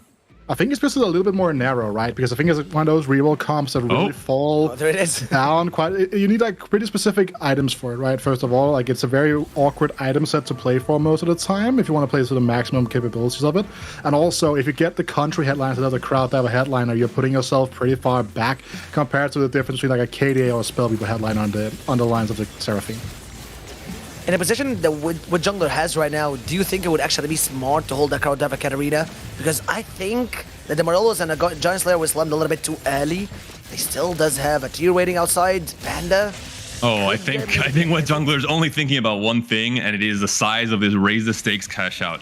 He is playing for, the biggest cash out possible. He's playing for that first race playstyle with Heartsteel. He's in kind of a middle of the table currently on the standings, maybe a little bit on the lower side. Needs to mount a big comeback in the next 2 games to try and make it to Worlds again. He's, of course, our runner-up, our best ever performance from an EMEA player in so many sets, trying to make that comeback and come back in. It's also worth noting, right, you have this like trio of players here with Shinar, Wet Jungler, and Volta kind of currently fighting for the 4th spot, right? Shinar is 18 points when holding it currently, and even then you go a little bit up there, you have Scapeus, Jedusor on 20 and 19, so every single placement here, one first would just catapult you so far ahead of the pack here, and I feel like Wet Jungler knows this. Okay, this is the first time that I ever see a spat get to survive until the last 2 get out of carousel and get actually to pick it. It is handed completely free to Shinar, who now has the option to make and slam a KDA spat and keep going with the vertical Seraphine reroll. We've seen this position so many times before. Level 6, 40 gold, 5 Seraphians. We'll see if he's able to hit a few more of these copies naturally so he can continue scaling up to level 7, level 8 to fit in that vertical KDA, as you mentioned, Morgan, with the 7 KDA being a potential option now that he has that spatula. Looking at Scapeus, though, very early Blitzcrank as well. We're still in stage 3. He has the 2-4 cost for this disco comp already. And that's the big thing as well to note here. One of the biggest issues you can kind of run into when you're playing disco is you don't find the correct headline and then you are unable to reach out and 2-star the other focus that you need to try to go towards that level 9 here. But he even gets the option now if he finds a TF2 and a Blitzcrank 2 earlier on to go for a completely different headliner and play that towards level 9 here. Plenty of options for Scapeus. Yodi's landed a little bit way too early into the game, and he's still stuck with the Vi. This is something that Wida just mentioned, has not been able to find the correct headliner just yet. And that Twisted Fate, I agree, it was not maybe a player diff. I'm sorry, Wida. It's going to be hard to stabilize with into stage 3. There was about 50 stacks on that TF, but the damage is just not linked. Oh, okay. You do have to clear mind, though. You have to maybe, find a way to fit this TF. I think this makes sense. You're loose streaking anyway. Just sell the Vi. TF, get a guaranteed loss in this next round and then potentially go 8 at 4-1, maybe 4-2 if you want to wait. We're looking at still a pretty healthy amount of HP, 72 HP to work with. So I think Scapeus still has time to fully commit into that level 8 roll down. It's also worth noting that if he wants to hold on to a couple of different units on the PvE round coming up, he can do that. Clear Mind and Cluttered Mind only account for player combats. So if there's something that's enticing to him, like a free cost player can hold on to, maybe play that as a benefit, like a placeholder, he can definitely still do that. Worth mentioning, that actually explains why he had to sell the Twisted Fate as well. And now I'm so fresh, still uncontested with that Kale completely. Decides to go to level 7. I do not know if he's going to commit to the Kale or not because he's just leveled to level 7 as well. But considering these items that are slammed at the moment, he's able to take another win against Scapeus and still extremely healthy. Loading for days, I think, was also used. We're not able to see if the rolls were used or not, because of the overlay with the gold spent, but has he used the rolling for days or not? That is something I want to ask our spectators. Dark Hydra picks up a free Akali on 5 Senna, so we're seeing most of these 2-cost rerollers on around 5 or 6 copies, still a little ways away from finding those 3-star upgrades, which we will expect to see at 4-1 once the rolldowns do come through. But Dark Hydra has already pre-leveled a little bit. He's going to be going 7 and rolling on 7, it looks like, for that Akali. Yeah, this is an interesting spot for Salvyyy. I think that Shinar found some upgrades in the Seraphine. I'm not sure if it was a Seraphine free because the 2-star overlay showed up twice, I believe. So let's see if we can get a look at that in the short moment here. But so much economy on the bench right now for Salvyyy. Picked up the missing connections, right?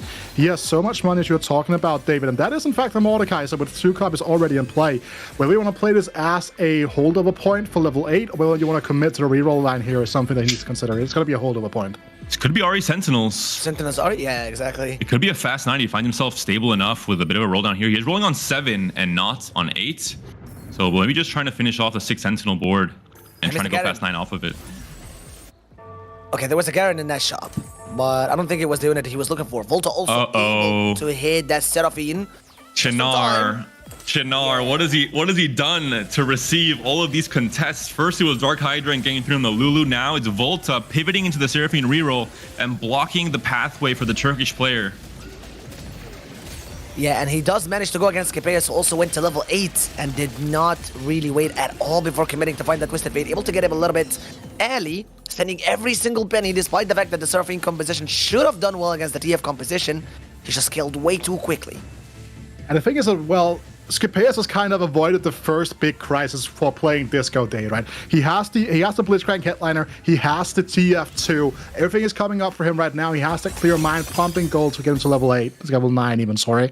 Wedge Jungle though, big cash out in the making here. Very little gold to work with, HP to work with, sorry. Uh-oh. Does he want the Ezreal? He doesn't want the Ezreal. Doesn't have the blue buff. He's still rolling, looking for any of the headliners that he might be able to slam these items on. Still getting the Akalis. He's looking for that Ezreal still. Only has 1 more copy to get him to 2-star if he's not headlined. No, Zed is so unfortunate on this roll down. He has to go for the Zac. He's liking frontline now. And the lack of set is especially doubly unlucky, right? Because especially with this cash up being that Infinity Force, for example, right? You really will like to put that onto the set, who makes great use of those items here. But the Kane here will be a bit of a holdover point, at least for the item movement now. But the big issue, right, David, there's no healing item for the Kane. And what jungler took a massive risk, 21 HP, 11 loss streak. I don't think this is the board he would be happy to settle on in this 4-2 round. Facing off against Scapeus, who now has a 3-item Twisted Fate. He is level 8 with only 10 gold to work with, so still very far away from continuing to cap the disco board at level 9. Good loss though. Classic Blitzcrank. Oh no, not again. Blitz. He's way stronger than the set, of course. All that disco healing is keeping him up alive, but I do have to agree that it's kind of disappointing what jungler got from the cash outs and that full loss streak. He's 1 Kayn away though. What a shot. Two-star Kayn. He decided to sell the Zac. Try to fish more and more for his units. He does get the Ezreal 2-star now. And he's even selling the Kayn. He's not even gonna look to make it 2-star just yet, relying on mainly the Zed and EDMs as some additional damage. And something that's also worth noting here is that Wet Jungler has been playing these lines all day. I was watching his POV in game number 2, where he was also like mixing in, matching. He has a very good understanding of what can he kind of do to hold himself over for a while, stay stable, and then kind of make the pounds for game.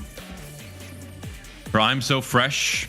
I think it's the understandable path he has to take in this game. Number 5. He's at 12 points right now in the standings. 7th place, only 1 point above Dark Hydra. He needs to go big or go home with only 2 games left if he wants to find one of those world spots for himself. That being said, this Ezreal, I'm not sure if it's it. Shojin, Morello, Deathblade, you're on 5 Heartsteel, yes, but you only have around 50 HP to work with here.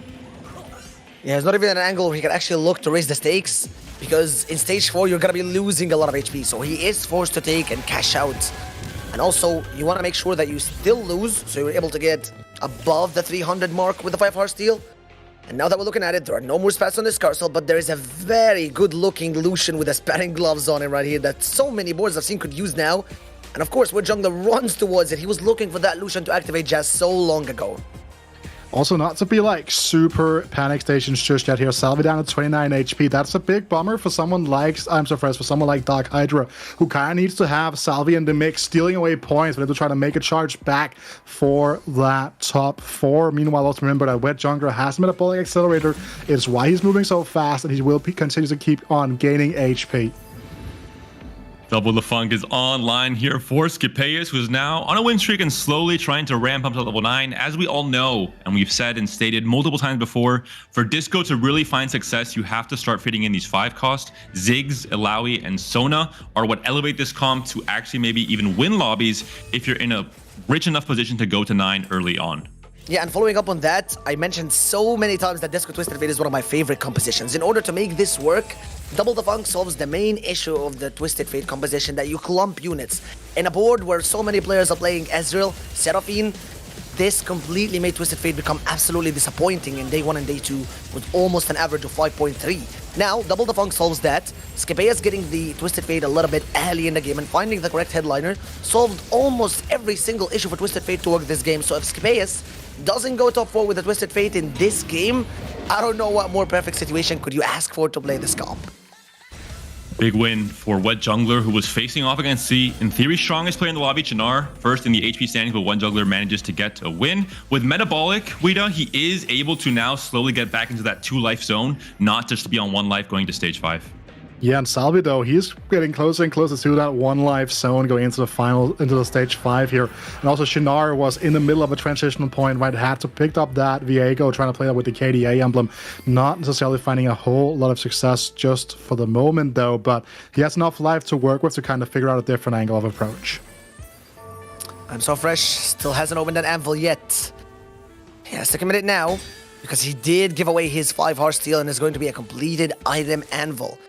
None of these items are looking too good right now, except the Starks Gauge, which is going to be providing a little bit more frontline for his Ezreal to look. However, that is a 0-item Lucian, and his Ezreal, again, just as Panda mentioned earlier, doesn't have that much damage going on against another Ezreal with an Infinity Edge and the Giant Slayer applying so much damage with the Zac 2-star and the Even Shroud.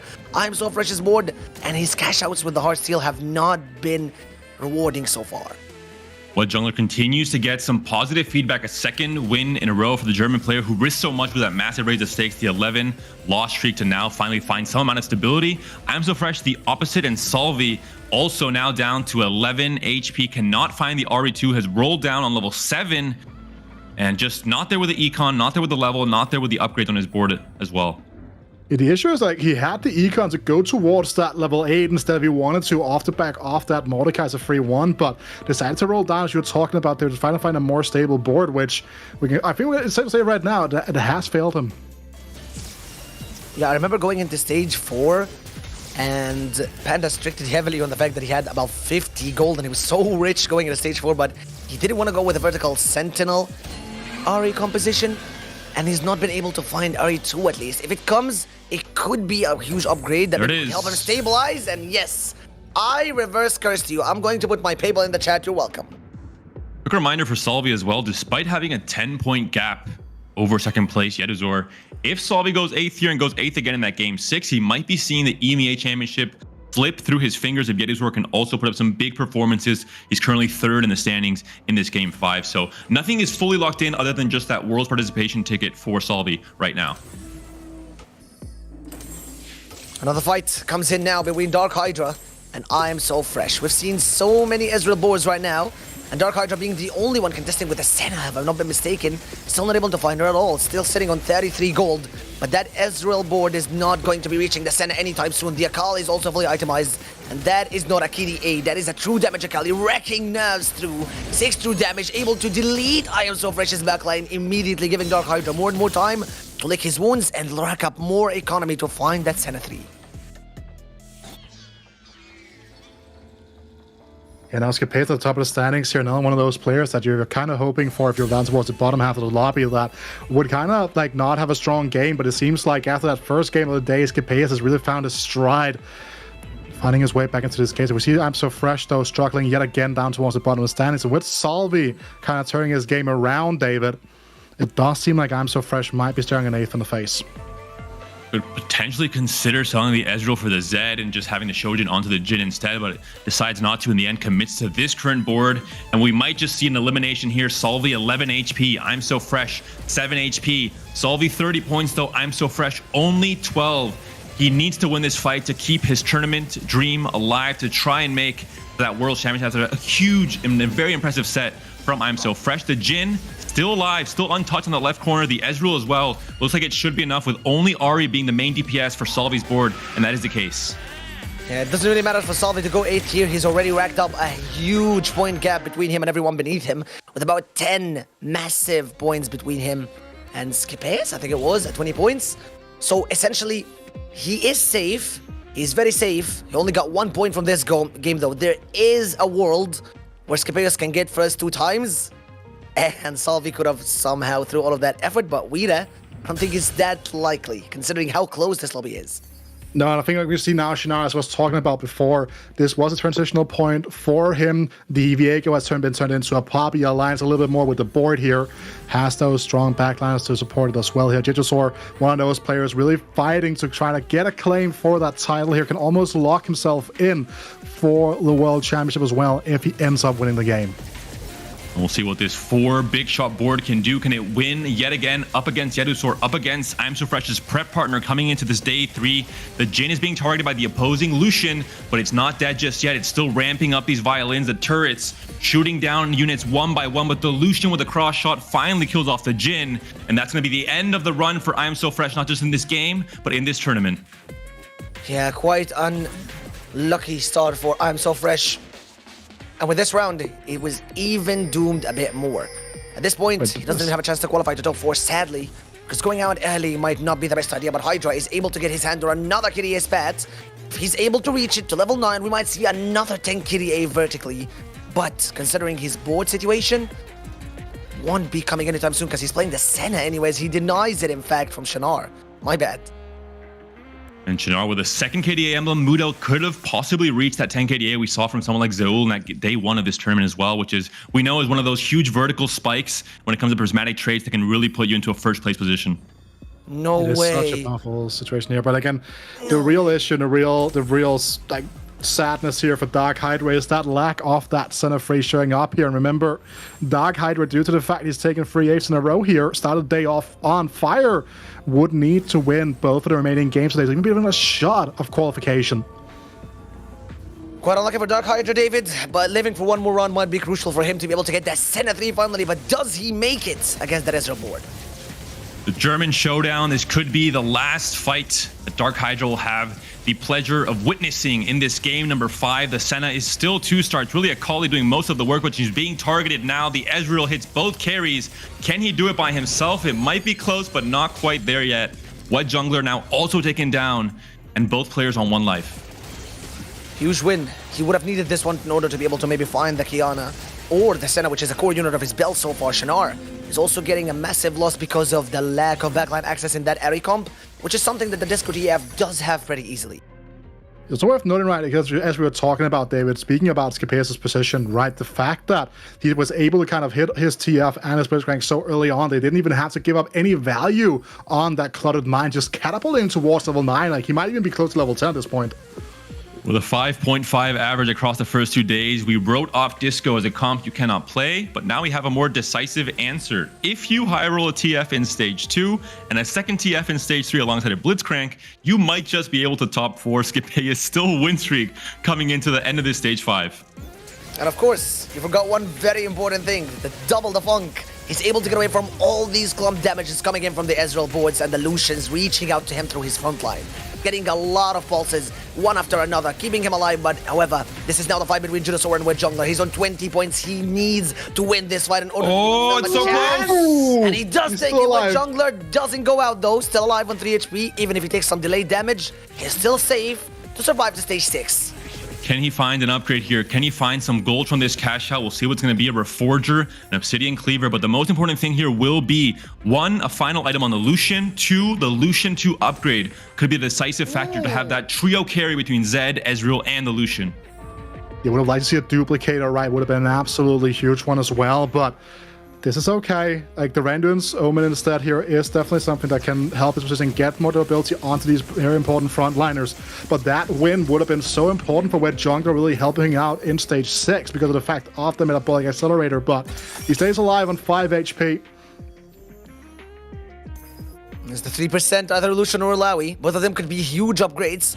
I'm not sure if rolling the Obsidian Cleaver was a good idea, because you do need some sort of armor penetration. He doesn't have any other so far except the Even Shroud, and if the Zac dies, you don't have that. But going for the roll was a high-risk, high-reward move, and he does get the Randuins. So he has a very strong front line now, but the question is, David, is it strong enough to get him a win against Scapeus' board now? He is doomed to face him. If you look at the right, with that overlay, he's facing the strongest board in the lobby. Scapeus has already dumped all his gold into going level 10, so he hit him right after he's hit his biggest spike. The Alawi finally walks up. The Lucian trying to chew through this Blitzcrank, but it seems like it's just too tanky. The Rage Blade continuing to scale for the TF, but the TF one shot by the Ezreal, and that should win the fight for Wet Jungler. He survives for at least one more round. He's trying to mount this comeback. Yeah, and this is this is one of the best matchups for Wet Jungler, especially in the long run. Just even with the double the funk, just the nature of the way Ezreal spreads out the damage here, it is such a difficult thing to keep that TF alive, and it gets one shot, especially with the triple damage that the Wet Jungler has here. There's no mana gain item on this Ezreal. It is now either him or Dark Hydra that could be leaving the next round, unless Shinar takes a massive loss here. Losing 19 HP in one round isn't really likely. But he's still one Senna away. Going into stage 6, not finding a 2-star carry 3-star is such a massively sad position to be if you were Dark Hydra. We'll see the Senna can target onto a big clump, going to target onto just a tentacle for now, but then maybe can hit this big frontline clump. Wet Jungler versus Dark Hydra once again. Both Germans need a big result in this game 5 to claw back in to try and secure a spot at the World Championship. Of course, Wet Jungler is at 17 points, 5 ahead of Dark Hydra, and this is not looking good. The Senna 2 will not be able to do enough. Dark Hydra, I think, overall, we all know his skill as a player, just not his day when it comes to TFT. Not a big loss here for Shinar as well. He stays in the game, but just ever so barely. And keep in mind, Shinar is currently 1 point ahead of Wet Jungler here. And someone like Jedusor as well in that mix here. So we have right now 2nd, 3rd, 4th, and 5th in the overall standings in the top 4. Jedusor here now with this win potentially could open up the back door we talked about before to snatch away Salvyy's title. Yep. And I'm sensing it. If Jedusor is able to get a win, he's only going to be 3 points away from Salvyyy. So the next game is really going to be a contest between them both. But now he has to worry more about Scipeus, who has gone to level 10, maximizing his board capacity and power, David. See what the Lucian can do here. The Gunblade, the Rageblade, especially stacking as this fight goes on. The Akali in the front line. The TG rolls are not ideal with the Rabadons and the Crown Guard, but we'll see if she can do enough damage to the front line to allow Lucian to close things out later on to the fight. The TF also scaling the Rageblade, but it seems like Lucian is just too much to handle after those buffs came through. He's the absolute star of the show in most of these late game boards. Get the carousel leader. You have no premium emblems, right? I was looking at the emblems at first here. There's not like a disco emblem for Scipeus. It means you can cut out of one of the bad disco units, for example, right? There wasn't anything else here for Wet Jungler either, really. The bit of extra frontline for that allowing is going to be absolutely massive, though. Double Stone Plate could be very nice. Now, when he also had that fully equipped already, but again, he doesn't have the economy to go level 9, even with the continuous reuses from this Heartsteel. Doesn't have the HP either. He knows he has to try and fish for this Lucian 2 on 8, and he's been rolling for it, donkey rolling really the entirety of the last almost 2 stages at this point. Yeah, I expected a Jazz Emblem and maybe Divine Intervention that gets Jedusor here in order to be able to win. But his board is looking pretty stacked. And if he can win against Scipeus, I don't think that him facing with Jungler now is going to be any issue for him. However, it is a ghost fight that he goes against. So apparently, he goes against Scipeus twice in a row. Is it unlucky for Scipeus? It isn't lucky enough for Jedusor. He might be even looking at a double knockout here. The double Funk, and with the TF being positioned on the other side of the Lucian, is going to buy him much more time this time. However, no one is able to reach this Jhin. No one is able to put the damage on the Lucian. The Gunblade is keeping him alive. The Giant Slayer wrecks through the front line, but maybe this fight is looking way closer now with the Mortal Maker and the Twisted Fate getting to cast on Jedusor. It was all about positioning, and him putting on the same side of the Lucian is what gave him the saving grace for this fight. But also, like, that's a 6-2 on the side from Scipeus now as well. We can see that Wet Jungler beat the Ghost board, but as we've talked about so many times before, it is a Ghost board. And with Wet Jungler donkey rolling for that, allow it to fall that Lucian too. Will that allow it to in the front line for Jedusor here will be a big hit in the face for Wet Jungler, but he just gotta stay persistent. And the showdowns of the Lucian to maybe decide what the top 2 will look like in this game. Number 5, Wet Jungler's looking for that first, but still on Lucian 1. We'll see now the battle here. The Salvyyy, the frontline just looks so much better, and the TG rolls on Akali so much better for this fight. Guard breaker and the blue buff allowing her to cast as often as possible to melt this frontline while Lucian cleared from the backline. All of a sudden, Wet Jungler's board has already been deleted. Akali's onto the Lucian. The Ezreal is half health, and the Jhin is still stacking those violins. A very lopsided fight here. Wet Jungler down in 3rd place, still in contention for those top 4 spots coming into Game 6, though. Yeah, the issue, though, right? The issue for Wet Jungler, right, in reality is that despite all the effort he went through this game, he really did not create a bigger gap to someone like Shinar, right? A 1st place here would have put him in a much safer position. He still has to play all out in that last game for that top 4 spot, whereas someone like Scipeus, someone like Jedusor really are going to be in a spot of a little bit of a safer spot and kind of keep their eyes peeled, potentially even challenging for the title, depending on how Salvyyy pans out in the final game. Okay, so judging by the current positioning of this, again, if you just tuned in, this is game number 5. Salvyyy 2 Jedusor is now sitting on 20 points. He does get the RA2 as well here, so Scipeus gets some sort of upgrade. But the question here is, again, we mentioned so many times that if he wins this lobby, he's going to be just 3 points away. The Jhin 2 upgrade also comes in. Stars are aligning for Jedusor. If he takes the win in this lobby, there could be a potential room for him to be the EMEA champion, David. And it's the final fight. Both of them are 1 life away. This is it. 1 5-cost upgrade for either board. No blue buff for Shojin, unfortunately, from that Anvil, potentially for that Jhin. It was not found. We'll see now the TF could be targeted by the Lucian if this frontline melts quickly enough. We'll see where the Thresh cast goes. Can the Thresh stun those backline carries? Only stuns the Misfortune. Lucian and Jhin untouched. On that top right corner, the TF slowly stacking the Rageblade, trying to chew through the front line. Which will melt first? The Thresh is down. The TF is being targeted. It's almost done, but the Blitz, as usual, coming in for the 1-2 punch. A big enough hit on Jedusor, and that's Scipeus taking the win with Disco of all comps. Yeah, it's absolute murder on the dance floor in that last fight, right? The Disco is really just setting the stage for Scipeus' victory. But again, we pointed this out before. Scipeus knows how to maximize these spots, makes great use of the clear mind. Absolutely fantastic showcasing from the Czech player. as a Twisted Fate player going into day 3, I thought that it wouldn't really be ideal enough for everyone to play Twisted Fate because in 20 games, a 5.25, but we called it since minute 3.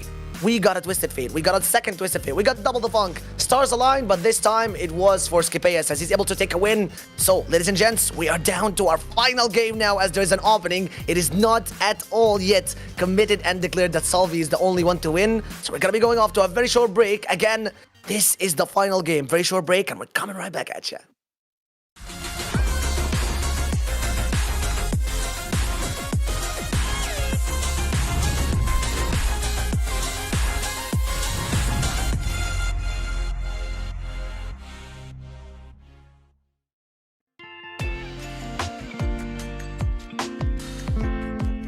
Hello, I'm Enzo, I'm 23, I'm from France, and I'm a pro player from Gentlemates.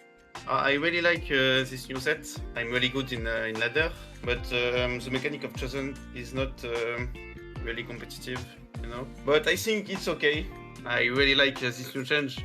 I'm one of the players played the most in ladder, so I think 10th place is really good for having a really competitive ladder in Europe. When you have talked about the most good people in EMEA, I think it's Wet and Double. It's a good ladder. We have Ging, he's very good. Lelouch, Travis, Combis, we have a lot of good players in ladder. No, I prefer a lot this new set. Set 9, it's only for a bad player. Gambling Tom, it's not for me. I think in this set, people is not really creative. People all play the same comp and can't be so creative. Yeah, I think True Damage is a little broken. I have only one goal. It's win world. Thank you to my family, my friends, and Vive Gentlemates!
And with only one more game to go, suddenly the overall standings have moved so much closer together, Peter. But before we go all the way into it, let's focus on this game first. Personally, I can only agree with Impatches Panda saying that, yeah, you know, we've been kind of hating on the disco boards for the longest time of this tournament.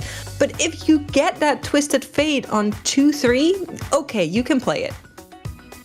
I mean, it entirely fits into Skipeas' narrative. We've known him for such a long time as the player who can make compositions work that no other player can make work. I feel like it was almost a point of pride for him in this game to take a composition that nobody else could make work and just find a way to get a first with it. I really loved seeing it. First, I thought, okay, it's doomed. He couldn't find that second twisted fate to really round out the comp. But then when it finally came around, suddenly it all aligned. Double the funk coming through as last augment did him really well here, of course, as well. Should be mentioned. But some other stuff not really working out. The Seraphine, we've been saying it. The stats are not really there to support it. And Volta, unfortunately, taking a 6th place with it. Yeah, honestly, I wouldn't be too unhappy to not see any more of that coming through, but I mean, yeah, it was a very tight contested lobby. I do feel kind of bad for Dark Hydra, though definitely he has been guilty in the previous games of trying to steal other people's comps for himself, not finding the final center for such a long time at such an important moment in the regional finals must have been absolutely heartbreaking. I'm personally just pretty confident that his mental is still going to be okay after this because of how much competitive experience he has. So this is the player that I'm least worrying about just from a personal perspective. But of course, it's been a pretty tragic day if you're in the corner of Dark Hydra. And we are going to take a look at our standings and see how it's all shaking out, because with Salvyyy taking that 8th place, the gap has been closed pretty much. Yeah, because of Dark Hydra's day, we are guaranteed a new EMEA regional champion. And we said we could, in terms of a competitive final game, we could not have done better. 4 points separating Jedusor and Dohky from at least tying it for first place.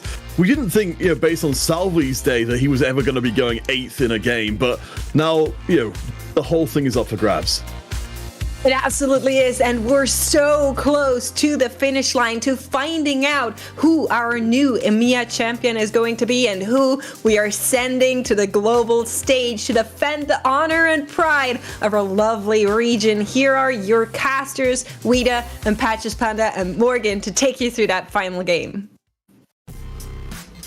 Thank you so much, Makes. That was such a massive build-up for the final game that we have today. And again, we still are not sure who is going to be our winner for today. Salvyyy didn't have the best run in that last game, opening up the room for both Skippeus, and also following up in the 3rd place is going to be Jedusor. One of them both could be taking the title away, snagging it from Germany and from Salvyyy himself, Banda. Looking at the point caps, I'm so fresh. Dark Hydra, visibly, I think, shaken by these last few games. They cannot really contest for a world spot at this point, just trying to play for their pride, trying to finish as strong as possible when it comes to their EMEA run in this set number 10. As you mentioned, Morgan, 3 players contesting the EMEA championship. Everyone else still in possibilities of making it to world, although Volta has a much, much harder position with only 20 points. Yeah, the big thing with Volta, right, is Volta has been to 4 regional finals. Each of the other times he made it to the championship. Right, like this will be the first time that Volta gets to this stage of the competition and doesn't make it to the global championship. Such a difficult position for him to find. We're going to be able to start off with a free cost champion though. Everyone starts the game with a random 3-cost champion. We were about to get one guide again by Skippeus in the completed item anvil, but nope. Nobody wants Prismatic Prelude. It is the final game. Nobody wants to take the risks with risking their Prismatics and getting stuff that they do not know how to use. So a 3-cost champion, it's very easy. If anybody has gotten a set so far, let me see. No potential hard steel stars, but Shinar with a Riven already in hand. I'm very curious if players go back to their comfort comps. Volta, we know he needs to make up a huge amount of points in this game 6. Does he go back to that Riven reroll as a way to potentially play for first? Do we see Salvyyy, who played 3 games of Heartsteel and top 2'd with all of them, go back to Heartsteel as an option and kind of shy away from these reroll comps he's been playing the last few games? For me, right, like the highlight unit on the side of the screen for the free cost drops are actually going to be those Nikos, because that is such an important tool of a lot of very powerful early game openers here. As you can see, you're talking about the Volta. Well, he's going to pick up that Heartsteel. That's a very good play, at least, to play for first. Skippeus also sold his 3-cost champion in order to be making 10 gold and now only running the second round with just Lilia. So he is potentially, following up on your point, David, he might be going for his favorite comp, and what that is, to reroll Annie. And Volta already has a Heartsteel online to Garen as well, maybe to tempt him a tiny bit into holding onto these 8-bit units, keeping his 2 favorite comps open. In 12 games throughout days 1 and 2, Volta played 5 games of Heartsteel and 4 games of Riven. So I think he's going to try and lean towards these comfort comps for this game, with a Heartsteel already being locked in for this stage 1 board. Yeah, and just a quick note, right, about the fact that Scapeus, he made 10 gold by only having 1 unit in play. It's a very important thing to know which units can solo 1-3 and 1-4 with or without items and when need to be positioned. Because in a game like this, that extra gold could be all the difference for someone like Scapeus to like have that economy game fully unlocked. Golden augments, David. Anything caught your mind yet except Cluttered Mind maybe here for So Fresh? We're seeing 3 lucky streak players, so maybe luck is what these players think they need for this game 6, and they're just leaning into that heavily. Of course, the econ generation will help players try and cap out at level 9, which is what usually takes you to that position to win games outright, which is what some of these players need. We're seeing on the right side there, Scapeus, Wet Jungler, Dark Hydra, Volta, half of the lobby trying to print some gold in this stage 2. Economy is all about it, and with the inflation happening in this lobby, you do know that players need to catch up with all of that gold that they're having. Also, Patient Study right here, I'm So Fresh, is going to be committing for that lost streak, and we only have 2 Vampirism players, Salvyyy and Shinar, so there is not that much variety into this lobby. It's all about who can generate more gold than the other, really, Rita. Yeah, but also keep in mind, then you have someone like Jedusor here playing for a strong tempo game plan, something we have seen him do all throughout today. Pretty much every single game, he's right at the top of the standings, around 3-1, 4-1, with 100 to 87 HP thereabouts. Something like the shock treatment in combination with that Rage Blade does exactly what he needs to do to stay at that part of the lobby. But Nib's trying to punish some of the players playing for higher caps. With the contrast, 7 players picking scaling augments, and it's only Jedusor who's going to be trying to play for something that, of course, is trying to win streak most of this stage 2, trying to go for that 5-win streak and just keep up his lobby HP, hoping that a player like Scapeus, a player like Salvyyy, maybe playing that riskier style, ends up 7th or 8th. Yeah, finds the gap in the market, right? He's trying to capitalize on it and make huge profits in terms of trying to make it to that World Championship.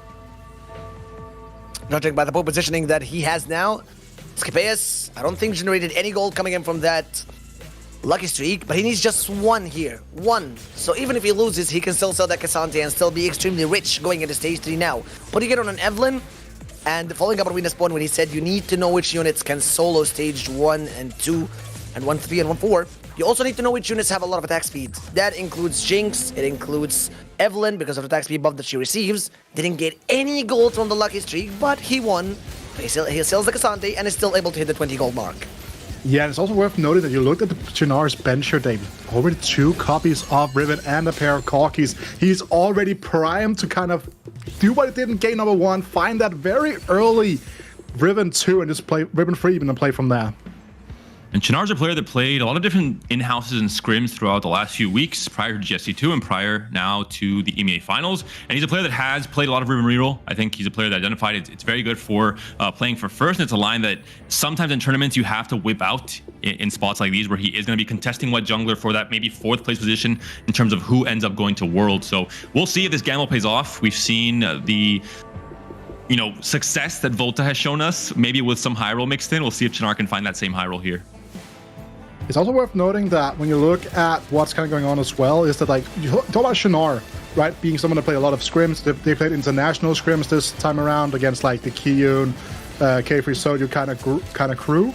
But also Shinar has been one of the first players to kind of look out of his region and out of his country, right? Like him and Ging were some of the first people out of Turkey to really like get quote-unquote international help to prepare for tournaments, right? With that bigger practice group we talk about with Daisy, with Aaliyah, etc., right? So just kind of a testament to how much the rest of the region kind of holds Shinar in regard. There's a spat, Panda. It's the only spat in the lobby, and guess what on which unit? It's going to be on a Yone, a 3-cost unit. For someone like Scapeus, who definitely isn't taking it for the Yone, he's taking it for the money and the spat itself. It could be great for the addition to him. As an open chain, could be thinking about pentakill, maybe something like a kill / Mordekaiser reroll for this final game. He does have to play for a first, as you mentioned. There's 3 groupings of players, really. It's going to be Salvyyy, Jedusor, and Scapeus playing for the championship. It's going to be Wet Jungler, Volta, and Chinar playing for that 4th place position to go to Worlds. And, well, then Dark Hydra and I'm So Fresh playing for their own pride and a little bit of prize pool as well coming to this final day. Seraphine has been found and purchased by Scapeus here. We'll see if this will be the commitment or just a temporary item holder for this stage 2. Already slammed the John Slayer on her, though. Could this spat potentially be a Kitty A spat? And judging by the way Salvyy's playing, people are back to their comfort zones. He is still going for the win, Rita. Yeah, also, I kind of want to like talk about what David brought up here for a second. If we see Scapeus has level 5 now, has that Seraphine you're pointing out, right? And she's one of the best holders of this game as well, because like she really scales with the attack. She's a great item holder. Kind of the same concept like Nami. Like the more cast she gets off, like she just starts absolutely nuking boards. Okay, Misha disagreed there a little bit, but I'm sorry. Keep going with the convo. She's not a huge fan of KDA. She doesn't love listening to pop songs. For now, Salvyyy has the Urgot carrying both the blue buff and the Last Whisper. I think this could just be a sign that Salvyyy wants to go back to his game plan that he had in the first 3 games that found so much success in the start of this tournament, which is playing for that hard steal, playing for those capped level 9 boards with a blue buff potentially going onto the Ezreal, and maybe even the Last Whisper as well, considering it hasn't found the components to slam a Even Shroud. And Vampirism, it's an augment that you don't really want to play so heavily into. It's not like you're trying to lose every single fight in the first 2 stages. You're really just hoping that as a benefit when you do lose HP with Heartsteel to have an even stronger board in stage 4. Yeah, I think like one of the first real comps that like actively make great use of Vampirism was like the early renditions of any reroll, right? It was one of the first times we really saw the strength of Vampirism. One of the reasons why it kind of ended up getting nerfed at the start of the set as well, because like just how well it combined. And as you're talking about, right, if you go into a silver secondary augment, something like that Tiny Titans just ends up providing even more stats with something like the Vampirism. So far, the only one that is able to keep a win streak in this lobby is Salvyyy. Getting back to his comfort zone is something we spoke about so many times. Not to be repeating ourselves, but Volta as well going here with the Jinx. Spread so much money at level 5, 30 golds. He did win, lose, win, lose, so he's not keeping up with the streak. And Salvyyy is the only one going into stage 3 with a 5-win streak. No, his board doesn't even look that strong, by the way. It's Vampirism. Like, it's not even maximum threat. That's Urgot for you, Morgan. It's an Urgot. Yeah, that's Urgot for me, basically. Do you want to like just like outline like why Urgot is such a powerhouse in the early game, David? He just has an kind of AoE ability, which is not something that you find on too many early game units. It can be very strong when there aren't that many units to hit in the first place. If you're hitting half of your opponent's board with your ability, with the right positioning, especially onto the front line, he just does so much damage. And he was recently buffed so that he does scale to some extent into the late game, which is why we see the vertical Mosher comps and Urgot reroll without country being a viable path. But for Salvyyy, finds a duplicator, could lean heavily into trying to find a few early 5 costs or an early 4-star upgrade in stage 4. Yeah, honestly, the early set as well, and we were told by our lovely Danny that he had that Garen 2 since 2-2. So it's a natural Garen 2, natural Lilia 2, natural set, an Urgot, and the 3-cost champion I think that he started the game with. So what's happening really, Salvyyy? Level 5, 40 gold. His spot is massive right now with the Mosher headliner on that Vi as well. This is a guy just locked in, understanding everything he needs to do to secure that title, right? Playing to his strengths here, playing to his outs, knows that as long as he like ends up in like a third at worst, he's in with a very good shot at claiming the title here. Kind of just like saying, you know what, I am just gonna play to my outs here. And as we were talking about before, the Vampirism is just an added bonus. We could potentially see Submit to the Pit on this next augment, which could help Salvyyy commit to this direction of playing for the vertical Mosher line, with Urgot as the main star of the show, with 4 Mosher already online. Another win for Salvyyy, continues the win streak, continues the generation of gold. No lucky streak for this player, but at the very least, the win streak is helping him out with economy. He had a lucky streak enough in order to get that Urgot with these items. Imagine a lucky streak with a lucky streak. Now, we're going to the second set of augments. I hope Prismatics, and it's gonna be Silvers. A little bit disappointing. Finds Tiny Titans here, David. That could be a huge pickup, but the first 2 rolls are gonna be like not that. And the Blistering Strike is such an interesting proposal here for him as well, right? It's instant combat power. Harm Assist also is a fantastic option, but the team building could allow him to lean to some of those lines, but no risk, no cigar, no Tiny Titans. Jedusor, though, does find Tiny Titans. And I'm so fresh. He's young, wild, and free. He's going with Patient Study, hasn't been losing that much. A few wins, a few losses, so he does know that this is one of the strongest silver augments if you're going into stage 3 and stage 4, because essentially you are in a state of the game where you know where you're standing. If you're winning that much, maybe you can keep kicking off, spend some of that gold, and you know that you're gonna have carousel priority. And the thing with Young, Wild, and Free, it gets you before anyone can even look at these items. You are the first person to go despite of your order, so he's able to get it even before the last players. That will enable him to be able to continue with the win streak. See if this double Rage Blade Shiv kill can break the streak of Salvyyy, still on 100 HP. The Urgot doing so much work, but maybe he's finally met his match. Jedusor, a player who's trying to contest for the championship win, takes down Salvyyy in the process. So a very important win in this 3-2 fight.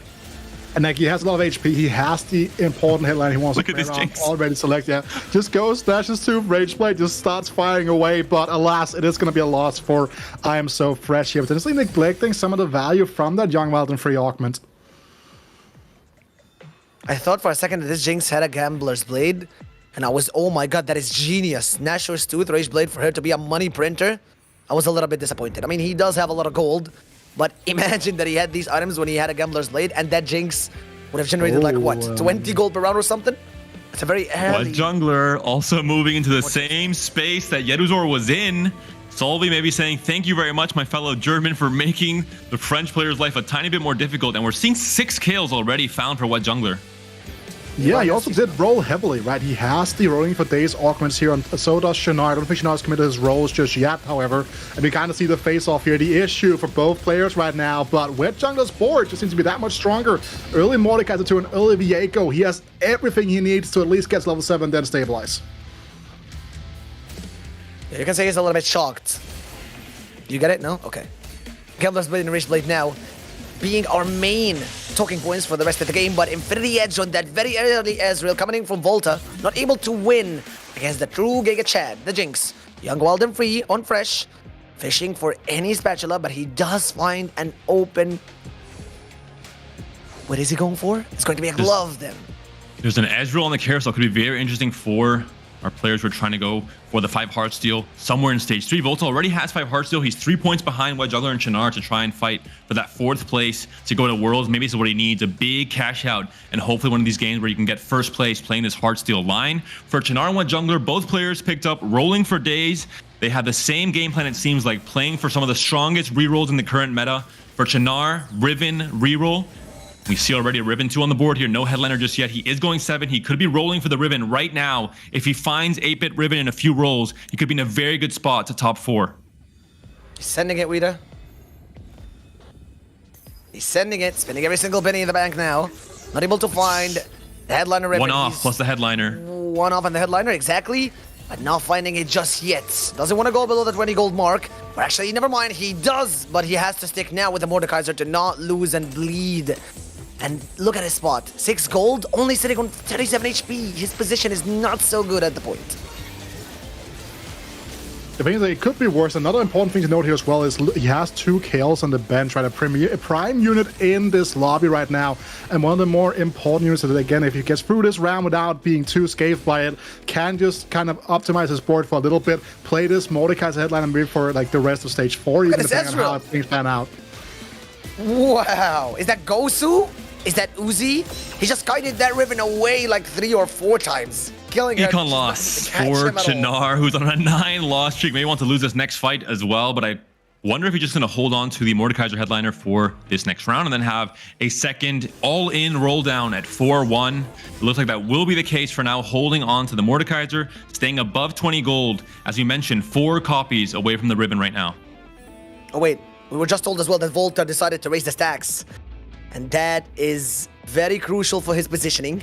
He has 69 gold.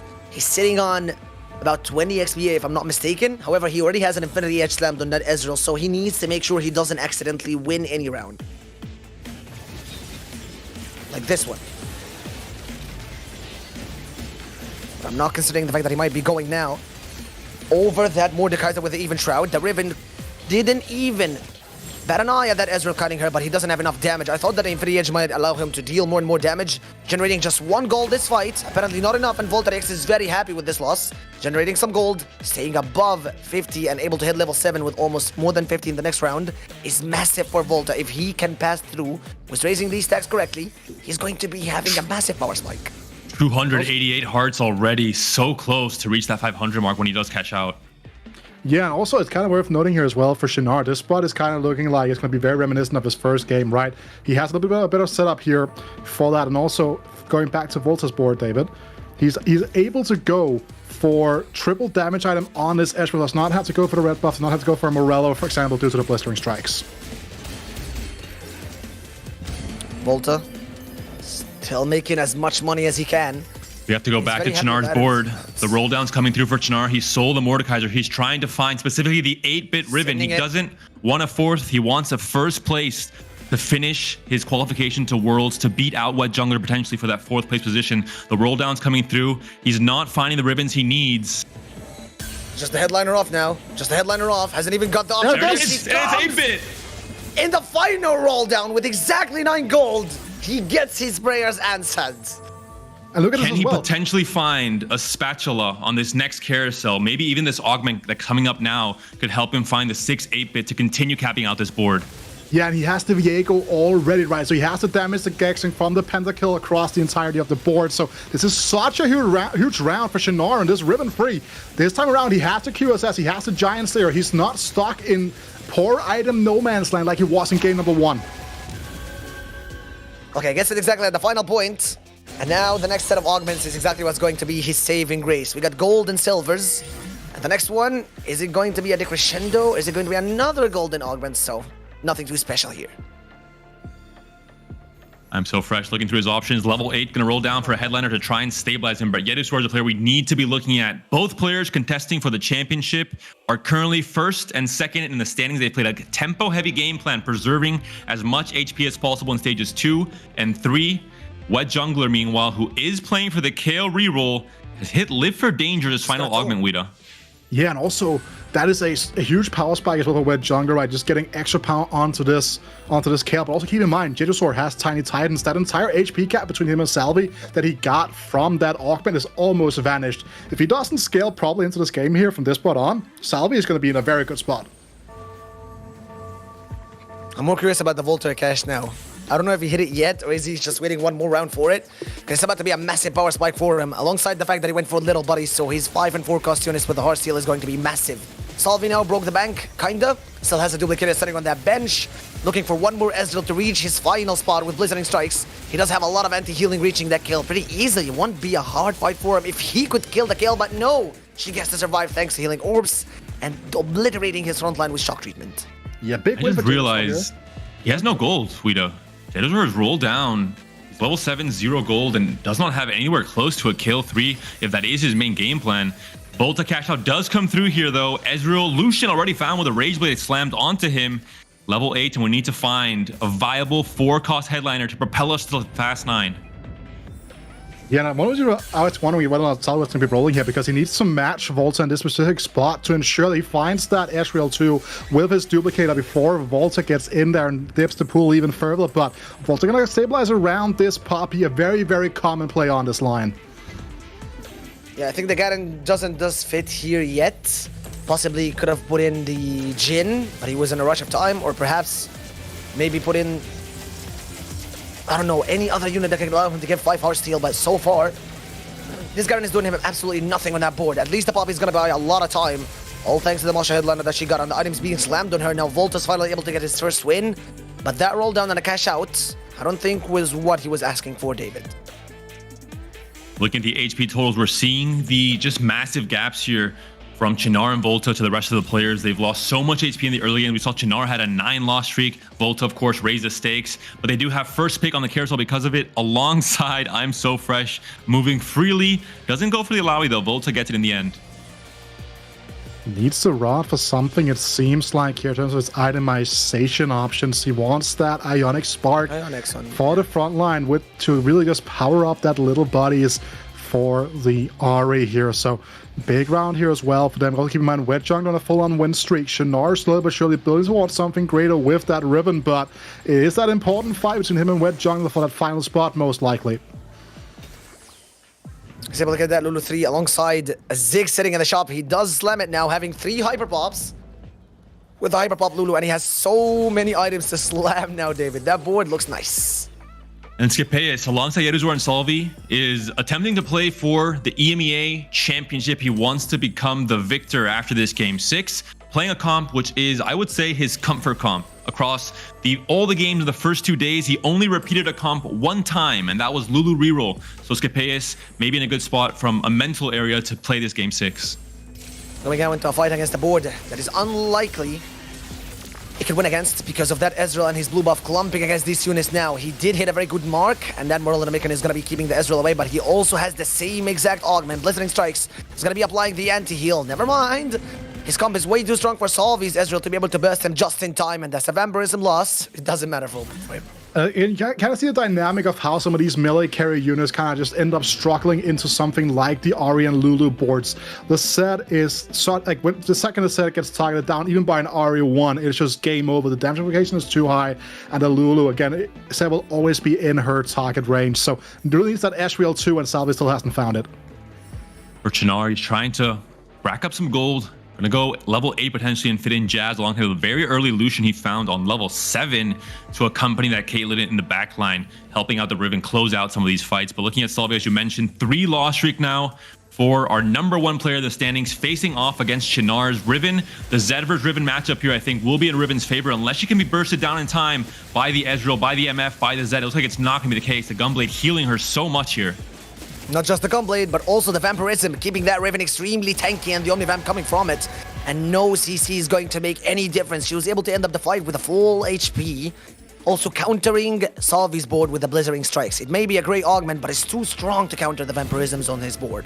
It's also worth noting that Salvyyy is very far from his final form of this board at the moment in time, right? He's currently sacking for Heartsteel, drops down to the free, knows he's going to be hitting that 200 breakpoint regardless, and just want to build better and better units onto this board at this moment in time. Wants the Ezreal too, but only on a single copy, Morgan. Not even a pair here on the bench for Salvyyy. Yeah, he was rolling so much, but it's unlikely to come because he's still committed to that Z2 with the EDM headliner, because he does have an Edge of Night and a Hand of Justice on him. I think it was a little bit too risky for him to even slightly have the thought of selling away that Zed. A bow here could be massive for a Nashor's Tooth on that Ezreal, or perhaps a BF sword for a BT that comes on Zed, but he's more concerned about finding the Zac. Fresh too, so nice this is awkward though. You have to take out either the Zac or the Set here to fit in the. Yeah, I think you have to sell the Thresh. Just hope to find the Zac 2 instead to keep the EDM in for the Zed. And also these last components for the last Ezreal item or the last Zed item are a little bit awkward. Maybe just a sword for BT. Or a bow for Nashor's, and now he gets both. But considering that this is a Z2 with 3 EDM in, I think it would make more sense to itemize the Zed now. You do have Vampirism, so he's gonna be alive now, and yes, he does commit to Sterex, yeah. Sterex I like this as well. That was an option. I feel like if you go for the bow in this spot right now, I think you're going for a Runaan's Hurricane right over the Nash's Tooth to just spread out more damage to a very single target right now. But this is a fight you really want to win here. Volta, though, already with his huge cash out and that Ezreal 2 been built up. So this is all or nothing now for Salvyyy in terms of he wants to get that final win for the title here. Radiant Guardbreaker could go onto the Ezreal here. No gold to work with though, when he still needs to find the Ezreal 2 copy to help Zed as a DPS duo in this board. There's a Zac 2, but not enough money. He can't even sell a unit on the board here. No replacements in the shop. So awkward. Reforge the Adaptive Helm here, trying to find something that's a little bit more versatile or quote-unquote better frontline item for this Poppy. I think it's an option to consider, but I guess that is way too risky at this moment in time. Could be the final fight for Shinar, David. He does need, again, this win in order to be able to qualify, so it's extremely important for him and Voltrex to win this fight.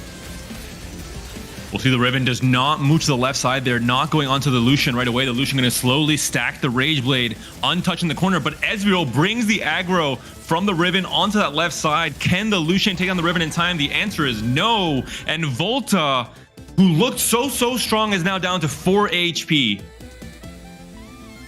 Barely one life before Carousel, not even able to survive just one more round. This win could be extremely crucial. I think he has to send it, but for what upgrade? He has nothing on his bench waiting to be upgraded. And rolling down now doesn't seem like a good idea. He's so far away from that Lucian as well. So what's the plan here, Rita? He's in that like weird level 8 limbo where you know you're going to have to tank some losses here. Very unfortunate that he gets the loss here against someone like Shinar. But again, that win against Salvyyy in the round prior is such an important one for Volta's all-out game plan here. But the thing is that he needs to go level 9. But even if he goes level 9 after the Carousel, he will still be struggling a little bit for the economy. He has like 1 or 2 rolls to hit everything. He faces what jungler? No Mordekaiser 3 here. Only the kill on the top left corner. Can the Lucian ramp up faster than the kill does? We'll see which frontline melts first. Everything on the line for Volta. His world's qualification comes down to this fight and the ongoing fights if he wins this one, which he does. He stays alive for at least one more round. Chinar, though, is going to go down. That's the end of the dream for the Turkish player, for all of our Turkish viewers. But what a great run. Very tough luck to Shinar. Very tough luck to Shinar, honestly. And it just keeps on going, right? The story of Shinar here. Like, he's so close yet so far, and it just keeps on happening and happening over and over again for him here. But now all eyes on whether or not Salvyyy will be able to close out this title here. Wet Jungler needs to ensure he stays in the game here, as long as he outplaces Voltairix, he should be fine for the final spot. And look at this teasing carousel. The 8-bit emblem on the set right after Chinar dies could have been a potential spike for his board, maybe finding the 6 8-bit, but just a little bit too late. Yeah, he had to send it now to level 9. 2 more shops is all he could hope for, maybe for another Guardian, so he can have 4 Guardians listening. But he gets another Ilawi. Now it's the hard choice, whether do you want more frontline or do you want the Lucian? I think the Lucian would make much more sense. He has a very strong frontline. And he also has another Guardian emblem, so he could look for 4 Guardians here, but who would he replace it with? Insane pairs for Volta, so close to a massive spike on level 9 here with both the Alawi in the shop and the Lucian already on the bench. He's facing off against the Zed. If the Zed can chew through the Yorick and the Poppy in time, but it just looks like there's so much frontline. The Yorick with the Radiant Crown Guard especially here going to hang on for so long. The Zed though, if he can kill off this Tentacle and move on to the Lucian, he doesn't. He moves back and Volta wins yet another fight, decisively staying alive here. Yeah, now this actually puts Wet Jungler's qualification into jeopardy as well. Oh my god, Ilawi too. Wet Jungler's down. Wet Jungler's down already for the last fight, yep. Volta can potentially skip over Wet Jungler and end up qualifying to Worlds off of this game 6. Yeah, but this puts Wet Jungler at 26 points. Volta has 20, so if Volta finishes third or higher, it is going to come down to that tiebreaker. Meanwhile, here Salvyyy, one last cash out potentially in the mix here. Gets the ghost board though, so this could be the saving grace. He doesn't have enough time to find the Ezreal though. He did have a duplicator on the bench, but not a single Ezreal throughout these whole rolls. Quite unlucky. Especially in time that this board now has an 8-bit emblem on that Lucian alongside the Gambler's Blade. Too much damage coming in and anti-healing from the red buff. The Ezreal doesn't even get the third cast just in time. Zooming. Ezreal is way too strong. This Zed. The Ezreal cast comes line, through. And the Lucian He keeps does going. it. Salvyyy stays alive. Salvyyy, I think could easily announced now that he won because he only needed to hit a top 4 in order to be considered our EMEA champion. With Jedusor going out though now as well here, it's all on Salvyyy to play execution and shut down Voltairix's dream, because if Salvyyy goes down, that is going to be the what will put Voltairix back into full-on contention here. Dark Hydra with a redemption arc of a run this game, showcasing why he has been such a dominating force all throughout the tournament, all throughout the last 6 months of competition. But no cigar for him today, no chance of world qualification here. He's just here to take away points. And our EMEA champion is locked in. Salvyyy, with the work he's put in, the German TRC champion as well. An explosive start to this day 3 puts him in such a good position with this top 4 in game 6. Scipeus and Jedusor also lock in their qualification to Worlds. Their tickets are punched. They're ready to go, but Volta is a player that is now fighting for that 4th place position. White Jungler from the grave can no longer do anything. Just hope that Volta can mount this comeback, but this board is looking so strong, Morgan. He needs to get that win in order to be able to qualify. Volta needs to stay in the top 3 position, and now he goes. Maybe the revenge from Dark Hydra for his German friend with Jungler could be in here, but there it goes. The Lucian is ramping up, but this time the placement by Dark Hydra has been massively perfect. The Caitlyn is on the other side. If she gets to target that Lucian now, he could be obliterated. The Ezreal is tanking so much damage, but the CC comes in there, and Dark Hydra's not going to be able to eliminate Volta just yet. Salvyy's dead as well. Volta's 3rd. I think this locks in Volta with a 3rd place position. And what a run from Scipeus as well with the Lulu reroll, the KDA emblem, the Ahri upgrade now here as well. What a great consistent game from Scipeus, who's played so many different lanes throughout this entire tournament. Yeah, we just see why it's good. We didn't even have our eyes on him for the most of this game, but again, the creative gameplay here, understanding fully what he needs to do to elevate himself into potential. I guess it's securing a spot. No big deal here. Final fight potentially for Voltairix coming up here. This Lulu free ball with that 6-1 needs to dish out a ton of damage. He needs to win more, David. Apparently 3rd might be not enough for Volta, so this fight could be it. Another shot coming in from the Ezreal. And again, the Gambler's Blade is doing really good on the Nvidia. There's too much frontline. Ezreal, but too much frontline that he doesn't really care about fighting against Scipeus, because he's able to wreck through and reach his backline, which is clumped perfectly for every single barrage coming in from Ezreal to tear down that Lulu and that Ahri, respectively. And Volta with the Heartsteel has continued to scale while Scipeus just doesn't really have much of a spike. Lilia too, sure, but I don't think that's going to help you win these last few fights. We're in stage 6, almost halfway through. Maybe the carousel could be impactful, but do these players even make it that far? Scipeus is on 1 life. Volta has been on 1 life for such a long time. And Dark Hydra with a redeeming 6th game on 27 HP, currently first in the HP standings. Another fight comes in. And Dark Hydra now, this could be the final hope. Again, Scipeus is currently already logged in for Worlds, but is between him and Volta now. I mean, with Jungler and Volta. Coming in now for the damage. His backline gets already obliterated. The Lucian damage alongside the Caitlyn. Nico's buying a lot of time, but Scipeus is going to be taking an L here, coming from Dark Hydra's board, which was massively strong. And now it's Volta and Dark Hydra to who takes it game number 6.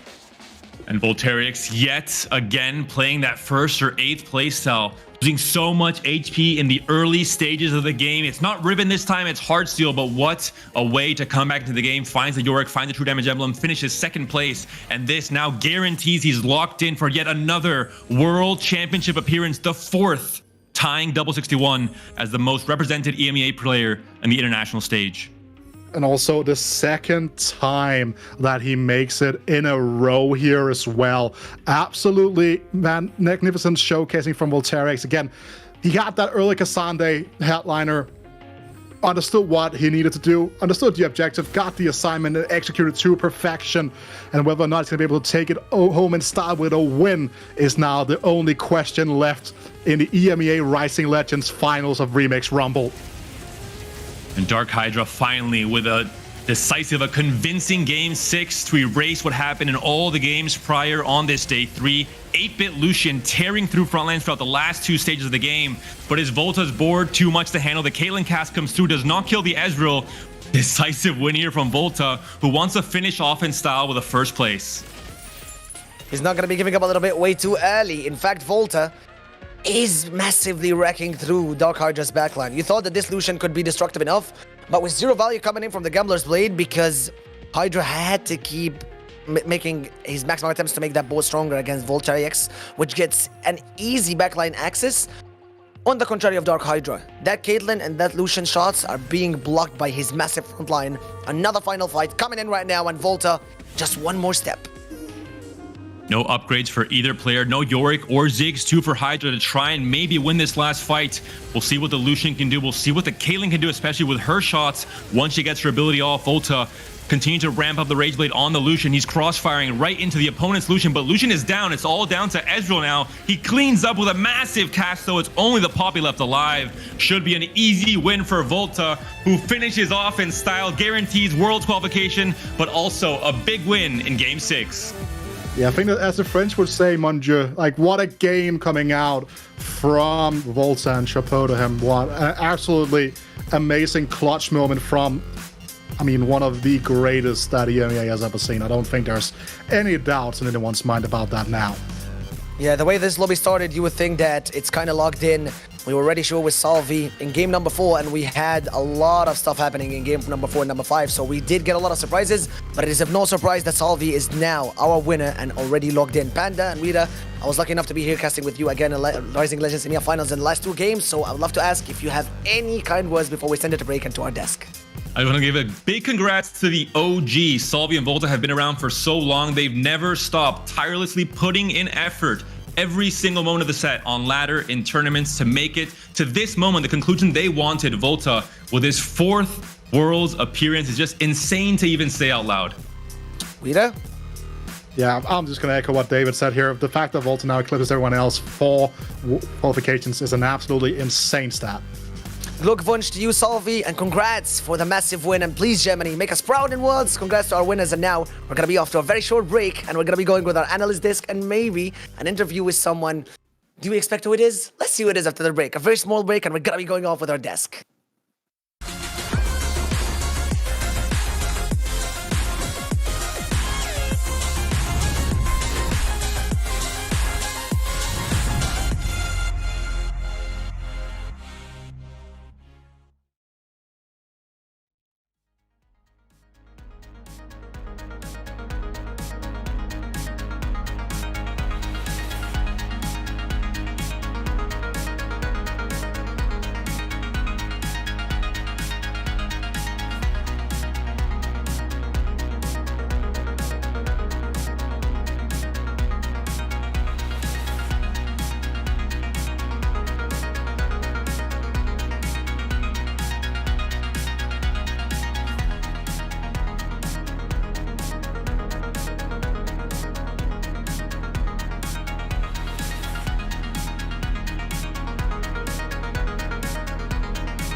Welcome back to, what shall I say, the post-show, the analyst desk. We have a lot to cover after that very final game of our amazing players. But first, let's talk about the game that clocked out all of these different possibilities for our players. Salvyyy, with that 4th place, locking himself in. Jedusor and Scapeus making it through. And then Volta kind of making his way through the game with that top 2 finish, top 1 even in the end. He only needed top 2 to beat out Wedjungler, one of the players everybody has always been raving on about. Really crazy how it all happened, but let's talk about how we got here. First and foremost, 4 Gambler's Blades being picked up at the very beginning just goes to show you how much these players value early strength and econ. But then we had a couple of really surprising things happen, namely to Jannar and Wedjungler. Yeah, I mean, it's tough. I don't think Jannar can ever feel shortchanged at all by the kind of shots he was getting. As we see on the screen, perfectly timed. It's twice in the finals he's found miracle shops and miracle setups there to get the Riven 3, and twice it hasn't given him the result he was looking for. It just honestly just doesn't make any sense, because we know how powerful this competition can be. Just in both the cases, first case it was 3rd, this time even worse finishing overall. It's just a heartbreaker. It is, but of course at the same time we also have great players coming through, and I'm so excited to see how they do at the World Championship next weekend. We're gonna get ahead of ourselves here. I'm sorry, I'm just very excited. We do have Volta making it through there at the end on the edge of playing risky as he does. It's just a Volta special that will lock himself into going to the World Championship for the 4th time, which if you say it out loud, it sounds so crazy. Look at his face. I wonder when he knew that he was going to go to the World Championship, because usually they go into this game and they know, like, okay, there's a couple conditions. Which one is it going to be? How it's going to shake out with where Wedjungler plays and everything. It's just crazy. But before we talk further about our amazing players, we do have one more winner counterfeit. Yes, so of course, let's not dress it up too much further, because we've got our wonderful audience to do that for us. We did have, of course, a couple of fantastic outfits caught across a couple of days. This time, it was our very jauntily posed Pengu here, who of course is saying hello to you fellow kids across the rest of it. Honestly, I feel like this really hit the assignment and gave us the right vibe we were looking for. Is that what you would roll up to, a final game or a final day of the EMEA? I don't know about this one, but Lucas, congratulations. Definitely looking. How do you do, fellow kits out there, for sure. We are going to take a look at our standings once more and shout out all of our amazing top 8 players of the EMEA regional finals here. I'm So Fresh, Dark Hydra, Jannar and Wedjungler just barely missing out there on that qualification, but the Francophone region stands strong with Jedusor and Volta, Scapeus coming in 2nd, and Salvyyy taking it all. Yeah, I was convinced this would be the regionals we wouldn't send 2 French players to the championship, but I was wrong. Somehow I pulled it back. Honestly, Salvyyy doing an amazing job. I do want to again hit on what you're saying about Volta. For him to come into that final game so far behind with a laundry list of conditions that needed to come true for him to make it through and find the focus to not just get the 2nd but the 1st as well is amazing. I'm honestly, we can't have everyone going to the Global Championship, but I'm sure glad we have these 4. Well, we do have the man, the myth, the legend himself here with us now, because Salvyyy, of course, is going to join us here for our post-show interview. Salvyyy, herzlichen Glückwunsch! How are you doing? Dude, I'm doing amazing. I honestly can't believe it, but yeah, finally made it to Worlds after so many tries. Well, let's go back right to the beginning of the tournament. Coming into this regionals, were you feeling confident? Were you feeling like this was going to finally be the time? Oh yeah, I was very confident because I'm pretty sure this is the best I've ever been. I've been like grinding nonstop ever since I came back from Vegas, which is like 10 weeks, and pretty much never stopped. Wanted to make it to Worlds, and yeah, finally turned out on my side. Yeah. It was absolutely amazing. Of course, we've all been watching very attentively, especially like those first 3 games, just knocking it out of the park. But then you had that one game where you went top 8. What was going through your head when that happened? I mean, it's just reset, right? Some games you just can't do much. I had Echo Pair Stage 2. I just never hit the Echo, and I don't know. It's just pretty bad game. Happens. You just have to reset. I was looking at scores and was like, I only need top 4, which is very doable. So just full reset, play the last game like it's the first one, and just try to make it. I mean, so in terms of the top 4 we've got here, of course, yourself, Skipes, Jedusor, and Volta. What are your thoughts on the grouping that we're sending to the championship this time? Oh, I mean, everyone that played today would have deserved it. So, like, there's no bad player, even at regionals or in the finals. So, I obviously feel bad for my German boys. I would have loved to meet them in Berlin and play alongside them. But, like, hats off to everyone that made it. And I think everyone deserved it for sure. I mean, you might still see them. Maybe they'll come and cheer you on. I personally would like that for sure. Looking towards the world stage, because of course that is now the next big step, next weekend, not much time to go to. How much have you been following what the other regions are up to? I mean, I tried to watch as many of the international tournaments, like Chinese tournaments and some Latam, Brazil, like whoever played. Yeah, I tried to follow like as many games as possible, do as much VOD research as possible. So I think I'm prepared, but obviously playing Worlds is probably something different than playing regionals. I don't know. We'll see. Well, I kind of want to open the question then, since you mentioned you have been doing your research. In terms of the other regions, how do you feel like EMEA is measuring up against what you've seen so far? I mean, I scrimmed a lot against the NA guys, and I think they were like slightly ahead of EU. They kind of dumped us in like one scrim that we like played serious.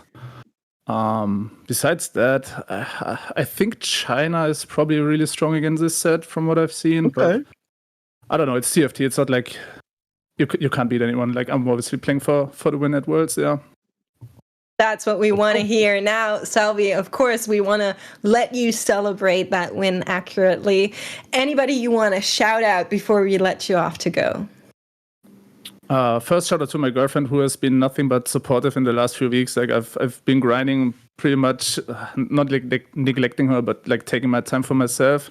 And she's been nothing but supportive. And shout out to her. Shout out to my family, my friends. Same for them. And I guess shout out to everyone that watched, that cheered for me, and shout out to all my Grandmaster boys out there. Yeah, I guess that's it. Thank you so much, Salvyyy. It's been an absolute pleasure talking to you. Enjoy your celebrations. Please take the time to do so before you get back to prep, and we'll see you out there, our EMEA champion. All right, thank you so much. Take care. Bye-bye. Bye. Gosh, it's just kind of sinking in now. Salvyyy, our Remix Rumble EMEA regional champion, something that can never, ever be taken away from him. He's written his name into the history books amongst so many other greats, and the chance for even more. I'm so glad he's feeling confident heading into the Global Championship as well. You can really tell how much it means to him, and that's so sweet. I'm really happy to see how lovely our players are. Just every time, I know I always say this, but it's true. Of course, we also want to congratulate our top 4 representatives for the World Championship. It's not only Salvyyy, but he is going to be joined by Skipes, Jedusor, and Volta. And I think with that, we have a really killer team. Yeah, I mean, it's fascinating to see. Of course, we saw how good Salvyyy was. Skipes injecting his own brand of madness. Jedusor and Volta getting a chance to go back after making the top 8 last time round. I imagine he's even looking to do better than he did previously. So, we just think of where EMEA is now compared to a few seasons ago when Enzo was trying to bring us back into the global top 8 at all. And now suddenly we're in so much better a spot than we've been. Yeah, I'm very, very much looking forward to the championship. But before we go there, we do want to go over a small recap. There's been a lot of changes for Rising Legends this set. Notably, we've gotten player cameras. We've gotten an extra round on our Golden Spatula Cups Day 3. more co-streamers, more data, and even a life-sized Pengu for our finals that was supporting us all the way from Spain. So I do want to congratulate our production team at just absolutely acing it once again. And if you would do me the honor, chat, I would love to see a little love for them in chat as well. Now, Peter, the championship is coming up. Tell the people what they need to know. Yeah, I mean, it's coming up very soon indeed. March 1st to 3rd, 1 p.m. CET. So we're really going to be scrambling to get everything in place. We noted before, there are still some regionals going on, still some players to get locked down, but at least you know where you need to be next week to see literally the best TFT on the planet. Right, and that is in Berlin at Level. It is free. You're going to see all of our amazing top 4 players there playing live from stage. We have a German and a French co-stream there. Lots of people are going to be there. So if you are looking for that community experience that we started this set with at the TVO, it's right in the heart of Europe, so don't miss out. Yeah, from what we saw last time around, it was a really wild time there. And, as Salvyyy said, being able to just be in the same space as other TFT players is always a joy. Of course, we want to thank you guys for watching as well. If you want to stay in contact, we do have our socials ready. The casters are all linked in the caster command. And if you want to stay in touch with us specifically here at Rising Legends, you can head over to the Twitter at TFT Esports EMEA. And for Teamfight Tactics, it's going to be Play TFT on Facebook and YouTube, Teamfight Tactics on Instagram, and TFT on Twitter. It's a lot. I'm sorry. I'm sure you can manage. If not, just take a clip. We'll get there. With that, though, Peter, that's been it from us for the regional finals. Any last words?